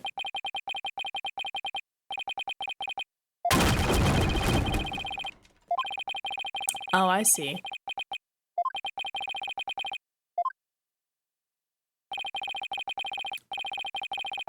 That's valid. Valid. Was among the items that fell on the victim's head and killed him. The orca then toyed with the victim's body underwater, which is what Mrs. DePlume saw. But the witness only said he heard a loud noise. That doesn't automatically make it the sound of Orla making a fall. Also, why did you look in the pool room anyway, Mr. Rhymes? That orca sometimes makes a loud noise to summon her trainer, but I'm still a newbie, so I don't have a security card to get into the pool room yet. So even if she tries to summon somebody, there isn't much I can do about it. I see. So the witness couldn't enter the crime scene. Objection! Wait, he couldn't enter that. How'd you... There's at least one thing he can't be sure about. His statement that the orca was playing volleyball. Yeah, if he couldn't get in. Whether the orca was actually playing volleyball or not is not the issue. Traces of the orca's saliva were found on the cloth that was underneath the crate. The important point is the orca is the only one that could have moved the items. I have to describe that statement somehow. Yeah, Orla was the culprit. Cute little mustache. Alright. Cross-examine him. 10:10, I was in the staff room. Right? Objection! I thought you were with... What's her name? You say you were in the staff room, but is that really true? Of course it's true. Why would I lie about a thing like that? Mr. Rhymes, have you ever seen this calendar before? Hey, that's... I see you recognize it. Yeah, that's the rifle calendar. It's a big hit at the Shipshape Aquarium gift shop. Thank you for shopping at Shipshape. Mr. Rhymes, please refrain from scattering fish around the witness stand. Not to worry, Baldness. Tackle will have them cleaned up in no time. He's like, get out! Free food! I guess that bird comes in handy now and then. Alright, Mr. Wright. We've all seen your cute souvenir. Now, if you wouldn't mind... No, Your Honor, this isn't my calendar. It was originally the witness's, but it came into the possession of a certain young lady. Yeah. Miss Rhymes and this young lady first met each other in the food prep room. After a mishap, their calendars got switched around. They ran to each other at about 10:10. So clearly the witness was not in the staff room. In other words, there's no way he could have heard the noise in the pool room upstairs. Gotcha. Why are you lying? This is the first I'm hearing about any calendar. That's because Mr. Rhymes and Pearls were keeping it a secret. You lied to me? This transgression will not go unpunished. So, Mr. Rhymes, you didn't hear the noise of the equipment falling after all, did you? Okay, I admit it. I didn't hear the noise in the orca pool room myself. But somebody told me about it. Who told you about it? Sasha. It was, Unless you tell the truth, Mr. Rhymes, I can't save Orla. And I'm sure you know how sad that would make Miss Buckler. I heard about it. From Sasha. What? From Miss Buckler?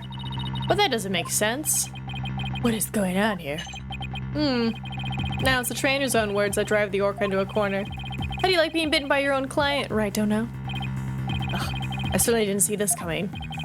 But perfect timing. There was something I wanted to ask Miss Buckler about the orca.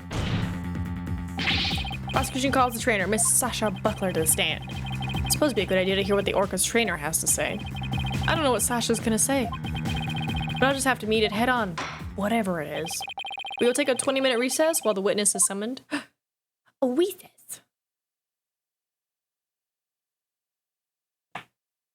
To be continued? I could stop here, but the roommate hasn't woken up yet. We're gonna keep going.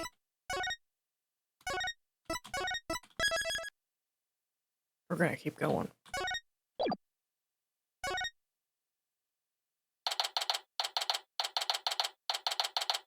Try to get a little more, because I know we got Little Wednesday tomorrow. Mr. Wright, are you going to cross-examine Sasha? I guess I'll have to ask her about the noise from the stuff falling down. Mr. Wright? Mr. Rhymes, why did you lie? I didn't want Sasha to have to appear in court. I thought if anybody had to testify, I should be the one to do it for her. But why would you go to all those lengths? Did you see the entry for the 20th on that calendar? The note about me and the captain at the orca pool? Yeah, I found that calendar in the nap room. I think it's probably Sasha's. What? Then that means... I guess it does look more like a woman's calendar than a man's.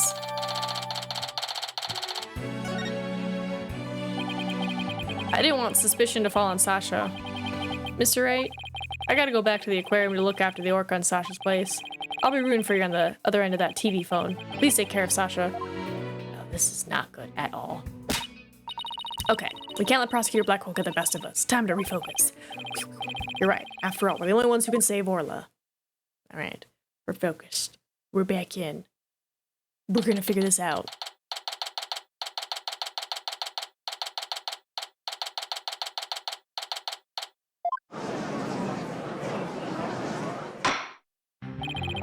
The court will now reconvene. Prosecutor Blackwell, please call the witness to the stand.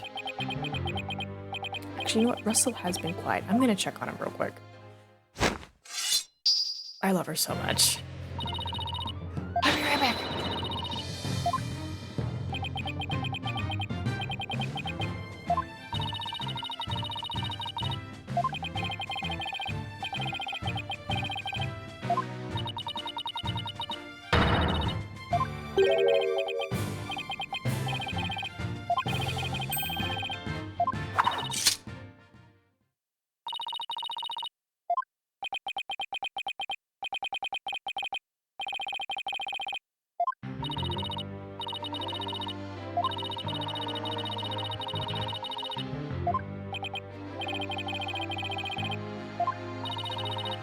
He's good. He's just hanging outside. You know how it be. The cat be meowing constantly, and then he goes silent. You're just like, why is my cat quiet?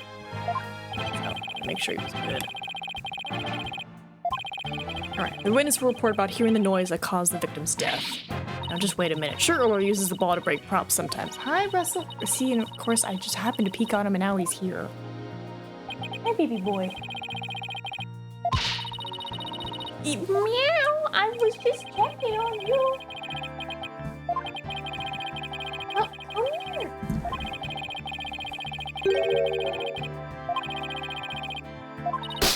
Oh, handsome man, you want to say hi to chat? No? Silly man.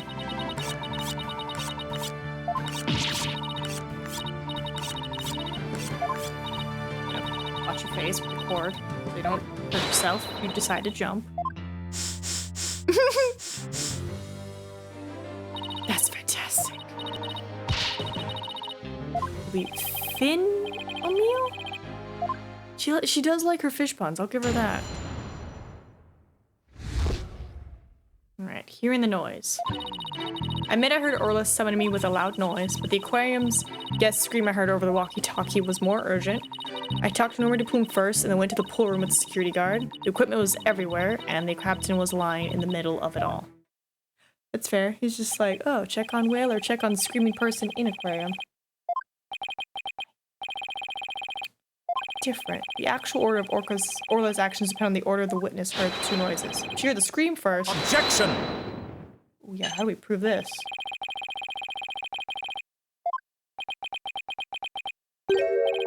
She doesn't? I was distracted by the time, so don't really recall which one I heard first. I was lost in thought until the guard brought me back to myself. Sorry, I'm no help. As long as the order remains unclear, I shall not alter the prosecution's claims. For killing the victim with a bag of coins, the orca toyed with the body in the water. I have to turn things around. Unless I can prove the sound Sasha heard was not the sound of the victim's murder. Back was claimed that Orla pulled down the equipment to kill the victim with stand.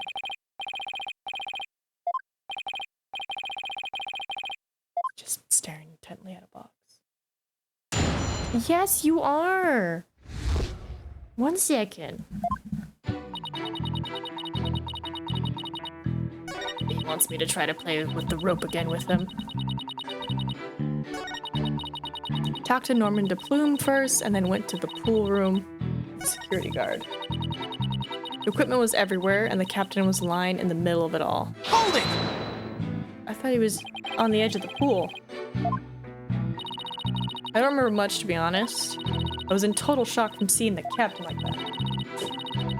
If you ask me something specific, I might know. Alright? What should I ask her about? Things. Could you tell me more about the things that were scattered around? The equipment and props for the new show. Yeah, we were supposed to debut a brand new swashbuckling spectacular yesterday. We defeated the giant octopus in No Stash after all. We were going to have a new nemesis, Red Stash. He's on the flyer. Oh. With a fluttering red star. To know all about it. Oh, maybe that's why she was headbutting. Who obtained the gold coins hidden in the Skull Rock? I think that's why she was headbutting it. She was doing a part of the show. Your Honor, for the record, I'd like that information added to the witness testimony. Very well, Miss Buckler. Please append what you just said to your testimony. Sure thing. Props for the new show were everywhere, and the captain was in the middle of it all. Hold it!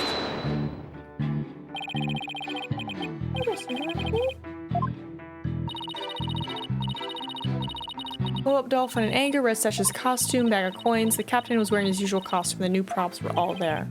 Wait a minute. Something about that doesn't seem right. Is there a problem with Sasha's testimony? Yeah. You see, the captain was wearing his usual costume?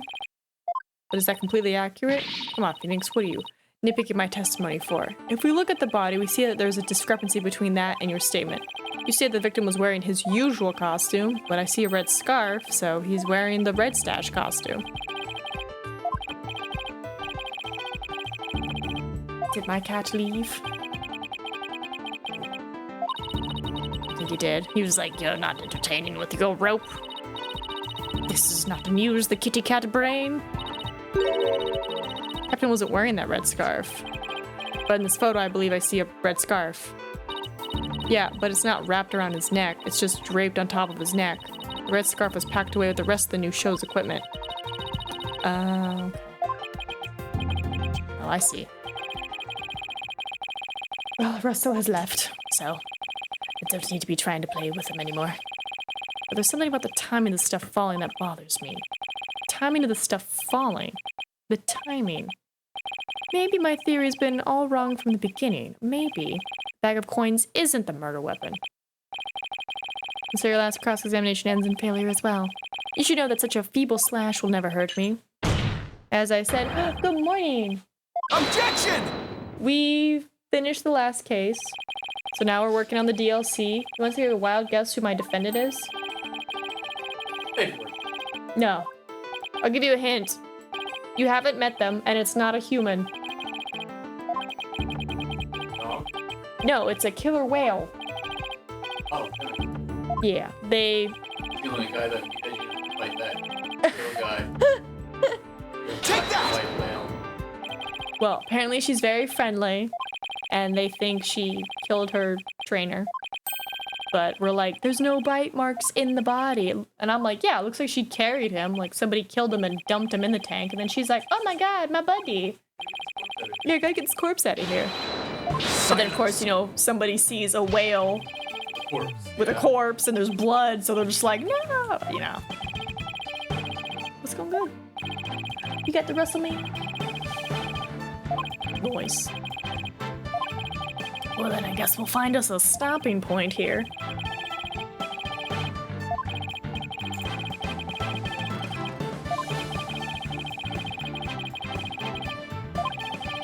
Maybe Orla's trying to alert the humans to the victim's condition. Maybe. If Orla knocked the items down on the victim after he was already dead, then it means the defendant didn't kill the victim with those items.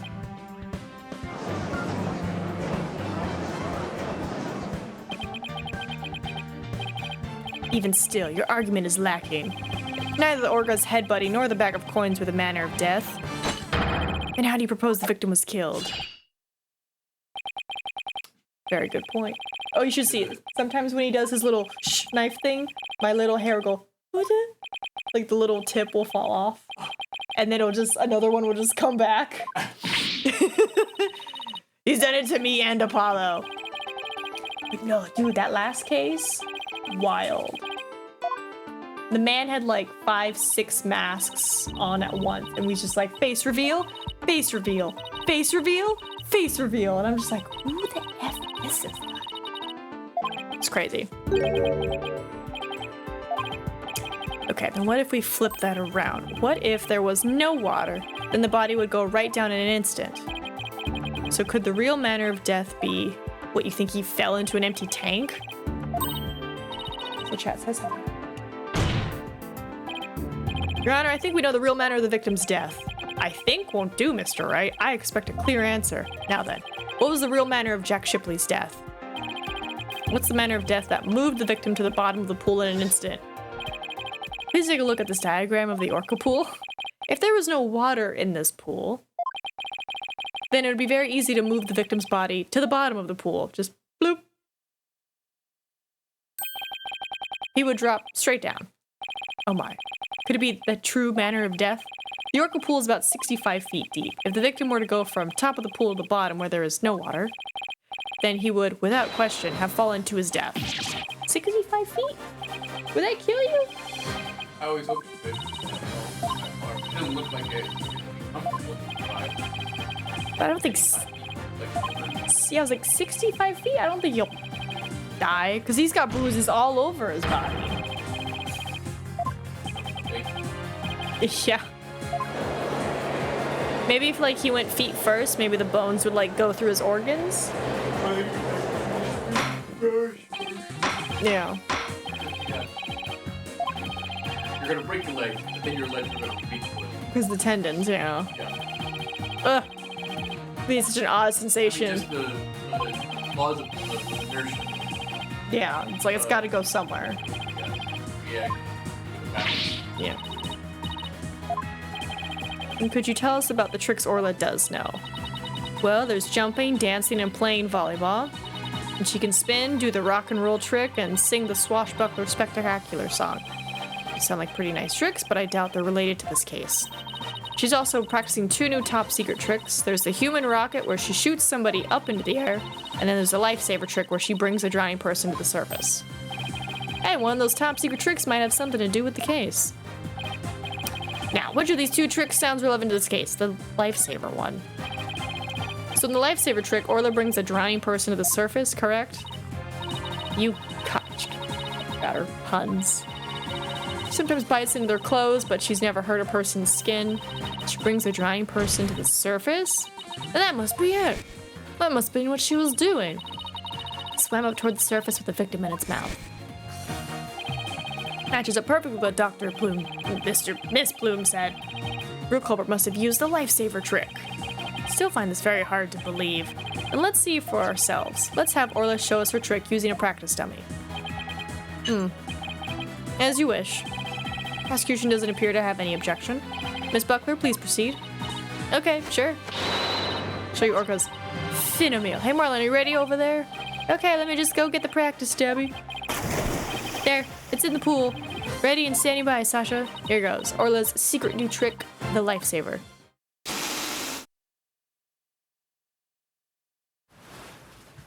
Anime scene.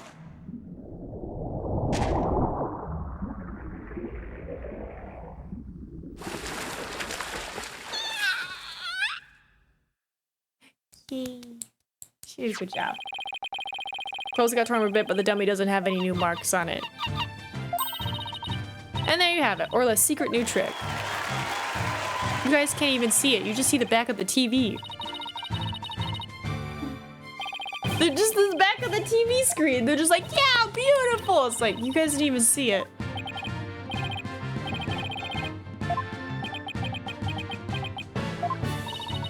Looks like we silenced Prosecutor Blackwell. Thank you, Orla and Miss Buckler, and thank you too, Mr. Rhymes. And so now you can clearly see how Orla was manipulated. The bottom of the orca pool needs to be examined immediately. We might still find some evidence of the victim falling to his death. Prosecutor Blackwell, please have that taken care of at once. Excuse me, Prosecutor Blackwell, but I am requesting further investigation.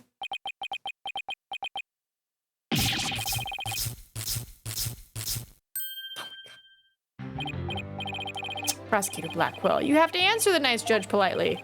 Oh, that's right, I almost forgot. The thing you asked for just came in. And you couldn't be bothered to think of a less violent way to deliver it? What did Prosecutor Blackwell ask for? I've been waiting for this. Oh, and what is that?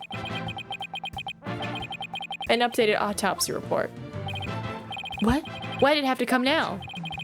During the recess, I ordered the body to be re-examined. Something started nagging at me during the course of the trial, you see. Here. Yeah, Russell. Yeah, baby boy. Cause of death thought to be from 65-foot fall. Interesting. What I predicted, so he did fall into the orca tank. Substantiates Mr. Wright's theory. What? It's something good for a change? If the manner of death was falling into an empty pool, the orca can't be responsible. It seems Orla's complete innocence has been proven. I suppose I can't deny that. Fantastic, you did it, Mr. Wright. Prosecutor Black wasn't even trying to refute it. Orla is saved. Yeah. Is it really safe to celebrate? It would appear more investigation in this case is necessary. But first, allow me to render my verdict. The court finds the defendant, Orla Shipley, not guilty. I've saved the whale.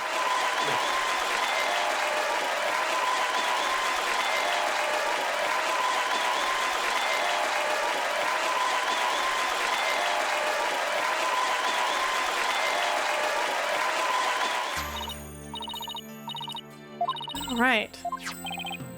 Congrats, Sasha. Tweet. Time to celebrate. Go on. Eat up. Oh my god, I just pelted her with fish.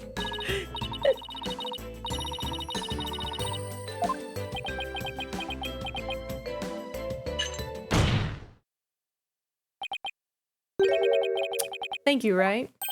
Huh? For what? The drained pool. Thanks to you, the truth is finally clear. Fulbright. Arrest this woman.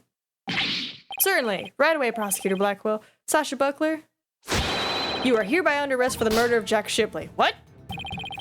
What are you talking about? What reason could you possibly have? Come now, you must have heard some idea in the back of your dull little mind. The true culprit manipulated the orca in order to have false charges brought upon her. And who was the only one with the ability to accomplish that? Can only be the orca's trainer. Yeah. Oh, well, this took a turn. But I'm sure there's some other explanation. I don't need any of your baseless counter-arguments. Have you forgotten? In order to enter the orca pool room, a security card is necessary. A security card that only the victim and Sasha Buckler possess. Miss Buckler is the only one who could have caused the victim to fall to his death. Yeah, he's just cutting all of Taka's feathers. No, I don't believe it. Fulbright. We asked the security company yesterday to check their security card logs. The report just came in during the recess. The night before the incident, Sasha Buckler used her card to enter the orca pool room. After that, not a single person entered the pool room, not until the incident was discovered when Miss Buckler and the guard ran in. But no one would commit murder where their card usage was being recorded. Apparently the aquarium employees don't know their card usage is tracked. What's more, Miss Buckler was seen arguing with the victim before the incident. So, Miss Trainer, what were you arguing about? It was a private matter. But it wasn't anything I would kill him over. That's ridiculous. Miss Buckler is the only one who entered the room, and she knows how to command Orla. Bye, Russell. You suspected Miss Buckler from the start?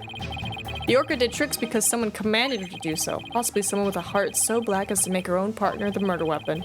Possibility the orca killed the victim. Possibility a human manipulated the orca.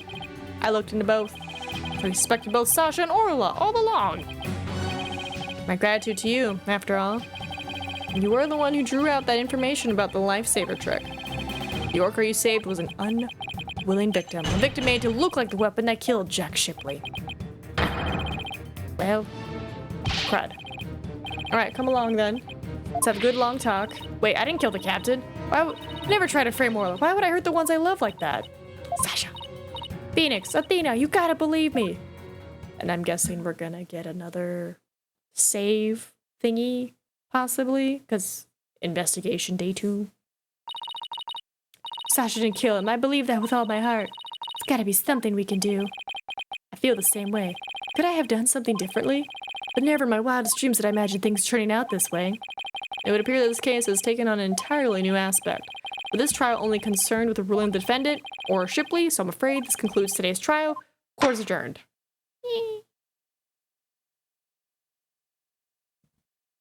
There we go. Perfect. Perfect place to stop.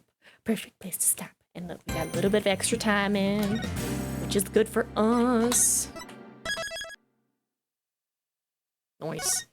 Nice, nice, nice, nice, nice. And then game menu.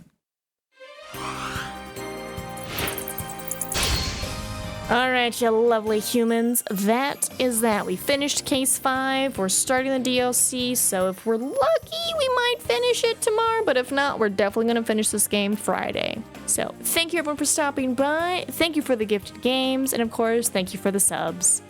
Till next time, Suas Masi. Bye-bye.